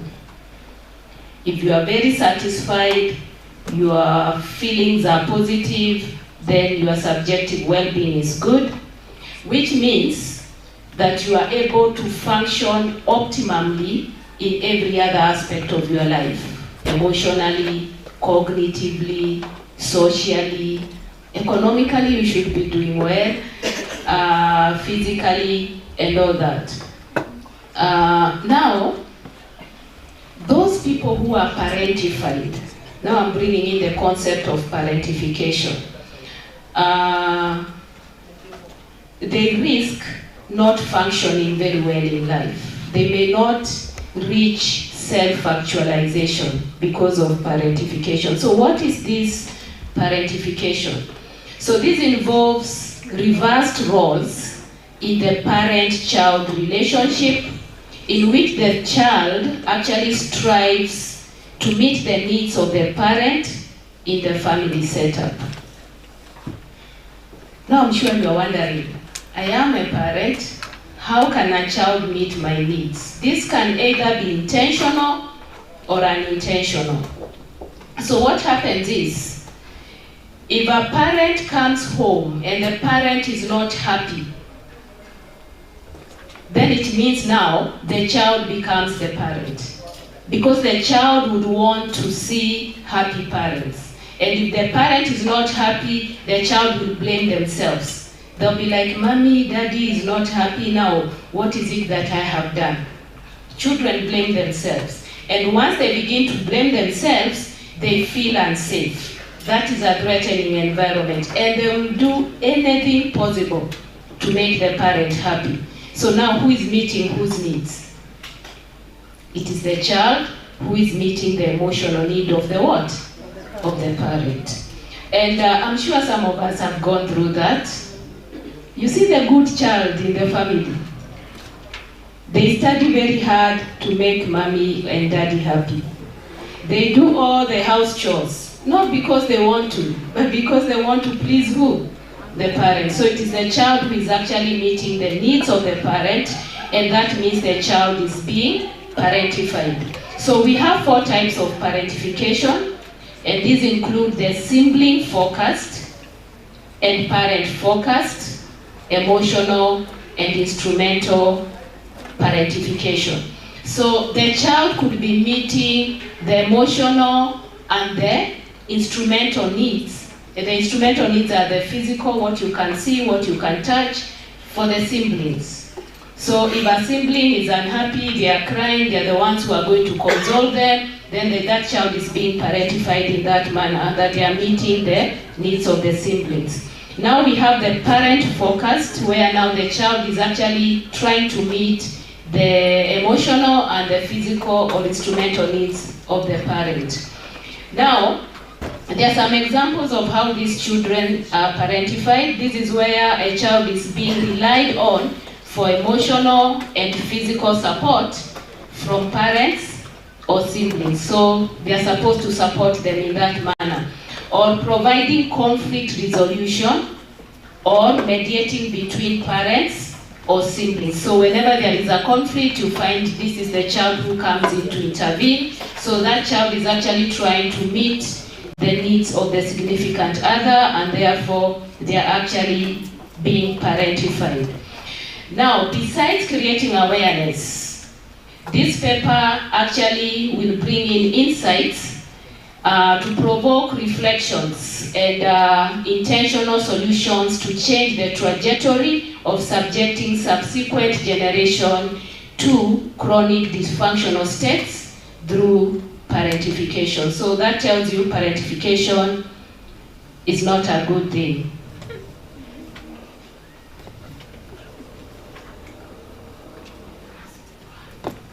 Now the slide is not moving. So now the methodology for this study, it is a case study. And what inspired me to come up with the paper is because this lady in the nursing profession is doing very well, is actually doing very well, and she's not able to actually appreciate the success that she's actually supposed to be enjoying. And she was kind of mixed up with regard to whether to continue working or resign just because she had conflicts at her place of work and all that. And I figured out quite a number of people are actually going through those kind of emotions without knowing where this is actually coming from. And the case was actually picked up because she actually exhibited all the 4 types of parentification. Now the results of the study. So thematic analysis was done and 4 areas were picked up, and one of them is hypervigilance, then there is the imposter syndrome, self-deprivation, and responsibility fatigue. Now, those are the demographics. Let me skip that. So we have hypervigilance as one of the effects of parentification, which actually interferes with subjective well-being of an individual. So parentification is actually brings about trauma response, where somebody becomes hyper-attuned to what is wrong within the environment, and this tends to be a predominant trait among those people who are parentified.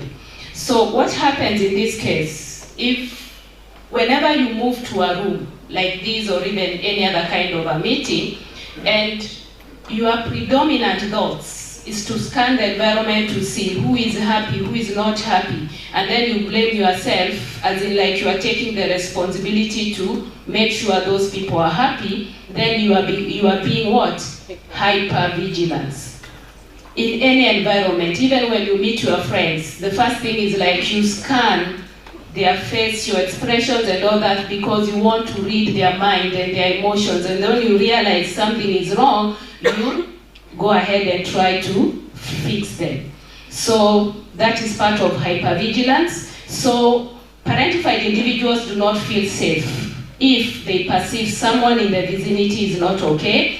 Now this lady, because this was an interview or thematic way of collecting data, she actually said, I like being alone because when someone is upset, I imagine I must have done something towards the situation, and then it's like I hate it when I am wrong and always avoid hurting others.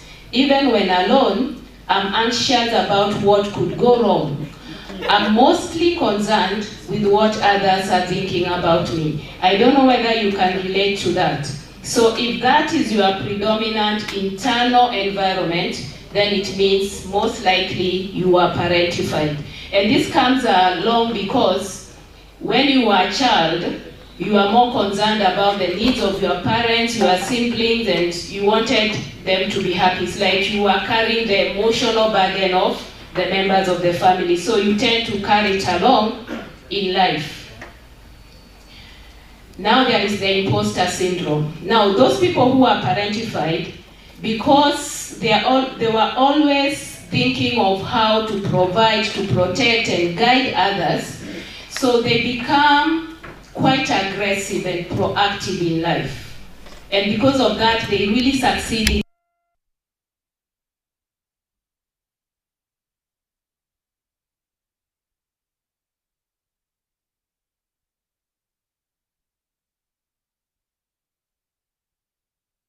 This was actually reflected in Monday's response. Monday is not her real name. So friends tell me that I am organized and successful and often ask for advice. Most of the time we go to these people for advice because we see how they are doing well. And then she proceeds, I actually do not feel like I'm successful, and most of the time I am not sure of what I am doing in life. I do not accept compliments because I feel like I do not deserve them. You know those people, when you are told, hey, you've done a very good job, and then you are like, okay, some of us just say thank you, but we are like, who you? They are not serious or something like that. That's an imposter syndrome. Another theme is self-deprivation. Now these are the kind of people who will meet the needs, all the needs of other people, except their own. And sometimes they do that to the expense of their own needs. They put the needs of others first. Once they are done and everybody is happy, that's when they sit back and they start thinking about themselves. And you can be sure in the society we are living in, kila mtu anataka to take advantage of another. So these are the guys who are taken advantage of. Because whenever you tell them to do something for you, they'll give you the priority before they do what they actually need. So as far as Monday is concerned, she said, I feel satisfied when I meet the needs of others. I find myself putting others' needs first, even at the expense of my own needs. So it's like they are not able to set healthy boundaries between meeting the needs of others and their own needs. Again, as far as self-deprivation is concerned, it's not just about instrumental needs. People who are parentified do not engage in authentic vulnerability, which results into limited capacity to seek help and the required support. So these individuals, just like Monday, even if she feels that a friend or a significant other can actually meet their own needs without even being stressed by the need, or they can easily meet it, they will not go ahead and ask just because they don't feel like they want to burden another person. If you have a friend and you know they are struggling and they are not able to reach out to you, they could have been what? Parentified. So emotionally, they deprive themselves. So as far as Monday is concerned, she said, I cannot remember any time I ever asked anyone to help, even when I knew they would be glad to intervene. I feel my needs can wait until I'm able to meet them myself. I am not comfortable when others help me. I seek ways of compensating them for the help they offer. So whenever somebody assists such a person, they find ways of paying back so that they don't feel like they are a burden to their friends or their significant other. So this is a continuation of the same.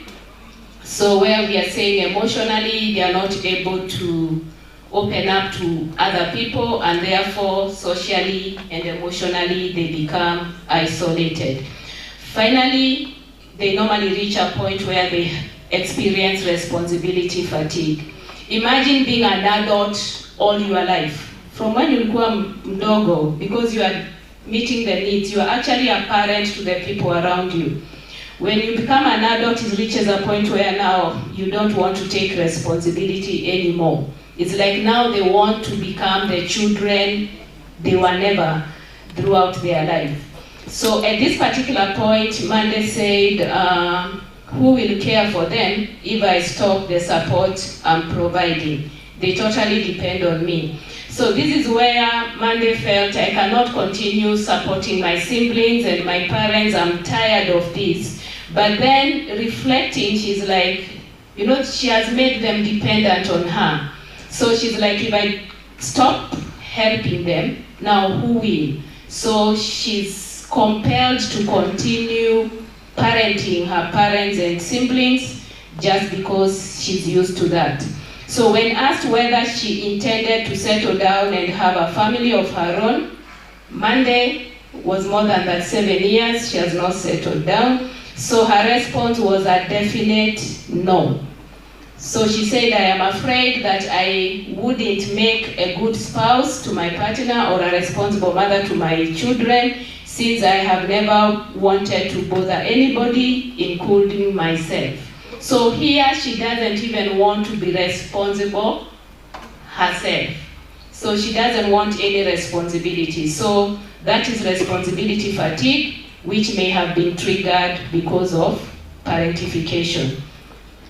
So finally, the recommendations. Parentified individuals need to self-reflect in an attempt to identify issues with subjective well-being and thus seek appropriate intervention. Then psychologists may need to design evidence-based interventions in terms of psychotherapy, programs, social support groups for parentified clients. Then there is need for various mass media organizations to create awareness about parentification and subjective well-being through the print media and maybe television and radio stations programs.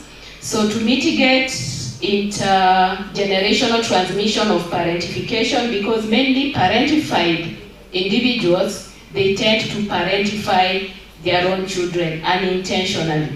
So to curb that, it's important for parents to be, or prospective parents, to seek insights on appropriate parenting, and then finally, the management of schools, religious institutions, and non-government organizations may consider outreach services targeting parentified individuals.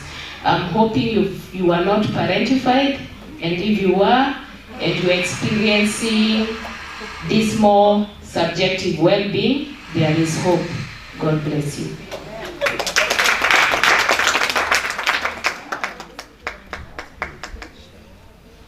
Thank you, Daktari.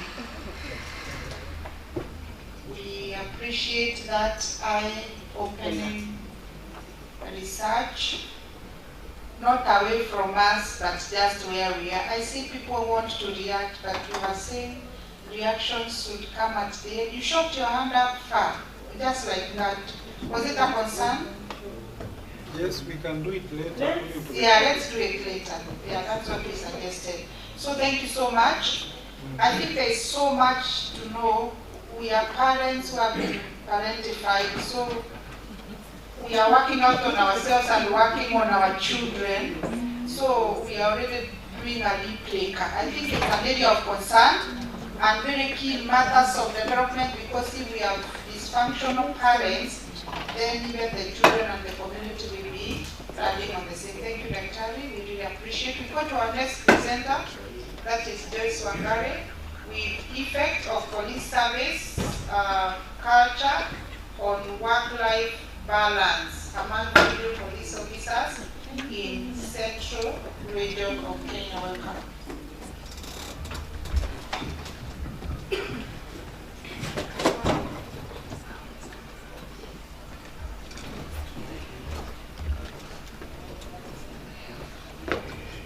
Good evening. Good evening again. My name is Joyce Wangari Kamau, as you have heard. I'm doing a research on the effects of police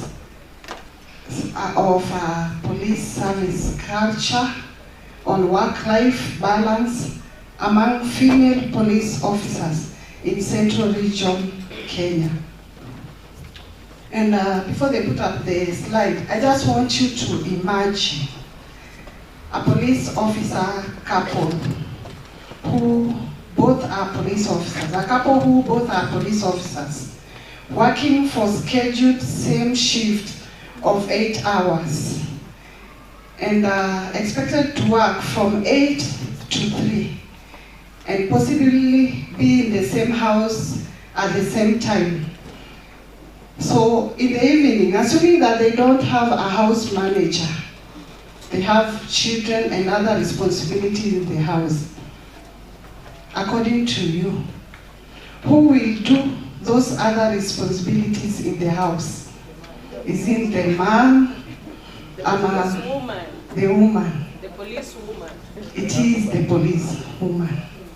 I want you to imagine that this police woman was in her duties for the last 8 hours, the same duties, assuming they were in the report office, taking and booking clients, going to the court, doing the same shift for 8 hours. And then this police officer comes back in the house. Na baba yao will just ask for the remote or the newspaper. Is it true? That is a personal view anyway. But I'm just, in a nutshell, I'm trying to bring into your mind what my study is all about. It's about how the police service culture has infected police female officers on work life. Ordinarily, work-life balance is key to everybody. For someone to be holistic, you should be able to set an equilibrium between work and life.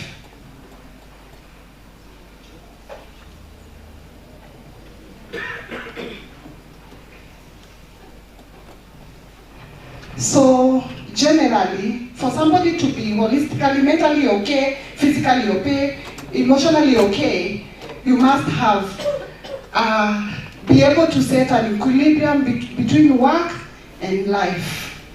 However, the nature of the police culture has led police officers with duties and responsibilities to juggle between pressing issues and meeting sometimes traumatizing events in the station, that a lot of emphasis and a lot of work is so much put on the work more than the life balance. Now, naturally, or the way we assimilated men, the aggressive nature of men, as opposed to female police officers, men are naturally very aggressive, and they have that nature of aggressiveness. This has favored the men. The police culture has therefore favored the men to be more professional or to work better than women. And that is why I was motivated to do this study, because there is a problem that the female police officers are more vulnerable because of their nurturing responsibility. They have an added nurturing responsibility besides work, which is nurturing to their family or doing work in their family. And the study is on women, not male, because the female police we see, even from the story I've told you, they are more vulnerable to at least try and achieve more so that they can meet the requirement or the mandate of the police service culture as compared to their component or their male colleagues. That is why I was motivated to do that study. My study objectives are to study the masculine psyche and warrior culture. The warrior culture mindset, it is incorporated in the police service culture, onset from when the recruitment started. Remember, police officers are trained to believe that they must win. There is that warrior culture aspect in them, that they must win. They must kill before they are killed. That is one of the components that has an objective in this study. The other objective is the study of gender discrimination on work-life balance among the female police officers. The other objective that I was studying is the organizational culture, where the police officers have their own organizational culture, where their things are different. And I also want to give you another mindset. Supposing you have two men who want to go and answer a call of nature outside, maybe some moving cars, and one is a police officer fully in uniform, and the other one is a male without uniform, and they are all answering a call of nature. What will be the major concern to the police officer or the man? Mutaangalia nani, the police officer, all eyes. And everybody will feel like he's doing something strange. That is the dynamic that we have all heard about police officers because of their organizational culture and how they are trying. The way they do their things, even their language is different and has got a lot of impact of work-life balance. For example, their language. And when I was taking notes and I was doing my research on this, I used questionnaires and I also used interview guides. Interview guides on one of the counselors. One of them had a major concern and just told me, and I felt it was also something to add in this research. She told me, one day they were sharing a house with her husband. She's married to a police officer, to a civilian, but when there was a need to answer for an emergency, he was called by the supervisor to come and get outside and they go. There is a language that the police use, and I quote, she was told, Anne, of course not the original name, Anne, toka na usivai. Toka na usivai. According to you, how would you interpret that? Utajiuliza asivai nini? And ukweli alitoka na hakuvaa. Which means in the police language, it means toka na usivai uniform. That is their coded language. That it has a lot of impact. And I asked her, so if your husband had, what was the response? It could bring conflict. That is the dimension and the interesting reason of doing this study of the police service culture and how it has impacted on work life among female officers. And because of time, the methodology that I used is descriptive research design. I did 163 respondents. 158 were female police officers and 5 were accredited police counselors from the National Police Service. Findings of the study. It is true that the culture, the police culture has greatly affected the work life.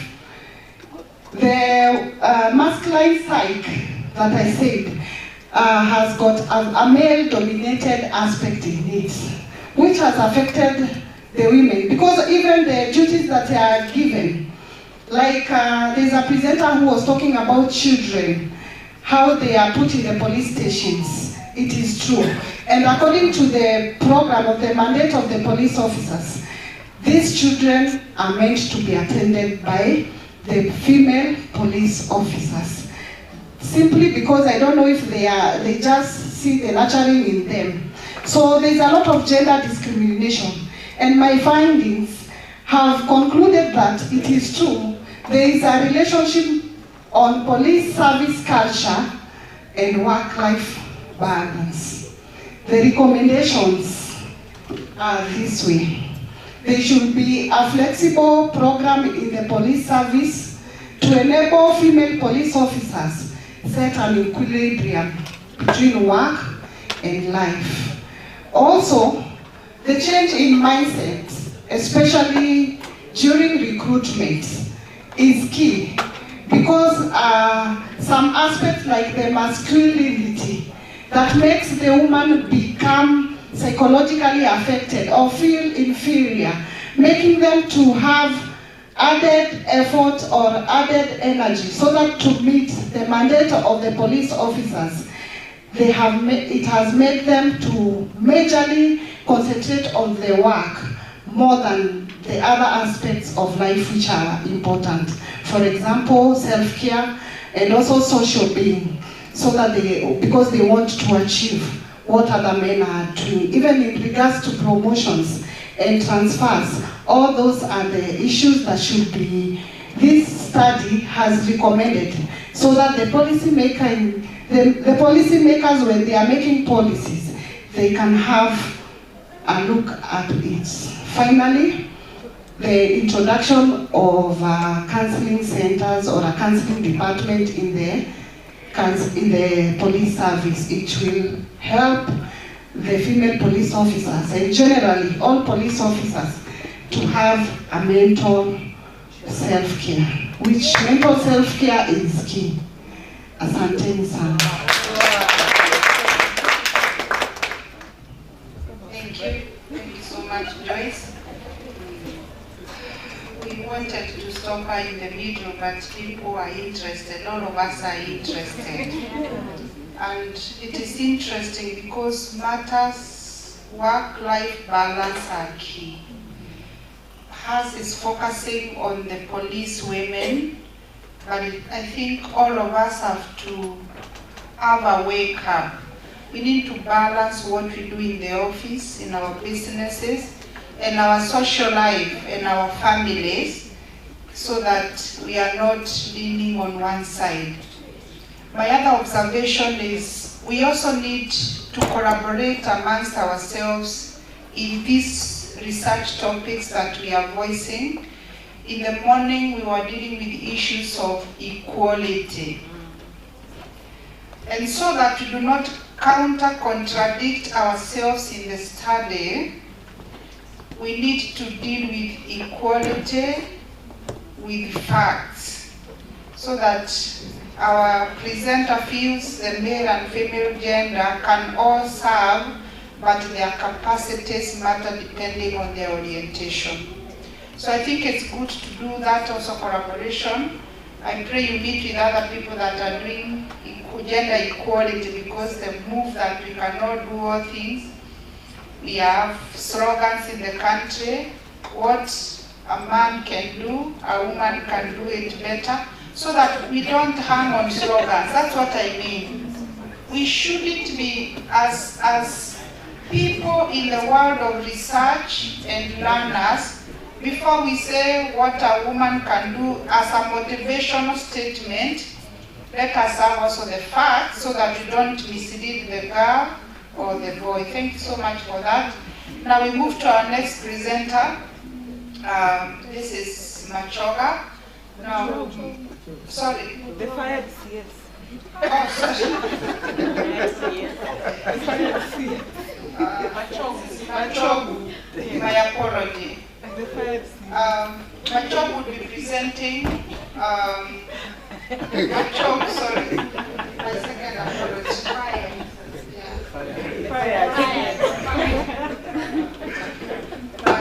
You'll be doing a topic on assessment of the effectiveness of palliative care. I'm mentioning this because he's doing a proposal. He's still yet to accomplish on that, but it's something he wants to share, which is important for all of us. Thank you. Ladies and gentlemen, good evening. My name is Benson Machogu. Machogu, the Gen Z, not the Machogu was fired.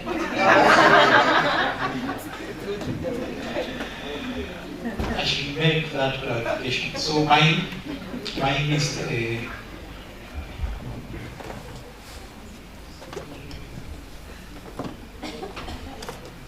I'll be doing. This is a research proposal. I'm a master's student. I've already defended it at the department level of faculty. I'm from the section of media and communication. And the topic of my proposal is the effectiveness of palliative care communication approaches targeting children living with cancer in Kenya. It will be a case of Kenyatta National Hospital. So palliative care is a holistic therapeutic approach that was introduced by the World Health Organization to aiming at giving comfort and support for patients suffering from chronic and life-limiting diseases or illness like cancer. And some of the therapeutic approaches that are involved in palliative care include communication. So I propose to find out how palliative care is communicated in Kenya, more so targeting children, because as we are aware, children have special needs, and like us adults whose comprehension of knowledge, comprehension of language is much advanced, children need to be communicated in a quite special way. So in studies like in the US, where this field is much advanced, there are some approaches that are used to communicate in palliative care. And these approaches include methods like using written materials to communicate to people in palliative care. There's also the use of interpersonal communication, whereby you can have a face-to-face session. And some of these methods, like now, for example, of face-to-face communication, it includes a method referred to a teach-back method, whereby a doctor or a health provider discusses with a patient the issues surrounding the disease and so on. And at the end of the discussion, the patient is asked now to teach back whatever was discussed. If the patient discusses whatever was discussed, correctly, it's assumed that they have gotten the information and so on. There is also the inclusion of lay terminology or lay language, as you have a personal face-to-face communication, whereby there is the elimination of technical terminologies or jargons, so that you eliminate misunderstandings, so that understandability becomes easy. In the written methods, some of the techniques that are proposed by various studies include the usage of a larger type size when you are typing the written information, and also the usage of enough white space. When you have enough white space in a document, it improves readability. So those are the aspects that are being discussed in various studies. So that's what happens in a developed country like in the US. But in Kenya, the opposite is true, because it's what actually motivated me to do a proposal of this study. Because in Kenya, 9 years ago, that's in 2013, 10 years ago or so, in 2013, a study, a report by UNICEF found that in Kenya, of more than 680,000 children who needed palliative care, and when I mean palliative care, I say generalized palliative care, meaning all those children from different or suffering from different diseases who needed palliative care. It's only 1% that received it in both hospitals and hospices. So that is a concern, because the figures given is that it's only 545 children of over 680,000 children in need of palliative care that received it.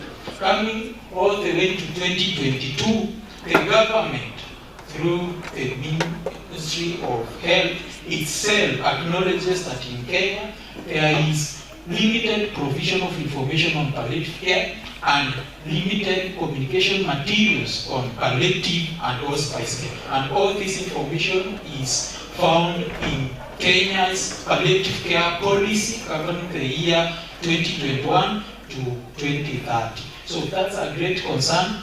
And from the background and the literature review, we find that in Kenya, healthcare providers often fail to communicate effectively with children suffering from cancer, or together with their family members and the caregivers, And as we saw, palliative care or communication is one of the therapies that was introduced to facilitate effective communication, or effective delivery of information in palliative care. So there is a need for a study to be done to assess what is the effectiveness of the current approaches that are being used in Kenya, and what are the gaps therein.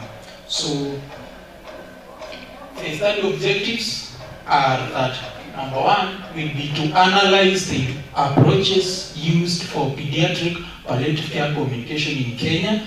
The second one will be to evaluate the effectiveness of the current pediatric palliative care communication approaches used in Kenya. Then the third one, now coming from the research gaps, will be to design an alternative pediatric palliative care communication model which will be used to target these children suffering from cancer, because as we have seen, the current approaches have failed to offer this kind of information. So there is a need for an alternative communication model that can maybe be used, to deliver this kind of information. The significance of the study is that health communicators and media industry may be offered a chance to explore the effectiveness of the current communication approaches that are used to target children living with cancer,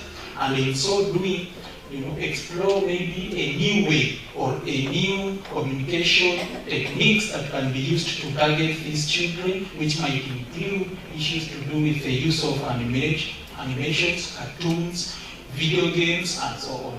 So pediatric cancer caregivers may also be, informed about children's needs when it comes to communication and sensitivity to, information delivery and culture. Also in our culture, our African cultures, our cultures are still conservative in that we are not open to discuss some issues, most of the issues to do with death. So if your child has an advanced cancer, how are you going to tell her that she is maybe going to die in the coming week? So there is that element of sensitivity of that language we should use, which will exhibit, sympathy and empathy. We share those kind of sensitivities.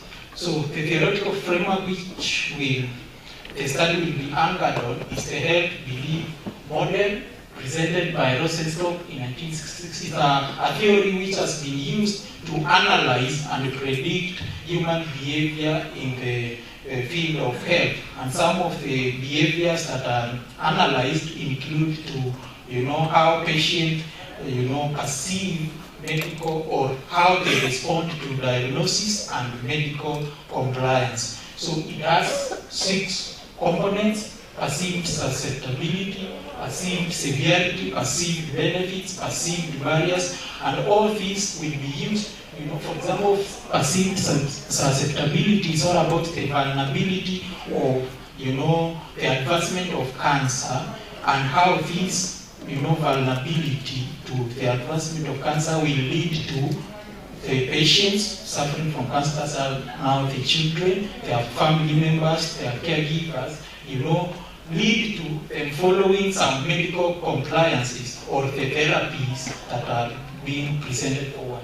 What kills to action, we talk about, the motivators for action. What is that motivates these children, their parents, their family members, and the caregivers to take action of what has been presented to them through palliative care communication?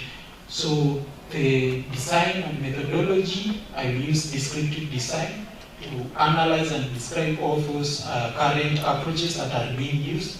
Purposive sampling will be used to, choose Kenyatta National Hospital due to the fact that Kenyatta National Hospital is the largest referral hospital we have in Kenya, actually even in our region, that's the East and Central Africa, and due to the fact that Kenyatta National Hospital has more specialized facilities and specialized specialists in the field of oncology, and convenience sampling will be used to determine the sample size. So thank you. That's my proposal.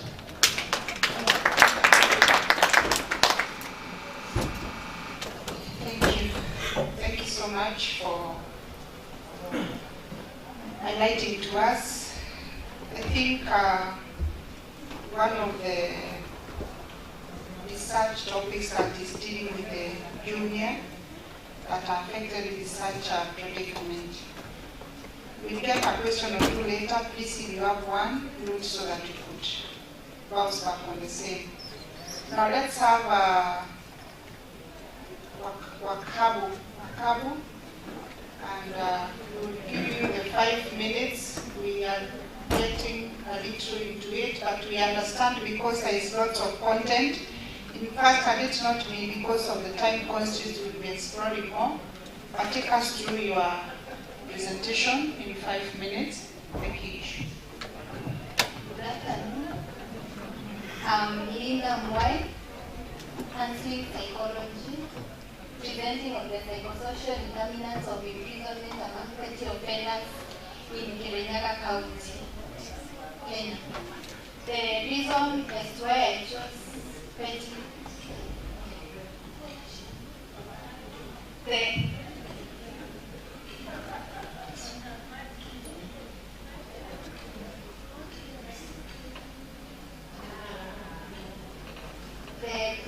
psychosocial determinants of criminal behavior among petty offenders in Kirinyaga County. By petty offenders, I mean offenders as a result of the petty crimes such as robbery, small robbery, mugging, drunkenness and disorderly, and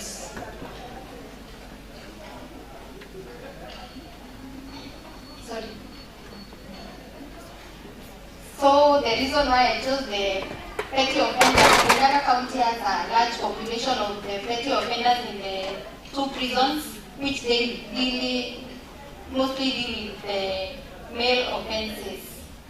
So my research,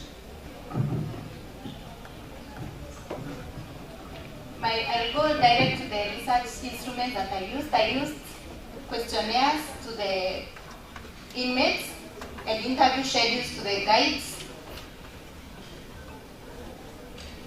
and straight to the findings in the interest of time. Most of the petty offenses are as a result of low self-esteem, depression, stress, social disorganization, and drugs and substance abuse. In my entire document, these findings are explained fully. For example, low self-esteem. Low self-esteem is the view of oneself.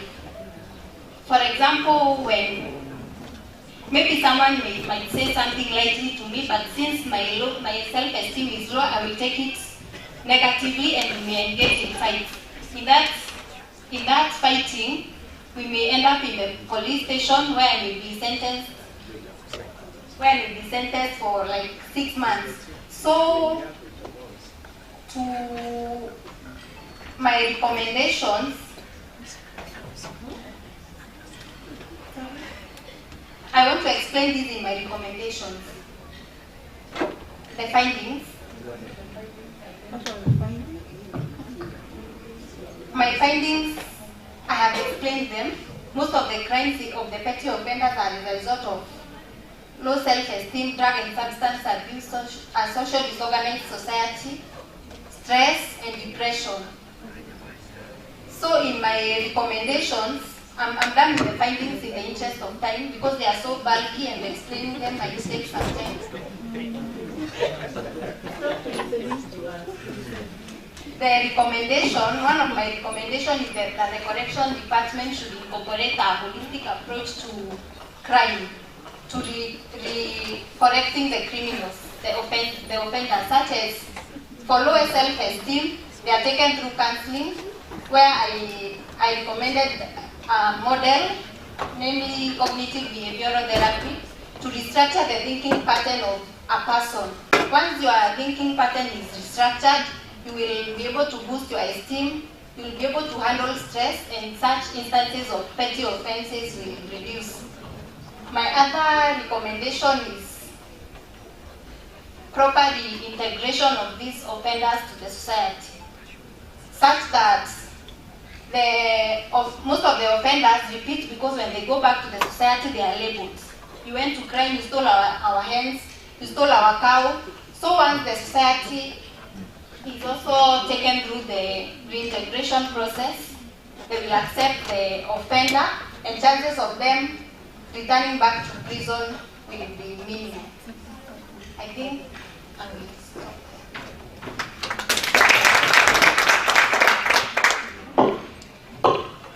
Thank you again. That takes us to the issues related to crime. And Wakabu has drawn our attention to petty crimes, which I think is a reality in our society. And maybe petty crimes just to satisfy the immediate needs of the offender. And the issues that she's raising are related to the determinants, what makes them do what they have done, and she's mentioned a bit of the effects. And maybe as we come to a closure once again, we'll provoke her to more thoughts about the same title, so that we have the peaceful environment we need for development. We go to Dr. Joram Kiarie. Kindly come and give us your presentation. Thank you.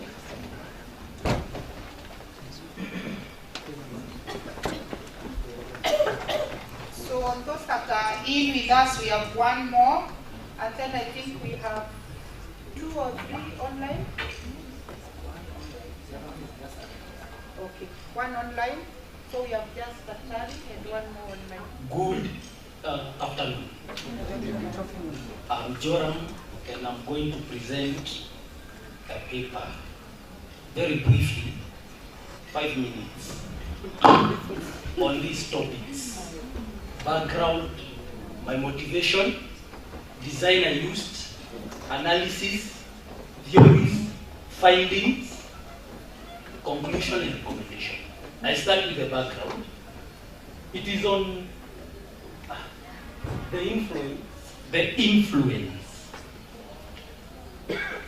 of workplace values on effective utilization of Youth Enterprise Development Fund in Isiolo County. So, in the background, it is a worldwide concept. It is there in the US, UK, Sub-Saharan, Kenya, and in Isiolo. So now, what motivated me? What motivated me is very simple. Youth Enterprise Development Fund has been heavily funded by the government. Despite the funding, you see over 50% of the enterprises are run by youths. They are collapsing. Over 67% of youths are unemployed. You see what is happening in Kenya? Gen Zs. Despite the fact that we have Youth Enterprise Development Fund. So that was a motivation, and I wanted to know why. What is this that is causing all that? Another motivation, I wanted to add more knowledge to the policy makers and future researchers. They can use my paper. These are bases. It's published, so they can use it to fill the gaps. Now the design, I used what we call correlation, research design, and descriptive. What about the analysis? I did 2 analyses, that is quantitative data analysis and qualitative data analysis. Quantitatively, I used what we call descriptive and inferential statistics. Descriptive, you see we have modes, means, etc. Inferential, I used what we call linear regression. That's where we have simple linear and multiple linear regression. Don't worry, those who have not yet reached there, you will reach. Then, qualitatively, I did what we call thematic analysis by topic, what is being repeated most. So now I go to the theories. I used 3 theories: social capital theory by Bourdieu, theory of planned behavior, sociological theory of entrepreneurship. This is now where the interest of sociologists and social scientists come. Social capital theory.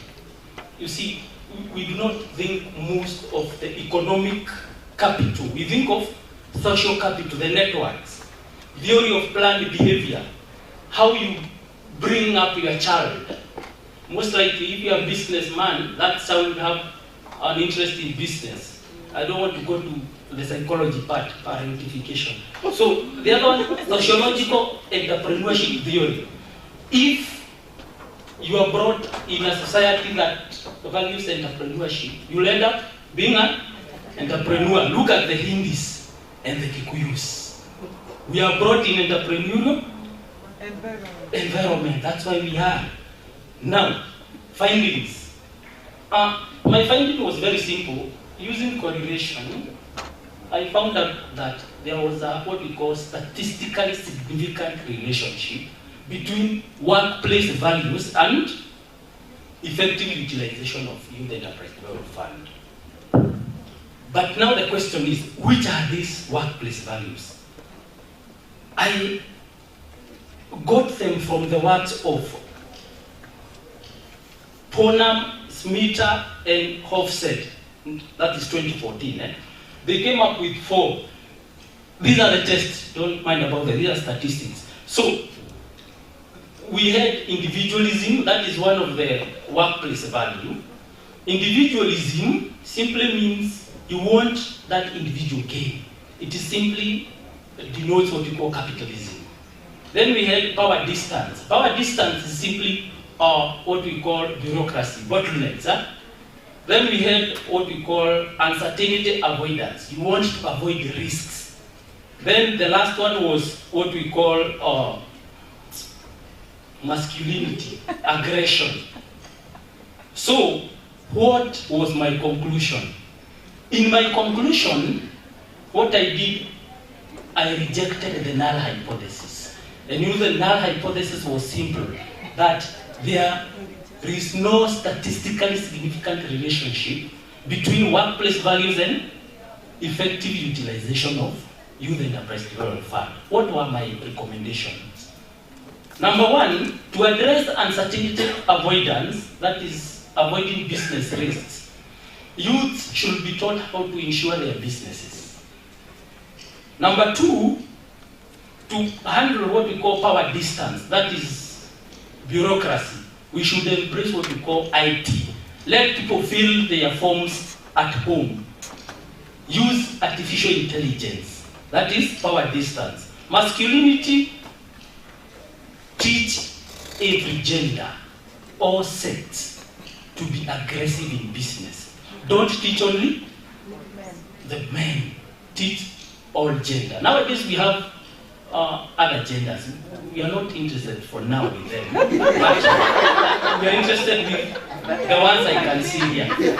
So, the last one is individualism. In my case, that was capitalism. We should try to entrench capitalism even in those ethnic groups that are not capitalists. Let the Wadaraka, the Wameru start engaging seriously in entrepreneurship with their youth, filling for Youth Enterprise Development Fund. Thank you very much.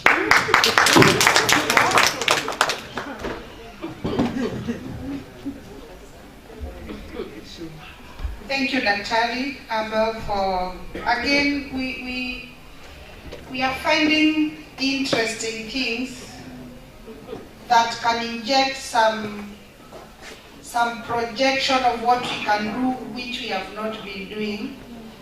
While he says, like in our country, you can almost identify entrepreneurs, I think a change of mind can put anybody to do that. And of course, with the changing of times and the concept of values, especially for the youth, the essence of having them have a sense of responsibility is maybe part of the education, the core education they need together with their other qualifications that go with doing some business or some work. So on my list, I want to ask Abel Bennett to come and have his presentation, Influence of Women, Civil Society Organization on Accountability of Security Institutions. So good afternoon, and it's evening. Good evening, everyone. Yeah, my name is Abel Bennett Hola, and I'll be taking us through a research study on influence of women civil society organizations on security sector reforms. Particularly, if I'm to ask any one of us, maybe it's a rhetorical question, but I want us to just maybe reflect.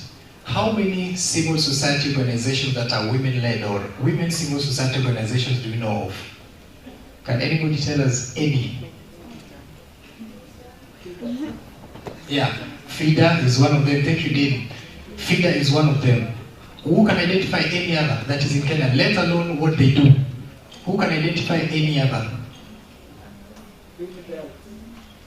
The Green Belt movement, yes, to some extent, it is. But you'll find it's a difficult thing. The thing I wanted to do to us is to provoke us to think in our country today, which civil society organizations really champion for a gender approach in terms of looking at issues to do with security. Let me begin by mentioning first and foremost that security, according to the Kenya National, our constitution, and even the various legal frameworks that we have in our country, the statutes that we have a very robust legal framework in our country. But the biggest problem currently is not even the laws that we have, it's actually the implementation of these laws. And so you'll find, for example, our constitution provides in chapter 14 that deals with national security, that there are certain rules and regulations that are to be followed when national security is to be safeguarded. It provides that national security ought to be provided looking at the democracy, the rule of law, and also freedom, the freedom of people. This, however, as you look at it, let me just...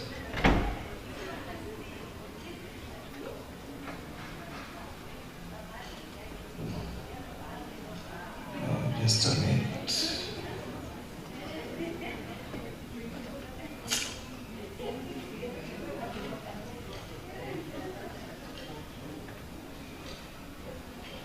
Sorry, you can scroll to the first. I wanted to mention that apart from the statutes that we have, the constitution that we have, we also have various statutes that are also equally very, very key. Look at, for example, the National Police Service Act of 2011 that was later on amended in 2014. It provides that the police are to provide their function looking at the human rights aspect. And this is also equally emphasized in the Prisons Act, Cap 90. Why is it, the question is, why is it that sometimes we are talking about excesses of security agencies engaging in violence or using excessive force? Right now, of course, we are at a stage where we're looking at the Gen Zs. And one of the main issues that is currently a debate is, have the police been involved in abduction as it is alleged? Some of them have come out, people who have survived, and they have harrowing stories, saying police had used excessive force and some of them were abducted. This brings into question the need for a reform of our institution. And the reform process of security institution is not something that is new. It was actually, there was one instance that it started in 2003. Not that it started, but the earliest form of a security reform can be traced in 2003, where the national security and the government, upon assuming leadership, decided that in order for them to implement what they were calling the economic strategic framework for employment and wealth creation of 2003, it was a plan for 2003 to 2007, they needed to first of all reform the security sector, because this framework identifies peace and security as key components of the process of ensuring that the implementation is done accordingly. And so you find that in that regard, that process started in earnest. Later on, the impetus was enhanced in 2007-2008 after the post-election violence. And particularly, we know that the Ransley Committee that was initiated in 2009 made a raft of recommendations that were later on incorporated in the Constitution in 2010. And this is the journey of reform. Even today, as we're talking, you'll realize that the reform is not complete. There are still aspects of reform that are very, very critical, and today we're talking about excesses of the police, calling into question the need for various multi-stakeholder approach towards looking at the issue of governance of the security institution. That brings us to a very, very key issue. Why did I decide to do a research on women civil society organizations?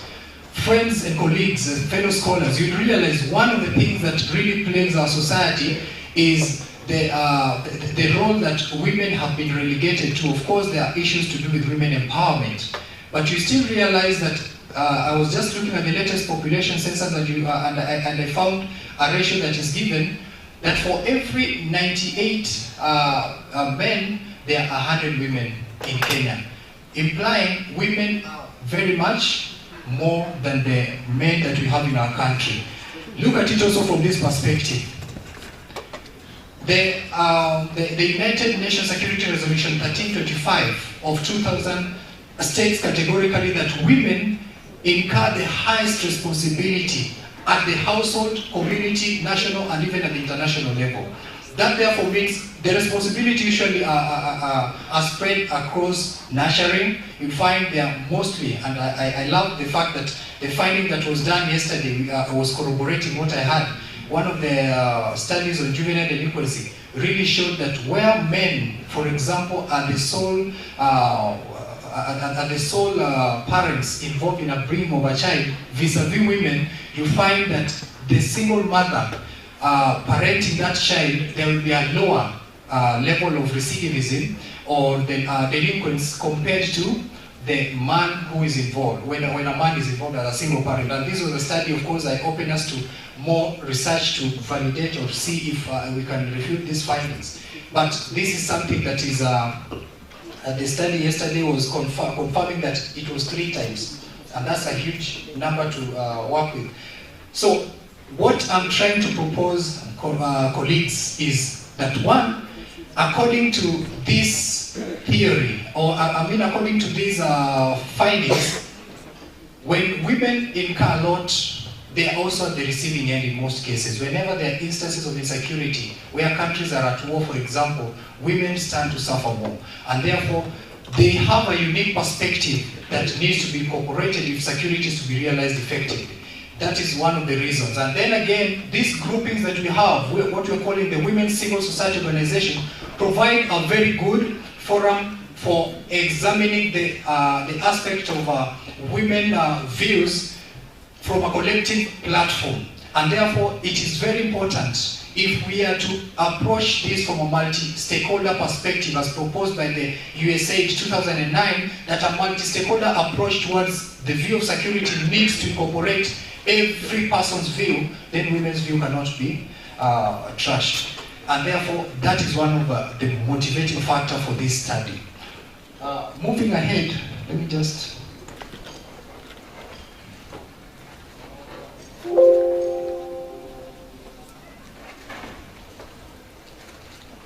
Yeah, let me come to the statement of the problem.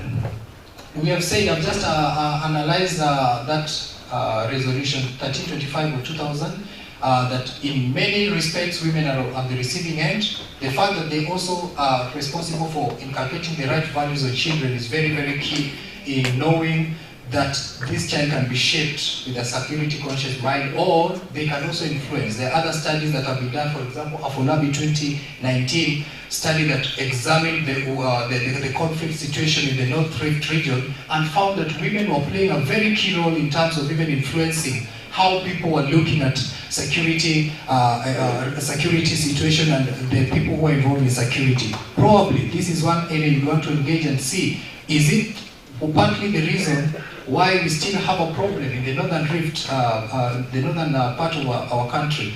So there is a scanty analysis of the gender-specific advocacy, and this brings into question the need to examine why, for example, these views not taken into greater consideration. Of course, a solution will be through analysis of those research and as well as the research, the analysis of findings from the different respondents that will be what the focus of this study.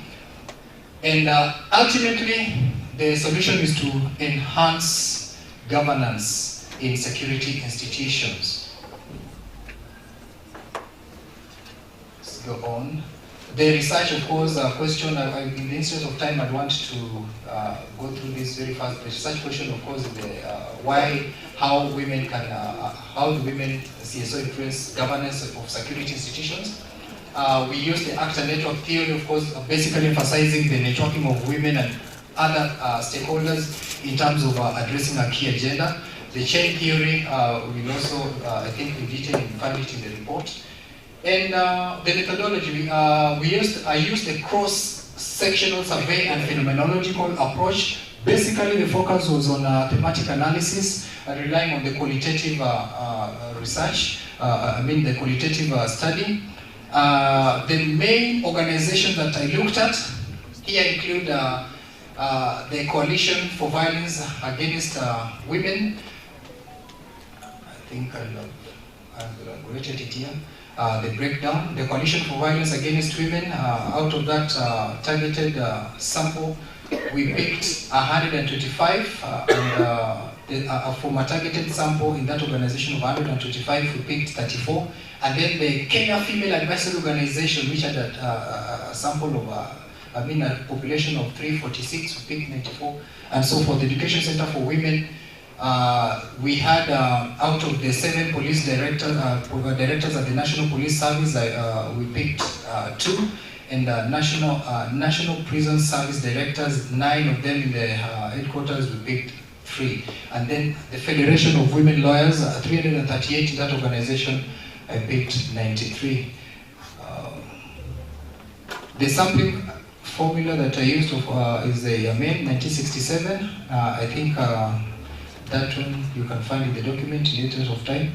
Questionnaire, the administered questionnaire to 250. Key informants were 10, FGD were 30, and grouped into 3 groups. And let me quickly rush to the findings. I think respondents were only 248 responded out of the questionnaire that we administered. Still, of course, it is within a margin of error, as of course highlighted by Mugenda and others. And we had this as the main findings in this study. Mainly, the study was qualitative in nature, and I believe the full report has the views that were given, of course, with the specific responses from different people who are in the FGD groups and even the interviewees, the key statements that they made. But it was found that even though these women civil society organizations are involved, there is a marginal extent to which they're involved in these activities. Of course, most of them citing resource constraints and the need, of course, to have more funding in order to be able to reach the top echelon of the governance structure in the security industry.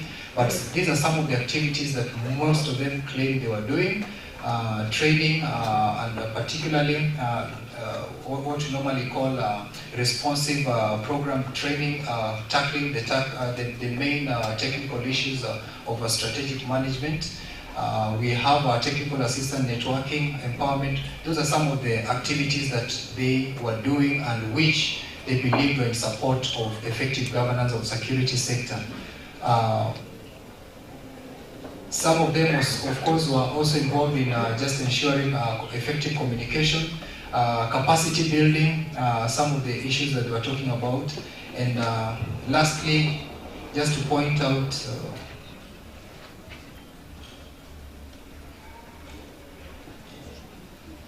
the findings. So we found in a study that they impart a number of skills, mainly focusing on communication, enhancing effective communication, which was found to be a very, very key thing. If you have to really have the best result in your team, you have to be effective communicator. Capacity building, information access, of course, to some extent, there are certain information that we could not access because they believed as a security organization and conscious of some of the information that were to be shared in regard, even despite having, of course, ensured them that the information would be in confidentiality, they still felt that was security conscious.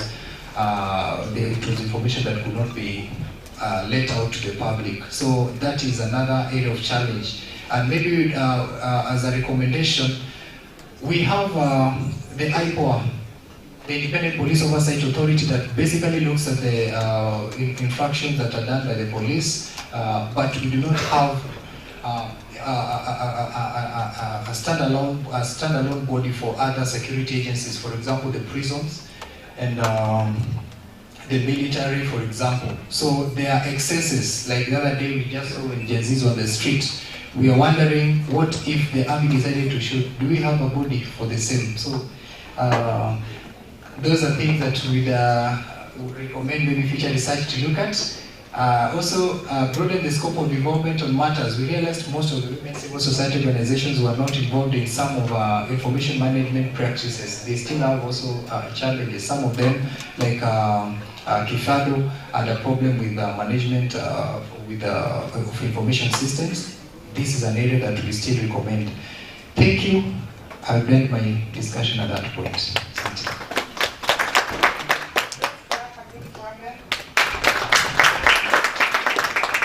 Thank you for adding that to the bank of research.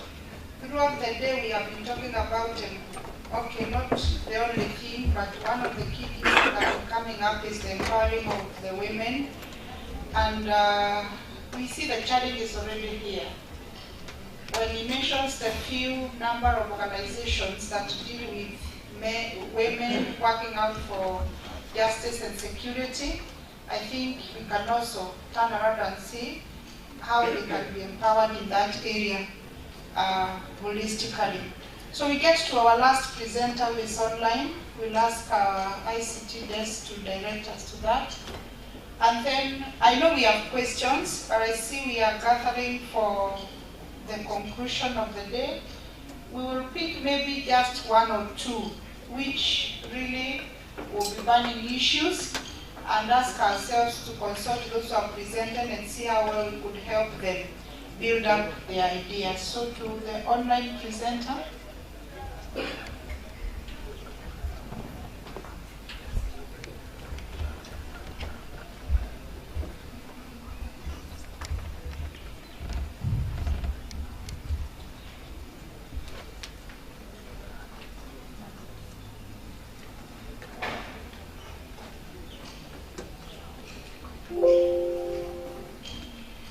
Good evening, Emmanuel.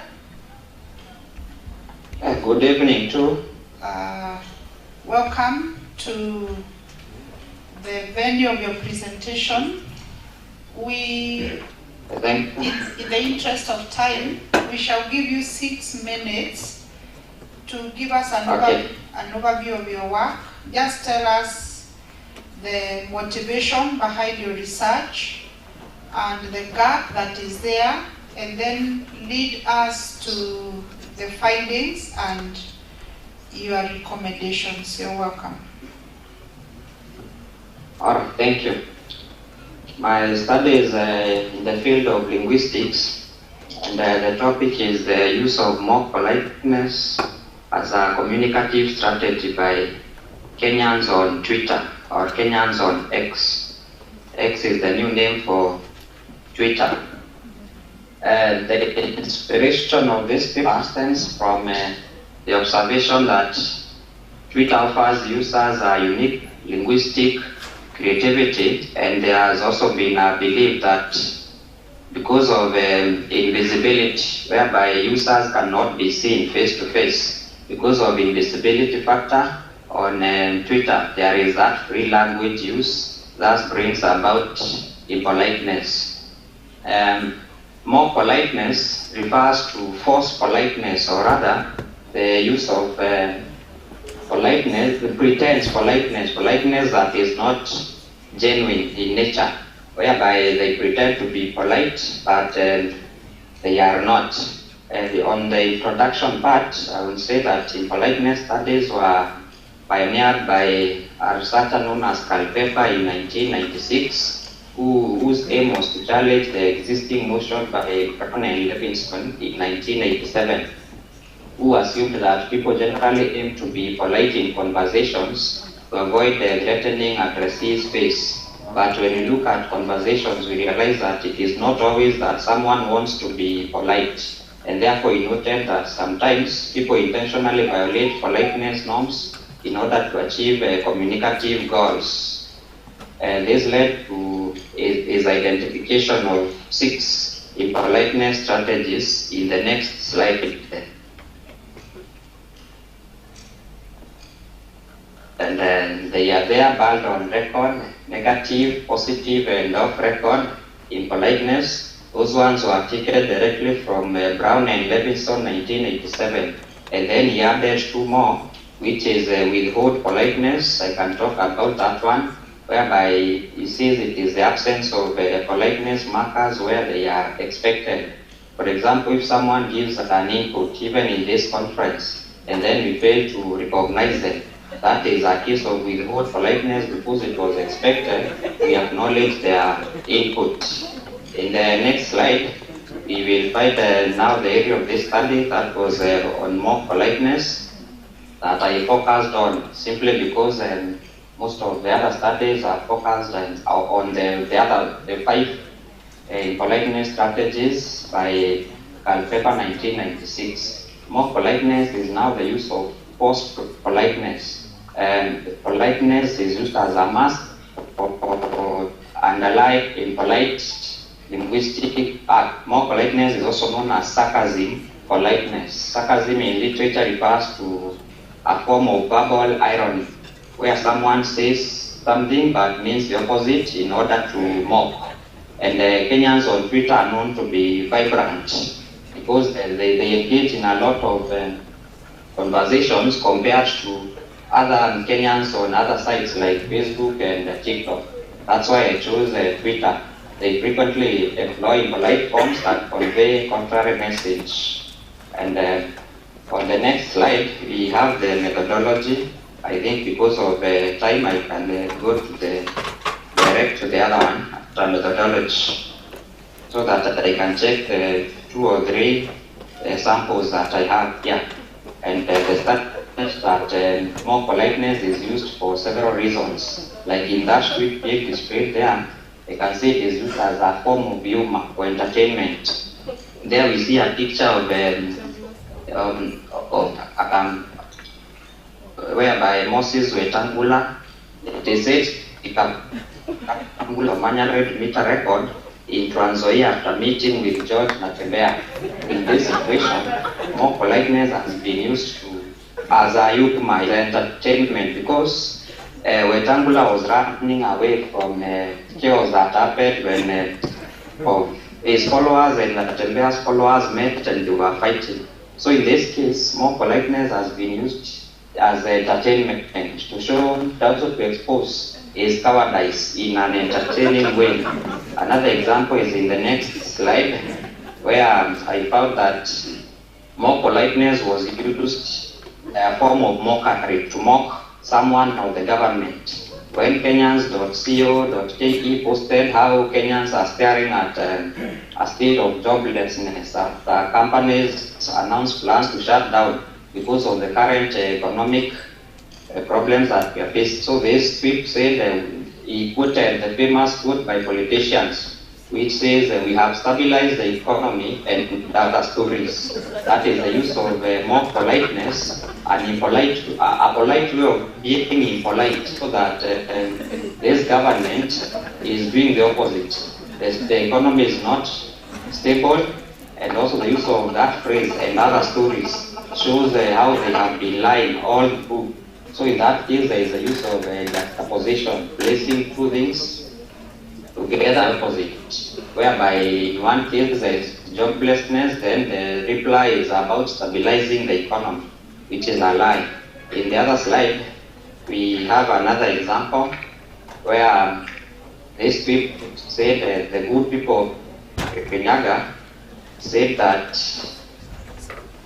the good people of Kirinyaga said that even if a thief, she here is their governor.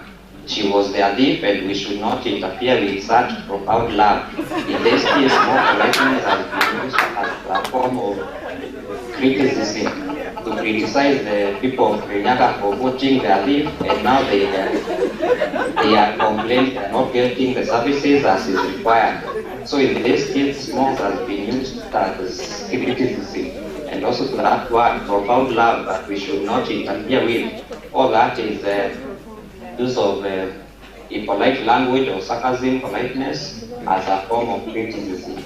And the last one, the last example, due to time, here we see the use of more politeness as a presupposition, where it is stated that to all cabinet secretaries, immediately you got appointed, you are supposed to look for someone with brains. That is now the use of indirect language. Because if they look for someone with brains or a team to help them run the ministry, that is the cabinet secretaries, maybe they will do better. They will not get fired. And this, yesterday they got fired. Maybe they would have read this tweet before. They will look for someone with brains to help them run the ministry. The indirect language here means that the CSs do not have brains to run the ministry. That is the use of a preposition in terms of more politeness. Another example next, the other slide. Because of time, I think I go to conclusions. The next slide is about conclusions. I conclude that Kenyans on Twitter use more politeness language to give social interactions. That is, it helps them in giving comments. When you look at the comment section, it is there the more politeness that is potentially confrontational, but it maintains social harmony because it is an indirect way of saying something. Another conclusion is that it helps them to convey criticism, to criticize the government in a less self-threatening manner. The tweets are able to balance the need for politeness with the desire to convey criticism, and therefore they challenge the authority and then expose leadership flaws, speaking in a softer and indirect language, like in the case of the CS who have been told they have no brains in an indirect way. The other conclusion is that as a source of humor and entertainment, most of the tweets are just put like that in order to create humor among the Kenyans on Twitter. It is also used to expose how negative goals have been met. This includes expressing a disagreement, joking, mockery, criticizing the government, persuasion. You can persuade someone using more politeness, and also seeing solidarity. I will stop there because of time. Thank you for your attention.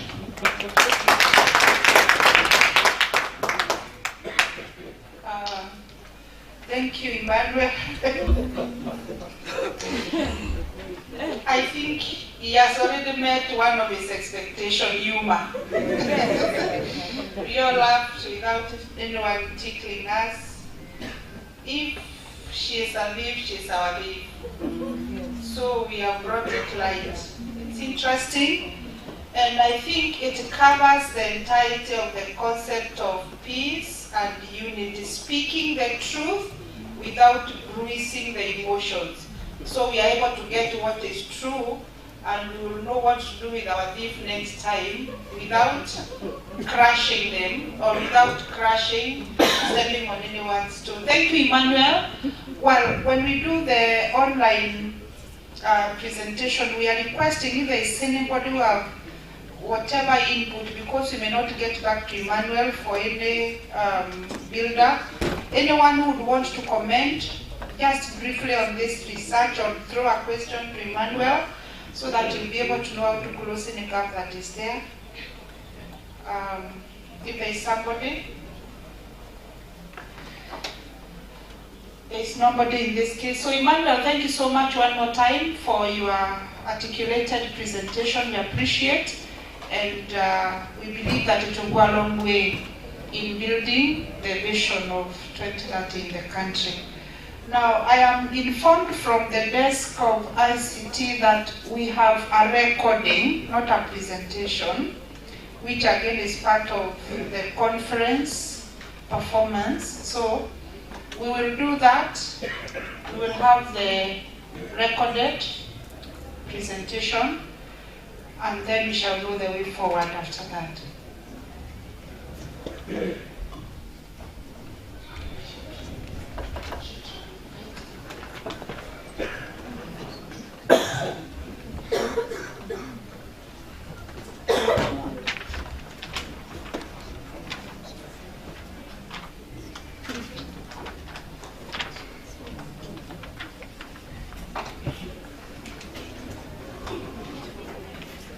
Nitaanza na mafumbo katika chamchela.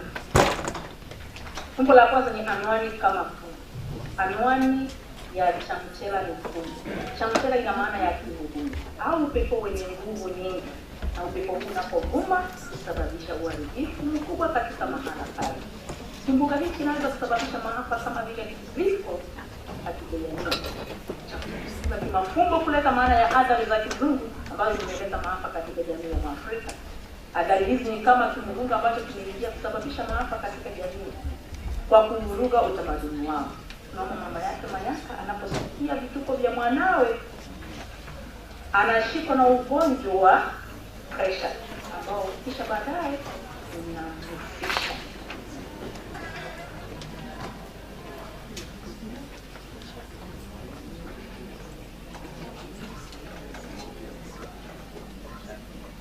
Fumbo la jangwa. Fumbo la jangwa limetumika kumaanisha hali ya jamii kutokuwa na watu au kizazi cha baadaye. Fumbo hili limetumiwa na Rukia wakati analalamika kwa Kofa kuhusu kitendo cha Mayaka kukubali kuolewa na kisasi ambaye mama mzee. Kofa ambaye ni kijana aliyehitimu chuo kikuu anaelekea kuunga mkono kitendo cha Mayaka. Hii inapelekea Rukia ambaye pia ni kijana aliyehitimu chuo kikuu kuikubaliana tunakopa tunawaza. Ikiwa vijana wadogo wataolewa na kina mama wazee ambao hawana uwezo wa kuzaa, inamaanisha kwamba watoto hawatazaliwa na watoto hawa ndio kuendeleza kizazi cha baadaye. Hivyo basi kama watoto hawatazaliwa, bila shaka jamii itabaki bila watu, jamii itakuwa jangwa, hatutakuwa na watu.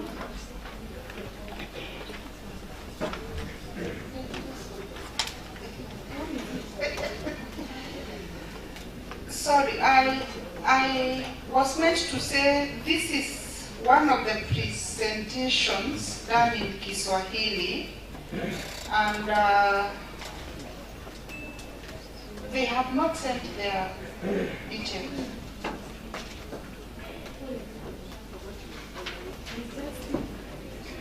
We have, where is the Kiswahili presentation to us?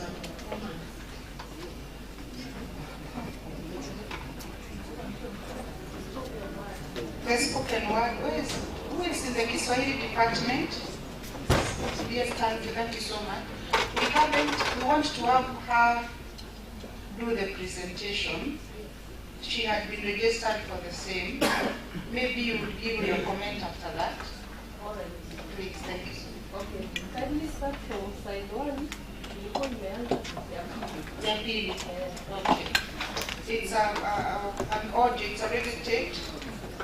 Sophie from Taita Taveta. Maybe you could read them. Jina langu ni Sophie Okwina kutoka Chuo Kikuu cha Taita Taveta. Mada yangu ni vifungo katika chemchela na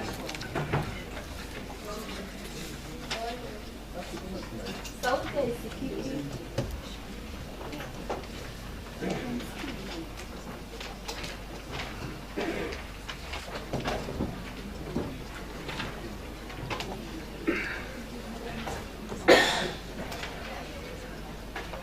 Jina langu ni Sophie Okwena kutoka Chuo Kikuu cha Taita Taveta. Mada yangu ni vifungo katika chemchela na kijiba cha moyo.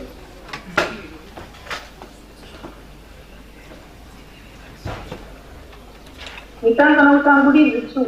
Makala hii inachunguza mafumbo yaliyomo katika tamthilia ya chemchela ya mwaka 2007 na kijiba cha moyo ya mwaka 2006. Tamthilia ya Kiswahili ni utazo unaoendelea kukua. Hivyo basi uchunguzi unapaswa kufanywa ili kutufahamisha iwapo mtunzi amebaini mitindo mipya au pengine anatumia mitindo kongwe kama njia mpya.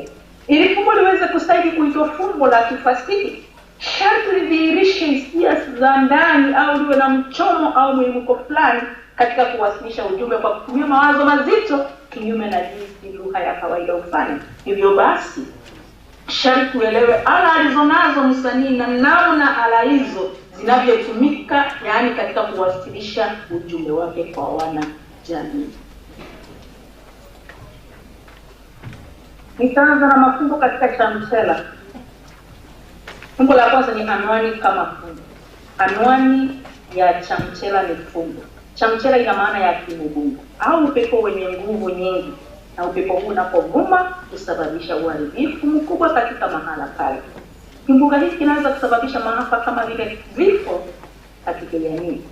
Chemchela ni kimbunga kimafumbo kuleta maana ya athari za kizungu ambazo zimeleta maafa katika jamii ya Afrika. Athari hizi ni kama kimbunga ambacho kimeingia kusababisha maafa katika jamii kwa kuvuruga utamaduni wao. Mama mama yake Mayaka anaposikia vituko vya mwanawe anashikwa na ugonjwa wa pressure ambao kisha baadaye unamufisha.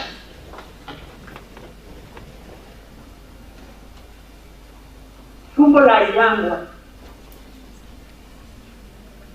Fumbo la jangwa limetumika kumaanisha hali ya jamii kutokuwa na watu wao kizazi cha baadaye. Fumbo hili limetumiwa na Rukia wakati analalamika kwa Kofa kuhusu kitendo cha Mayaka kukubali kuolewa na Bisasi ambaye ni mama mzee. Kofa ambaye ni kijana aliyehitimu chuo kikuu anaelekea kuunga mkono kitendo hicho cha Mayaka. Hii inapelekea Rukia ambaye pia ni kijana aliyehitimu chuo kikuu kuikilafiana na Kofa kimawazo. Ikiwa vijana wadogo wataolewa na kina mama wazee ambao hawana uwezo wa kuzaa, inamaanisha kwamba watoto hawatazaliwa na watoto hawa ndio kuendeleza kizazi cha baadaye. Hivyo basi kama watoto hawatazaliwa, bila shaka jamii itabaki bila watu, jamii itakuwa jangwa, hatutakuwa na watu. Mafumbo katika tamthilia ya kijiba cha moyo. Fumbo katika nyimbo tatu. Maana ya tamthilia nzima imelikita kwenye nyimbo tatu. Bila kufahamu maana ya hizi nyimbo tatu, itakuwa vigumu kwa mhakiki yote yule kufahamu tamthilia ya kijiba cha moyo. Tamthilia ya kijiba cha moyo ina msuko ambao unashabihiana na tamthilia ya mashetani ambayo imeandikwa na Ibrahim Hussein. Maana ya tamthilia nzima imelikita kwenye dhana ya nyimbo tatu. Wimbo wa kwanza ni wimbo wa taarab ambao unasimamia utamaduni wa Mwafrika. Sela ambaye ni mhusika mkuu anapowekewa wimbo wa taarab anaanza kucheza kwa kudai, anaacha kucheza kwa kudai kuwa mwili wake haufatani na mahadhi ya wimbo huo, kwamba wanajikokota. Hali hii inajulisha namna ambavyo Mwafrika anaendelea kuasi utamaduni wake kwa kuiga na kuenzi ule wa kimagharibi. Wimbo wa pili ni wimbo wa rap ambao unasimamia utamaduni wa kimagharibi. Tena anapowekewa wimbo huu anauchangamkia, anaucheza hata kujisahau, lakini ghafla anawacha kucheza na akidai kuwa hapendi vile ambavyo mwimbaji anaimba, ni kama anatoa amri, ni kama anafoka. Wimbo wa tatu ni wimbo wa Yin Yue ambao unasimamia utamaduni wa Kichina. Sera anapowekewa wimbo huu anaufurahia, anaucheza kwa sababu anadai kwamba hauna makeke, ni wa kwenye kuridhisha nafsi, ni wa kulainisha moyo. Nyimbo hizi tatu zimepika kama fumbo kuonyesha namna Mwafrika amekosa kujidhamini. Kimafumbo, hali hii inaonyesha namna nchi za Kiafrika zinafurahia misaada ya Magharibi bila kufahamu kwamba kuna masharti ambayo yameandamana nayo.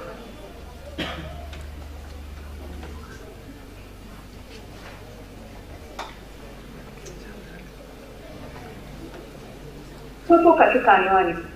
Kijiba cha moyo ina maana ya mwiba mdogo zaidi katika moyo wa binadamu. Yaani kijiba ni udogo wa mwiba. Kijiba hiki kimedunga na kusalia katika moyo wa mwanadamu na si rahisi kukitoa. Kijiba hiki kinakuwa kisumbufu kwa moyo kiasi cha kutompa mtu utulivu hata kidogo.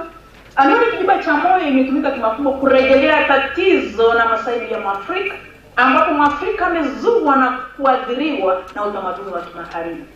Jinsi inavyokuwa vigumu kukitoa kijiba ambacho ni kidogo zaidi katika moyo wa mwanadamu, vivyo hivyo ni vigumu kwa bara la Afrika kujinasua kutoka katika minyororo ya wafadhili wa Kimagharibi ambao nia yao sio kufadhili bali ni kujinufaisha wao wenyewe.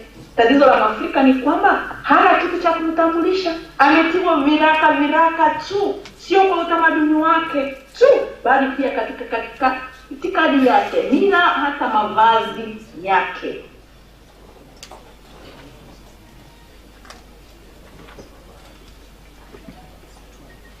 Fumbo katika papa na vidagaa. Papa ni samaki mkubwa, ili hali vidagaa ni samaki mdogo. Papa anawakilisha nchi tajiri za Kimagharibi, ili hali vidagaa anawakilisha nchi maskini za Kiafrika. Sera anadai kwamba michafuko mikubwa inayoifanya bahari kunguruma huvitia kiwewe vidagaa hizi kwa papa, lakini baadaye uliwa na papa. Hivi kwamba nchi za maskini za Kiafrika zinapokumbwa na matatizo, majanga, njaa, zinakimbilia nchi za Kimagharibi kwa usaidizi bila kufahamu kuwa usaidizi huu unaandamana na masharti. Hii ina maana kwamba nchi maskini zinapokumbwa na matatizo ya majanga na ya kiuchumi, hukimbilia nchi zenye uwezo ambazo ni papa. Nchi hizi hutumia fursa hiyo kunyanyasa nchi za maskini za Kiafrika. Ina maana kwamba nchi za Kiafrika ambayo ni maskini zinapokumbwa na matatizo hukimbilia nchi za Kimagharibi, na nchi za Kimagharibi ziko tayari kuwapa msaada, lakini bila kufahamu kwamba kila msaada unaandamana na sharti lake.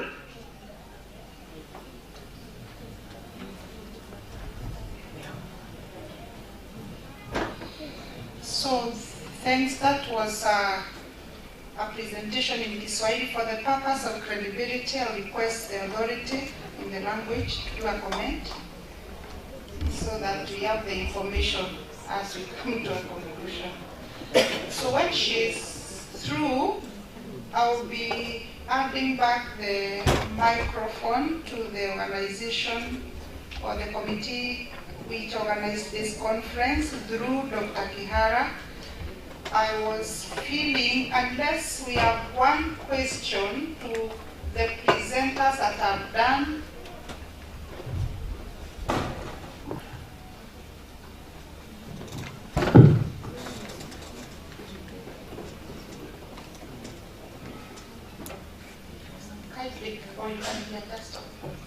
Hamjambo.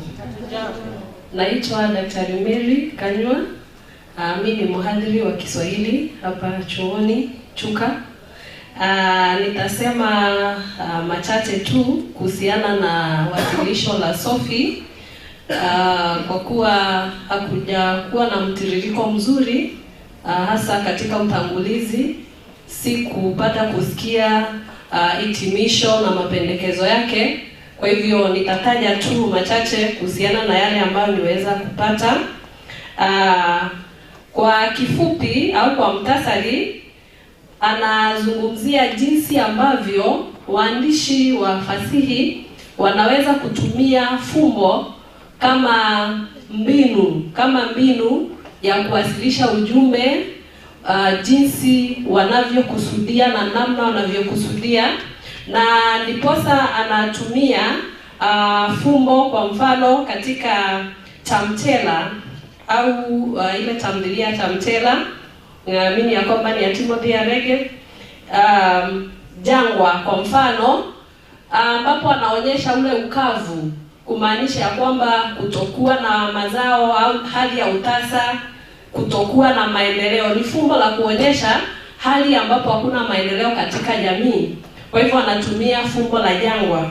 Mfano mwingine ambao nimepata ni katika kidiba cha moyo, ambapo kidiba cha moyo, kidiba ni udogo wa mwiba, kumaanisha ya kwamba ni jambo ambalo linaweza kuwa au changamoto, niseme changamoto au hali ambayo huenda mtu anashindwa kujiondoa, akimrejelea labda Mwafrika akiwa katika hali ya kudungwa na mwiba, kutumia kama fumbo.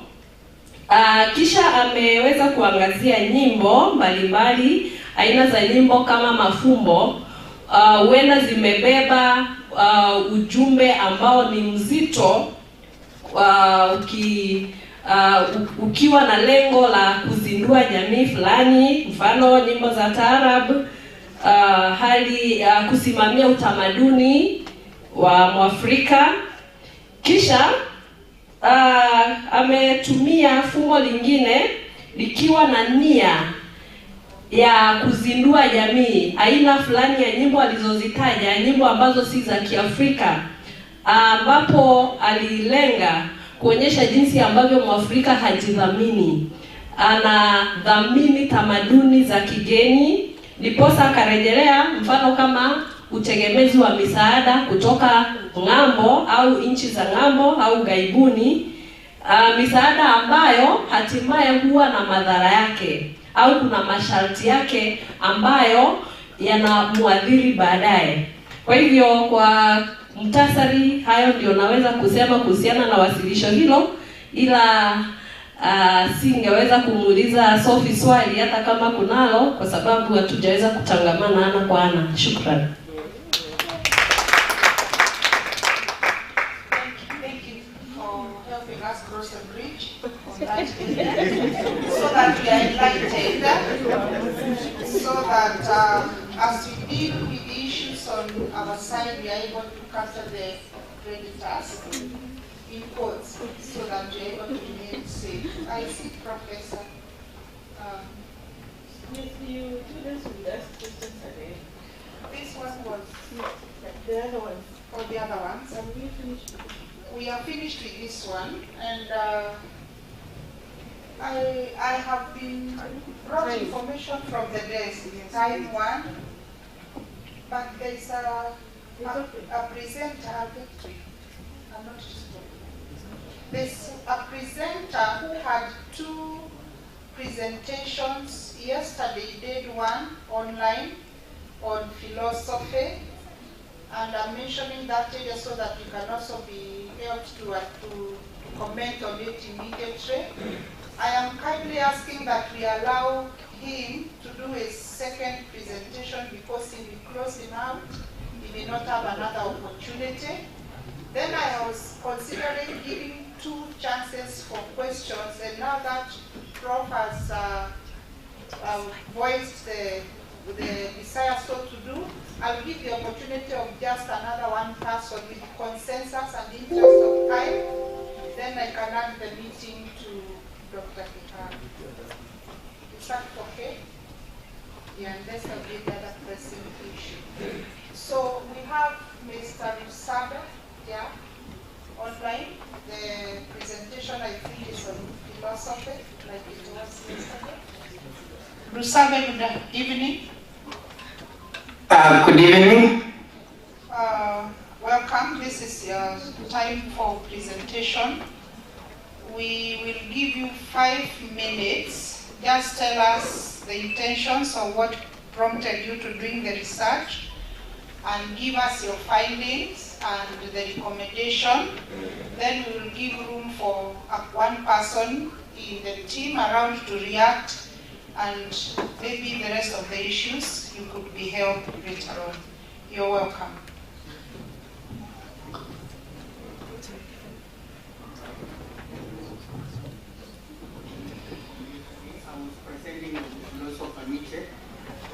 today I'm talking about this moral philosophy, which is moral relativism. And it's very relevant in sustainable development because we have been hearing the young people talking about values, what are our values. So in sustainable development, we have to accompany our development with our values. So what are those moral values? Honesty, accountability, transparency. Encouraging subjectivism, that morality is subjective, morality is relative. But my take is that we cannot make morality subjective because to say accountability, you have to look at it subjectively. Honesty, you look at it subjectively. And if that's the case, we will have a pandemonium in the society. So my suggestion is that we go back to a traditional understanding of moral values, which can help us actually grow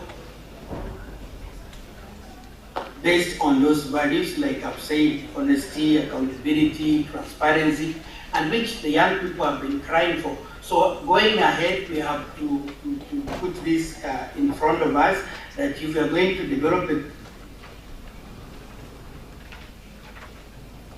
society, we need to actually ask ourselves, yes, we are developing economically, but what are the values? What are our values? We have thrown out so many of these values, that's why we have all these issues. So I think moral objectivism, as we look forward to developing sustainably in Kenya. So in short, that's my presentation. Thank you.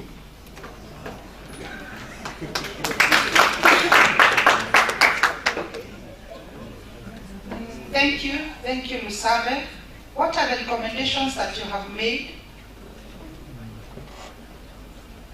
My recommendations are that, yes, we have to inculcate these values right from primary school, so that in our education we encourage these things so that young people can embrace them, so that as they grow, they are able to know that when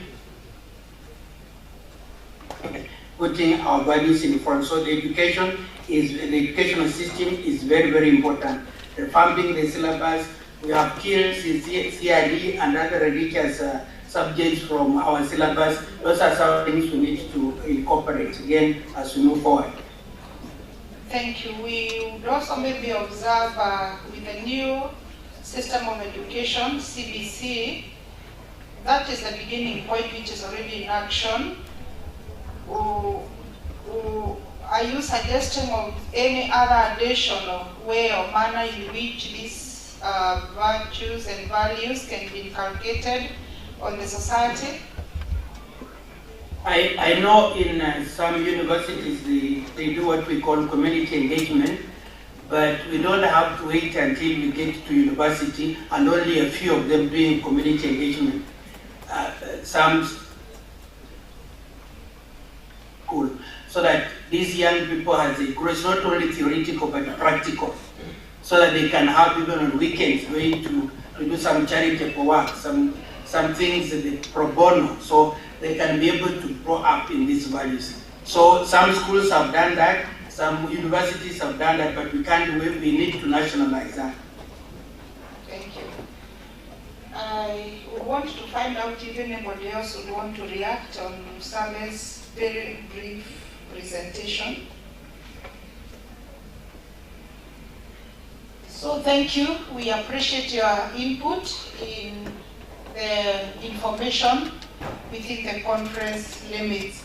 So let me take two questions. Prof had a question, and our friend will also give us one question.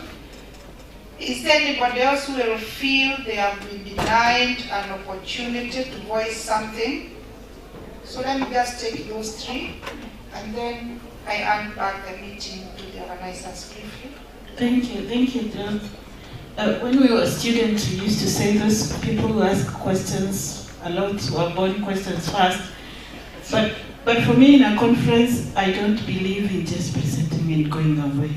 So I try my best to listen and say something. But because now my mind is also doesn't have a very long concentration span, I'll ask two questions, not questions, comments. I'll start with Monica's presentation. It was a very nice presentation about human beings. And if you go further, you might find that we are all suffering from that thing. What did you call it? Parent? Yes, I felt like I fit in almost all of them. So I don't know, and when you did that research, you just recommended what should be done. I want to challenge you and tell you you're sitting on a project that can attract money. Go and do a module for helping people who are suffering, then ask for funds and you'll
found it quite rich.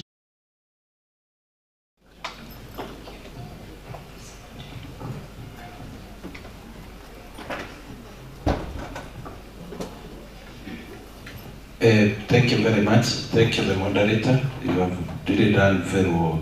My question goes to Dr. Murata, and it's a question, but it's also a compliment to look into.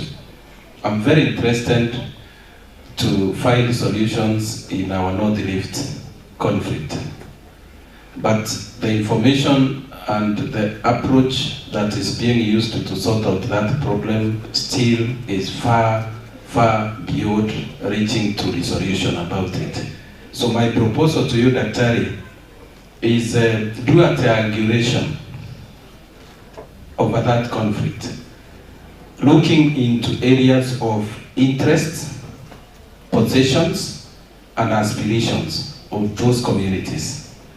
Then check on subjectivity aspect of resolving that conflict, and objectivity approach of resolving that conflict. Then you might help even the Interior Ministry in trying to sort out that problem once and for all. And in triangulation, look at the behavior, look at the structure, how that structure is there. We got independence since 1963, and in this country, we are fed up by such happenings within our country. Then the other question goes to Dr. Monica. I like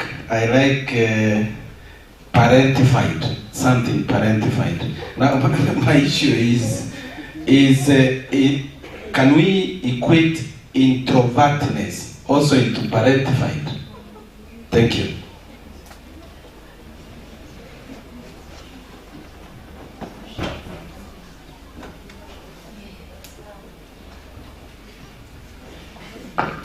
Okay, my question goes to Joyce Wangari, presented about the effects of police culture on life and balance among female police officers.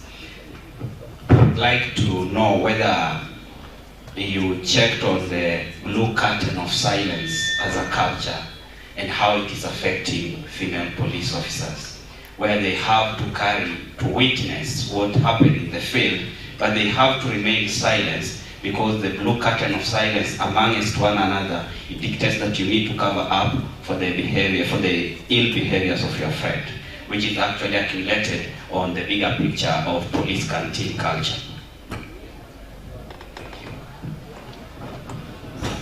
Okay, well, thanks. I did not look at it. The cultures that I looked at, the four that I mentioned, the masculine culture, the warrior culture, gender discrimination, and the organizational culture. But it's a good insight that I can even check on it, because it is true. The voice is not heard. That one I can check on. Thank you. Okay, thank you, Daktari. Now, when it comes to peace building and conflict, it is an evolving. Remember, conflict started in the Garden of Eden, and it continues mutating every time. So it is something that we have to limit its effect, and we are very soon, very soon, going to have a workshop all over to deal with these issues, particularly integrating the youth into peace building. Thank you so much. The other parts we shall triangulate and do what is possible for us. Thank you. So, again, thank you for the question. He's asking whether parentification is the same as introversion. Introversion is a personality trait, and it can be inborn or inherited. When two children come in here, there's a child who will be all over. They'll want to touch your hair, take your phone, blah, blah, blah, and it will be very difficult for you to stop such a child. And it's a very small child. That's an extroverted personality. Now, there's a child who can come in, you tell the child, sit there. They'll sit there, look down, until you tell them, now you can go out and play with others. That's an introverted personality. Now, either of them can be parentified. When an introverted personality is parentified, then they feel that discomfort. Okay, they want to achieve this, but they are not able to because of parentification. But an introverted person can actually reach self-actualization without feeling inhibited by anything, because their internal environment is not shaped by what is happening around them. They are just happy the way they are. Have I answered the question? But parentification can cause somebody who is extroverted to become introverted, but within that introversion they will be disturbed. Yes, like Monday. Monday has reached a point where she's in responsibility fatigue. Zile, she's able to assist and she can go ahead and do it, but she wants somebody to take care of her. She wants to be a baby, a phase in life that she didn't go through. So she wants to go back and relive that life. And one way of a parentified individual to assist themselves, we call it self-therapy, is re-parenting, or what we call self-parenting. If it is that, what do we call them? Those teddy bears. Hakununuliwa akiwa mdogo, and they never had that opportunity because they were busy doing house chores and what have you. Buy yourself that teddy bear. Yes, yes.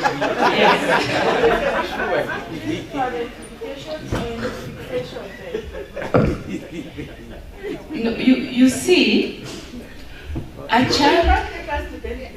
Okay, let me bring in something better. I think parentification is socially caused. Yes. Now the thing is, when you are parentified, your peers were out there playing and having their fun. But you wouldn't do it because you are busy trying to parent and do the house chores and everything else. It reaches a point where now you are tired of these adult responsibilities. And since you've reached the end, you want to go back and relive that life. If, for instance, you really wanted to race with other children, like cycling or even skateboarding or doing whatever else. And you still have that innate desire to fulfill that. But now you find yourself, you are an adult and you cannot do it in a childish manner. Why don't you join those who are racing in whatever? No, you're mixing parentification with fixation, but we can pick it later. I think so. It's all right. Thank you. So sorry to appear to this moment. I know we are towards the tail end. But you see, the essence of our conference is to elicit those kind of discussions. And that's why we have health breaks. That's why we shall take, once we conclude, we have a cocktail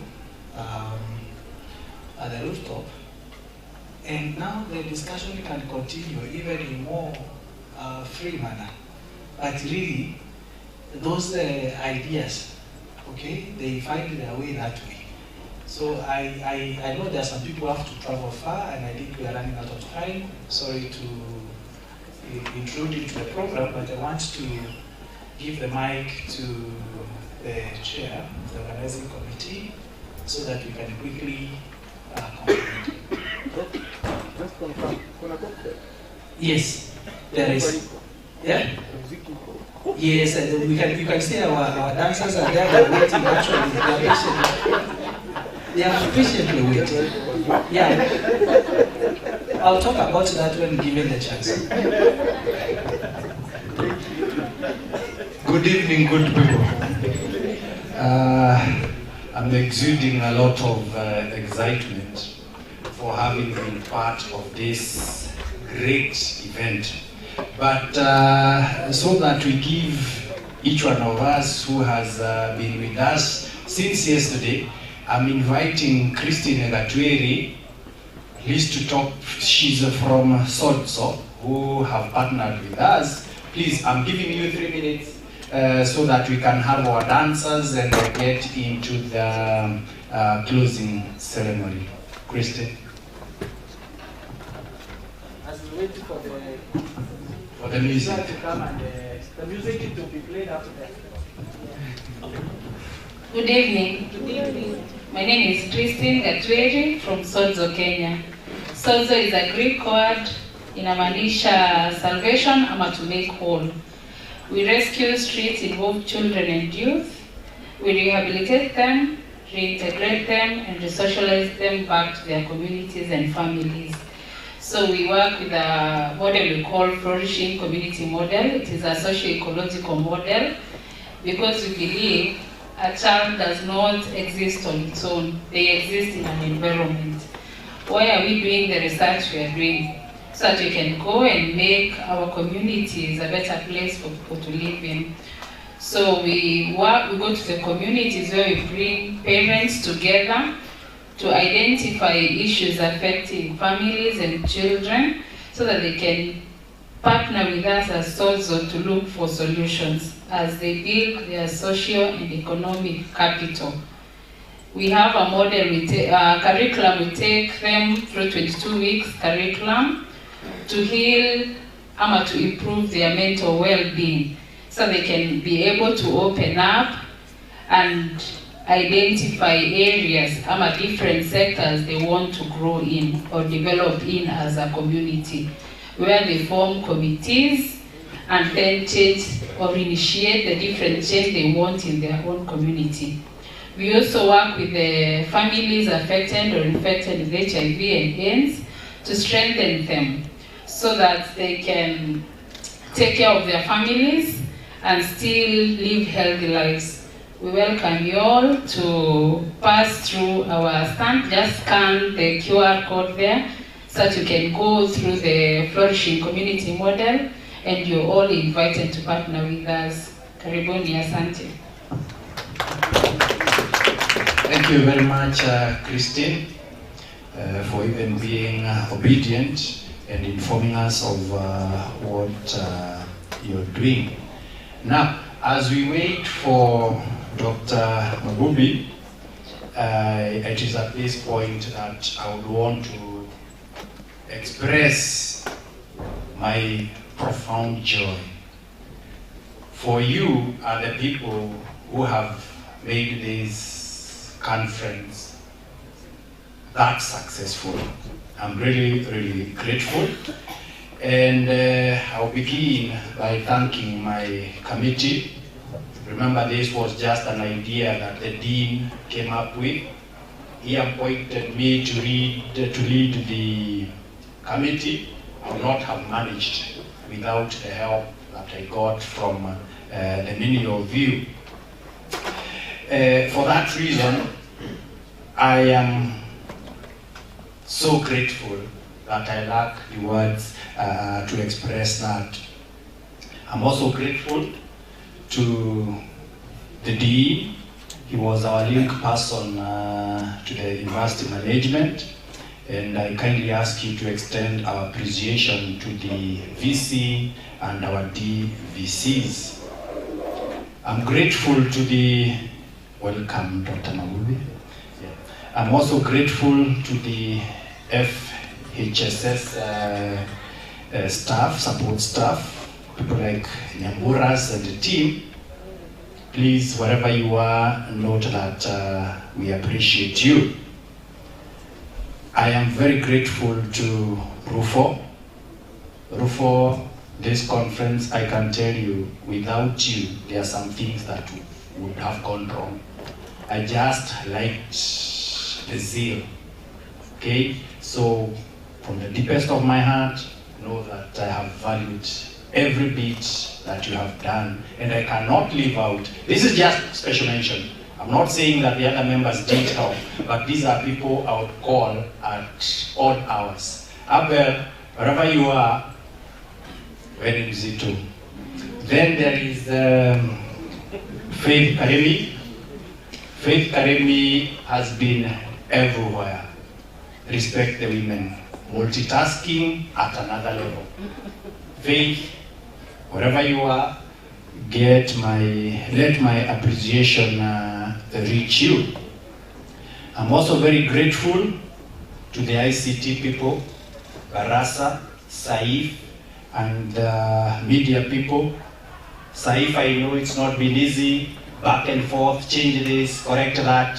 Barasa, they say, we are grateful that at least you never got impatient at any one moment. In fact, we did, you did.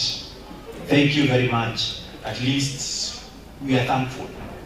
Then I have the entertainment and catering people, Mr. Musioka, Dr. Mukasa.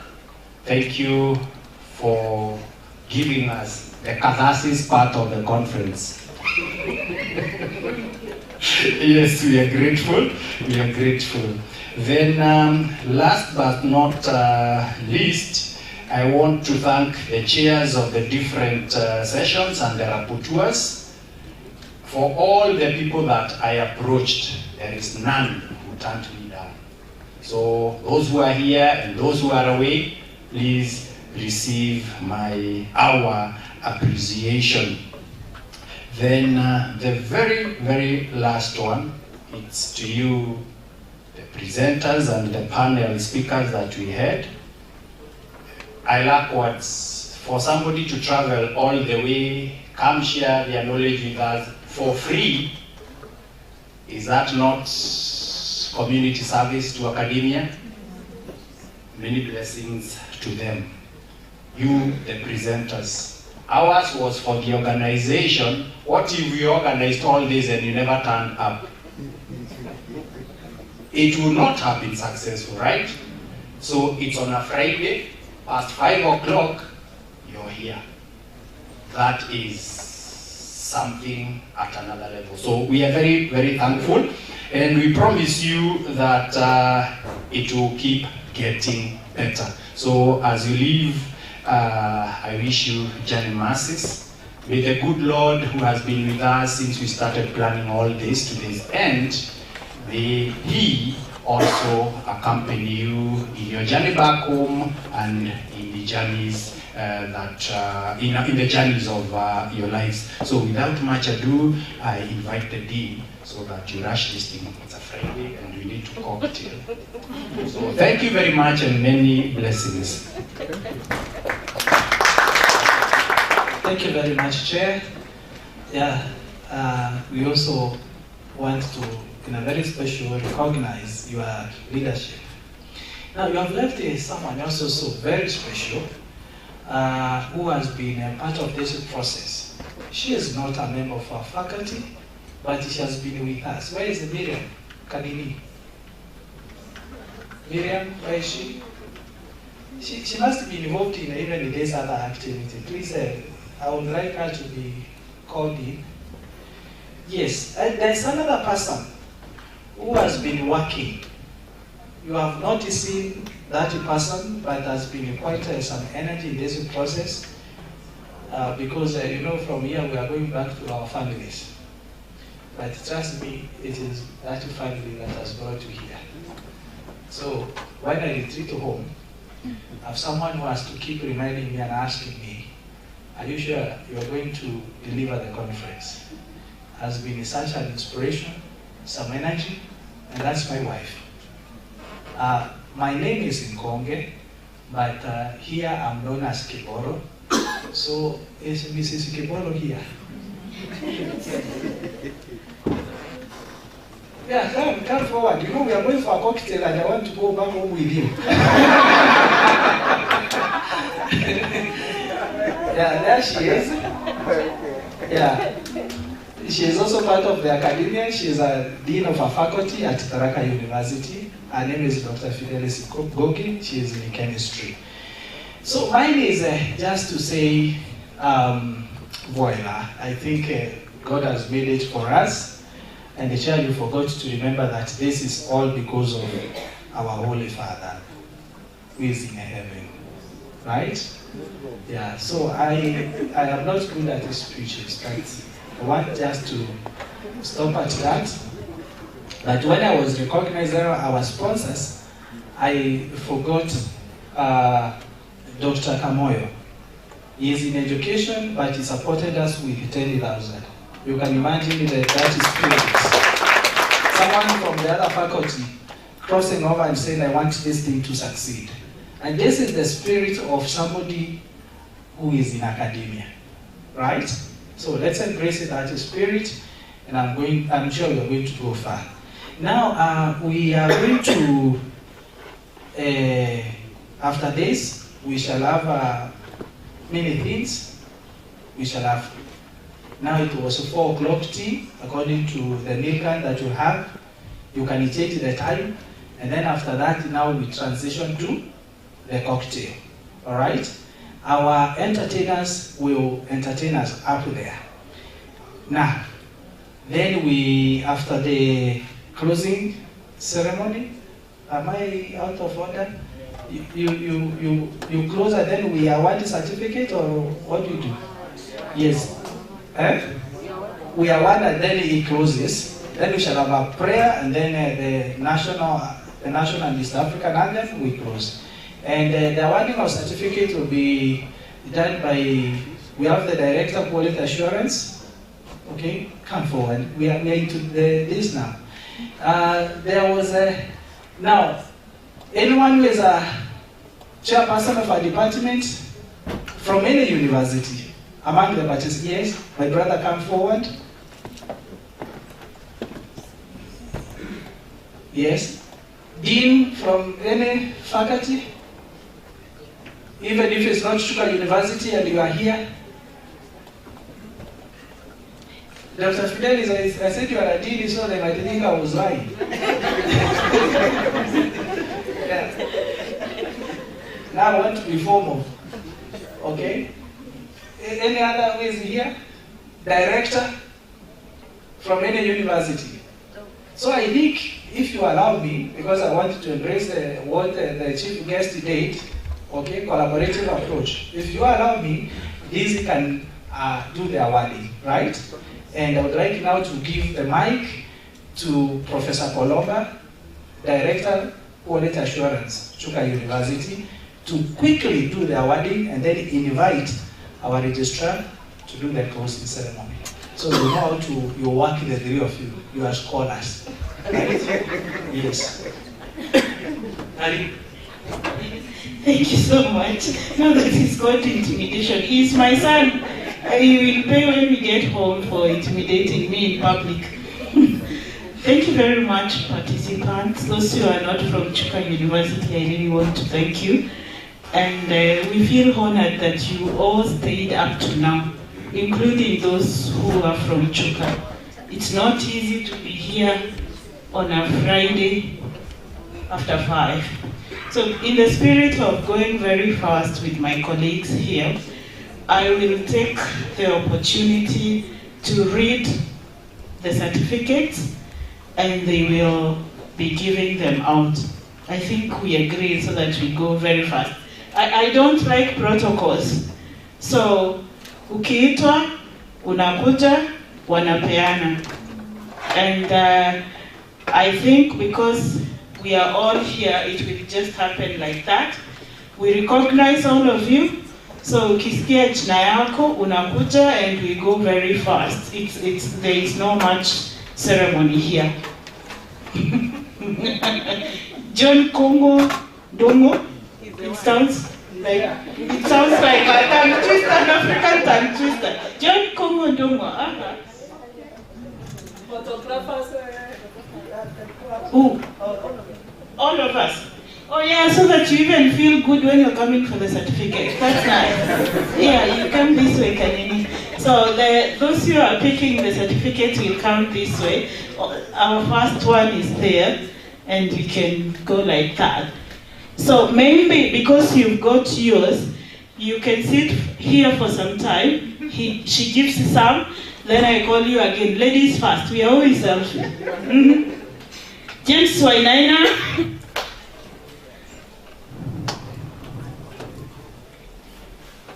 Chepgetich, Mary Goretti. Today you're subjecting me to so many tongue twisters. Congratulations, thank you so much for coming. Kirongoro Raphael. Chepgetich is not there. Kirongoro Raphael. Dennis Odiek Ongeri.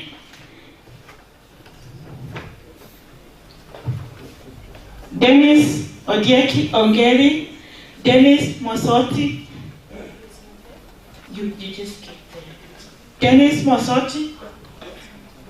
Dennis Mosoti, what happened to him? Purity. Oh, by the way, we can do this. Those who are ours, the CODs can pick for them. Monica, you can come and pick for Dennis.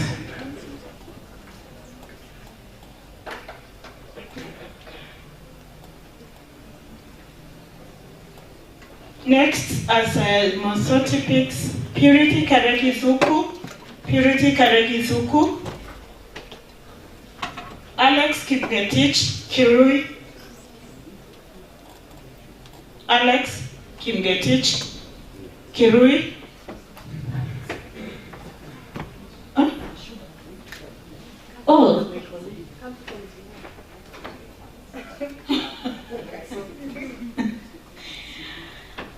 Liana Sami Ndimbu. Liana Sami Ndimbu. Who can pick for him? John Mwaura Ireri. John Mwaura Ireri. John Mwaura Ireri, the COD is here. So if you see your person is not coming, or from another university and you know them, you could take to them so that we don't have to post. John Mwaura Ireri. Mercy Karemi Nzia. Mercy Karemi Nzia. Joy John Muni. Joy John Muni. Esther Kawanu. Esther Kawanu. Lily Kabura Bogwa. Lily is there. Mercy Moreithi Nyaga. Mercy Moreithi Nyaga. Keremi Anthony Kiambi. Keremi Anthony Kiambi. Kirema Marota Abraham. Professor Nancy Mbaka.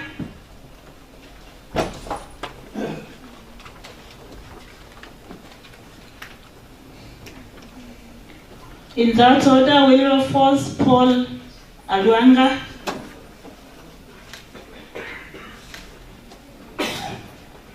Ruben Mwilaria, we don't speak Kimeri like that, Mwilaria, another time twister there. Wilberforce Paul, Ruben, are you there? Mwendo Mildred Zipora,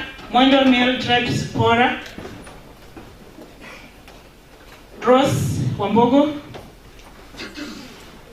Jackson Otieno Midigo. Are you for Jackson or for Rose? Okay, good. Okay, it's here. And for Rose, David Odhiambo, Wanina, Win Wamboy, Wainaina, Francis Mikundi Kirema,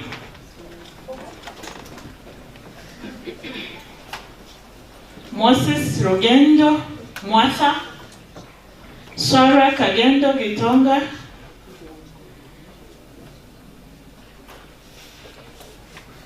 yes, I know. There are many. There are so many. Yeah. Thomas Gishobi, Rosabe Lenoxi,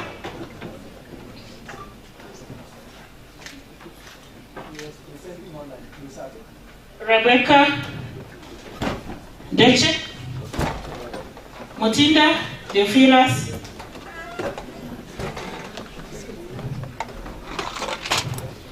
Boniface Monene Rufo, Regina Wairibo. Kindly, you know me, that cocktail.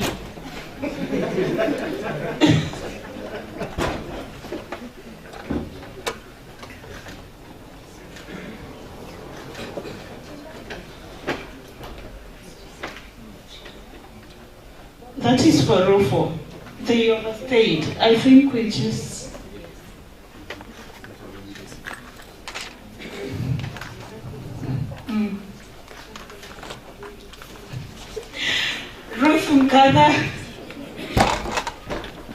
Ruth Mkada quickly, Anthony Mugambi Gitari, Dr. Dionysius Nyang'ao, Anthony Mugambi, Dr. Nyang'ao, Crispus Mwakundia, Gitonga James, Crispus Mwakundia, Christine will speak for him. Gitonga James, Enjoy. Come quickly, please. Gitonga James, Enjoy. Nteba Onesimus, Christine. Richard Orwande Ondo, give to Christine. Richard, Rosemary Jerry, Lisa Riongo, Kenywa Alex Mwirigi,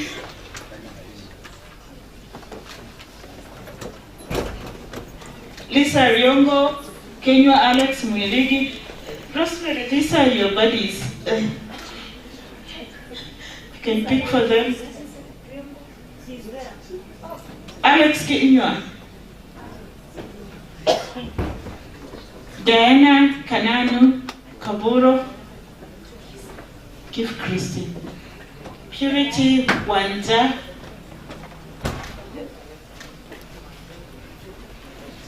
And our very own Claudius Kihara.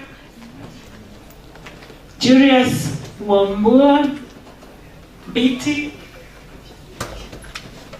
Onesimus Mbabu. That one I know he left, I think. This one you keep hearing, give to me. Julius Wambua Biti. Vitalis Abombo. Vitalis, yes. John Nyambani. John Nyambani, Faustin Mochoi, and Caroline Motunga. Faustin Mochoi, Zazaraka, people can take it. John Nyambane, Caroline Motunga, Anita.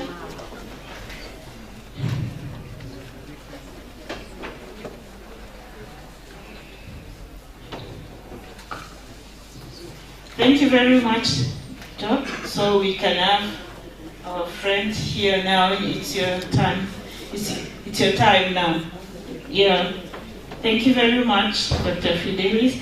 John Nyambana is not there. Simon Washira, Wahoi, Wahio.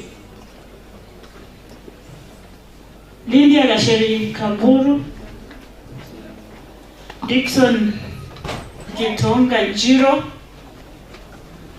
This one was online or what? Dr. Monica Oundo, Christopher Kiboro. So now our boss has to come and greet us. He has been talking from yesterday. We have to take over now. Cyrus Karaoke Metugo, Stefan Ego Kindega, Seraphine, John Mosu Zioka, Ravenda Alivinsa Atianira. Okay, all of them are difficult. But I know her, I saw her tag. Langat Kiprotich Robert. Loyford Karaoke Kinegeni. Dr. Purity Kananu. Rebecca Sangura Kangara. Betty Kemboy. Okay. Abel, Hola.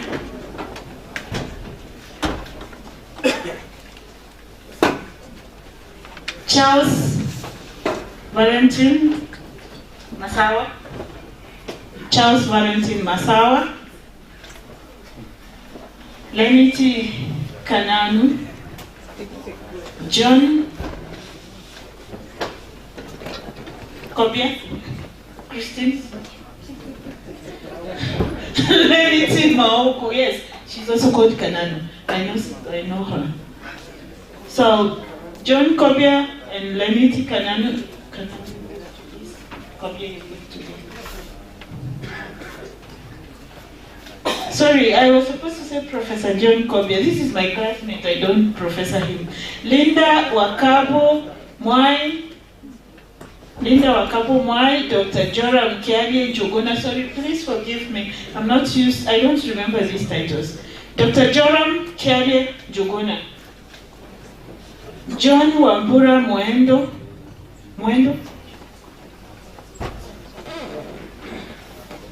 Joram Kiagi Wambua Mwendo, Joyce Wangari Kamau, Cecilia Njeri Chege. John Wambua Mwendo, Joyce Wangari,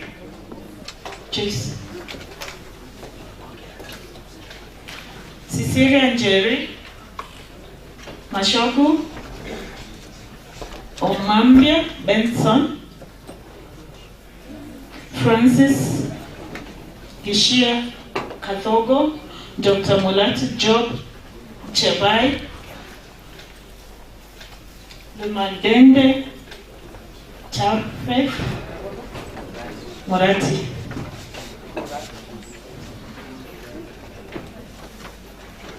Francis, you pick for Manden. Dr. Augustine Onchari Nyakundi. Christine Nyakundi is not here. Emmanuel Njoki. This is the one who presented online. You can give Christine all of them. Cecilia Kagendo. Cecilia Kagendo. Emis Kageni. Kiremi. Emis. Okay. Rispa Kazure. Rispa, you are back there. Please come. Karambu Frinda Njenjere. Obushe Dennis. Obushe? You.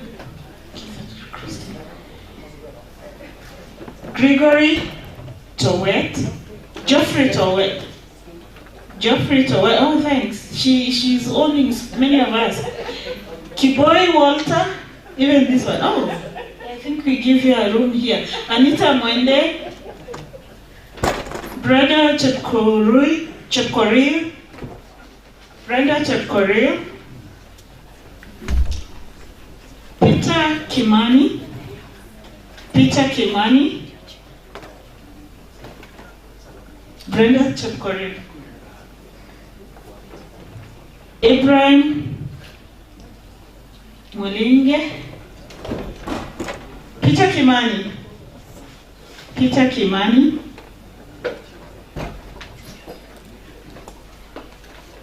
Nani?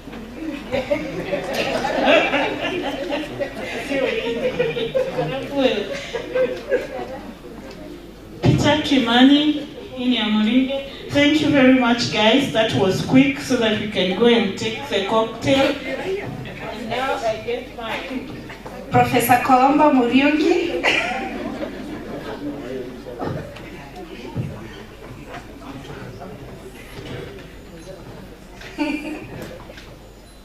Okay, thank you so much. Thank you so much. See you at the cocktail. And Miriam Kanini, who we fondly refer to as Niche, the one I mentioned that she not even in the faculty and has given her all herself into this process. She is here. Thank you so much. She has such a big heart. Thank you indeed. So now, you have not finished the assignment. I invited him there by handshake.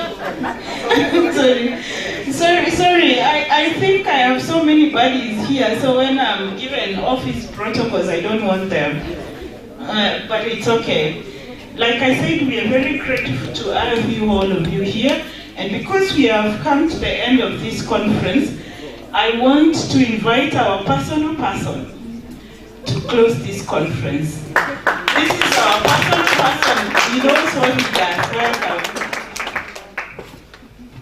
Thank you so much. Good evening. The end is always as good as the beginning. Amen? Amen. And you have come to the end. However, as we conclude, as researchers, I want us to go home with one message. In any conference, the theme should spark thought. The theme should make you think. The theme should make you dream beyond the conference. Are we there? For just a few minutes, I'll talk about 3 minutes and be done. The theme of this conference was leveraging multidisciplinary research and innovation in humanities and social sciences in sustainable development. Now, by the time you become a researcher, you know language, basic skills, and that you can identify keywords in a phrase. From the theme of today and the theme of this conference, the keyword I'm looking at is multidisciplinary. There are no disciplines without people. Each one of us belongs to a discipline. And because you profess some particular body of knowledge, you belong to that discipline. However, we can tone this down to our own level of just involving people in small groups of research to create research hubs, to create research communities, to create research groups. So when you go back home, identify people across all boards and form small groups for research, just to spread research and motivate yourself to study further. The other keyword in the theme was research. Research is investigation. Go out there and investigate. as an individual or as a pair or as a trio or as any people coming together. Come together, dream, have ideas, and investigate, conduct research. The other keyword I looked at is innovation. There are various forms of innovation.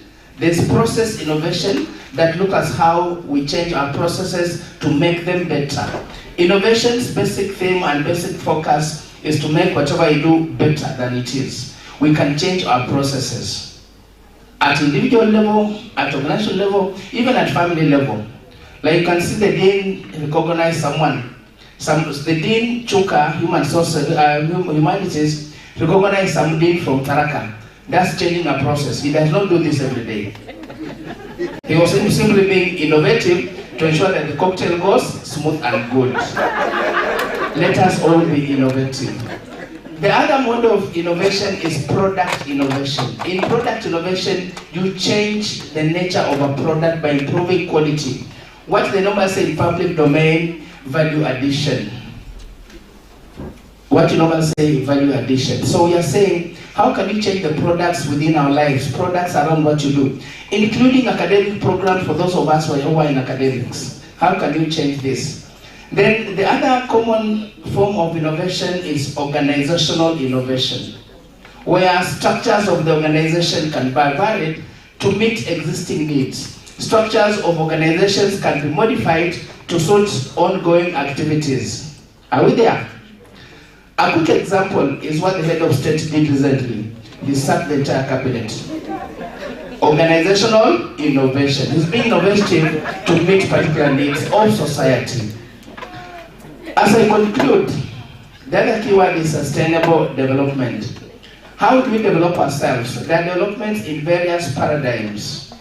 Economic development, social development, moral development, spiritual development, Bwana asifiwe, Bwana asifiwe tena, spiritual development.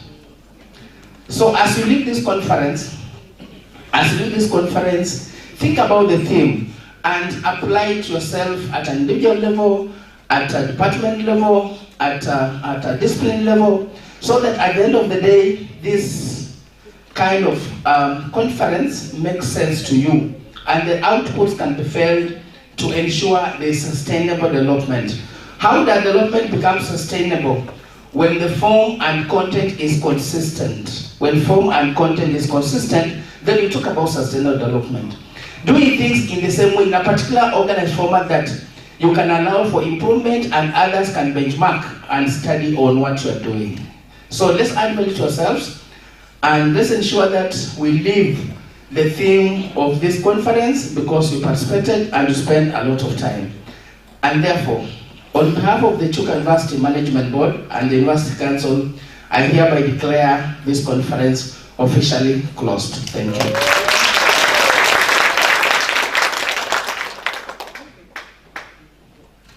I know they don't want to put the microphone because they're not sure they want to invite the cocktail, but I'm coming.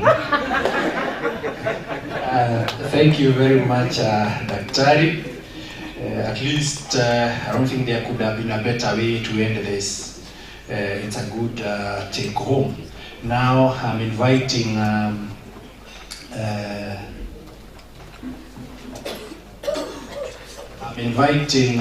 Dr. Mbaka. She did pray for us in our session to come and say a closing prayer. Then thereafter we shall have the anthems. So thank you very much once again and many blessings. And have a nice weekend too. Thank you, Dr. Kehara. Shall we stand up and pray?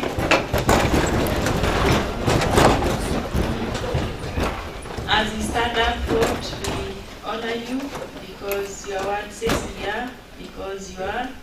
There is nothing we can do that does not coexist with you, because you are the origin of all things. Your word also says that the house of wisdom has 7 pillars, and one of those pillars is the pillar of knowledge. And we have had 2 days of interrogating knowledge, and God, we are praying that this will not stop here, that we will continue to interrogate this knowledge and develop new ideas and innovations as we have been discussing. bless each one of us.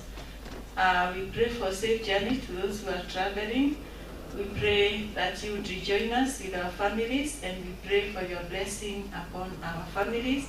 We pray for your blessing upon Chuka University, upon the management, and upon all that appertains to this university. We thank you so much for having given us this opportunity, and we give you all the glory and honor. In Jesus' name we pray and believe. Amen. Amen.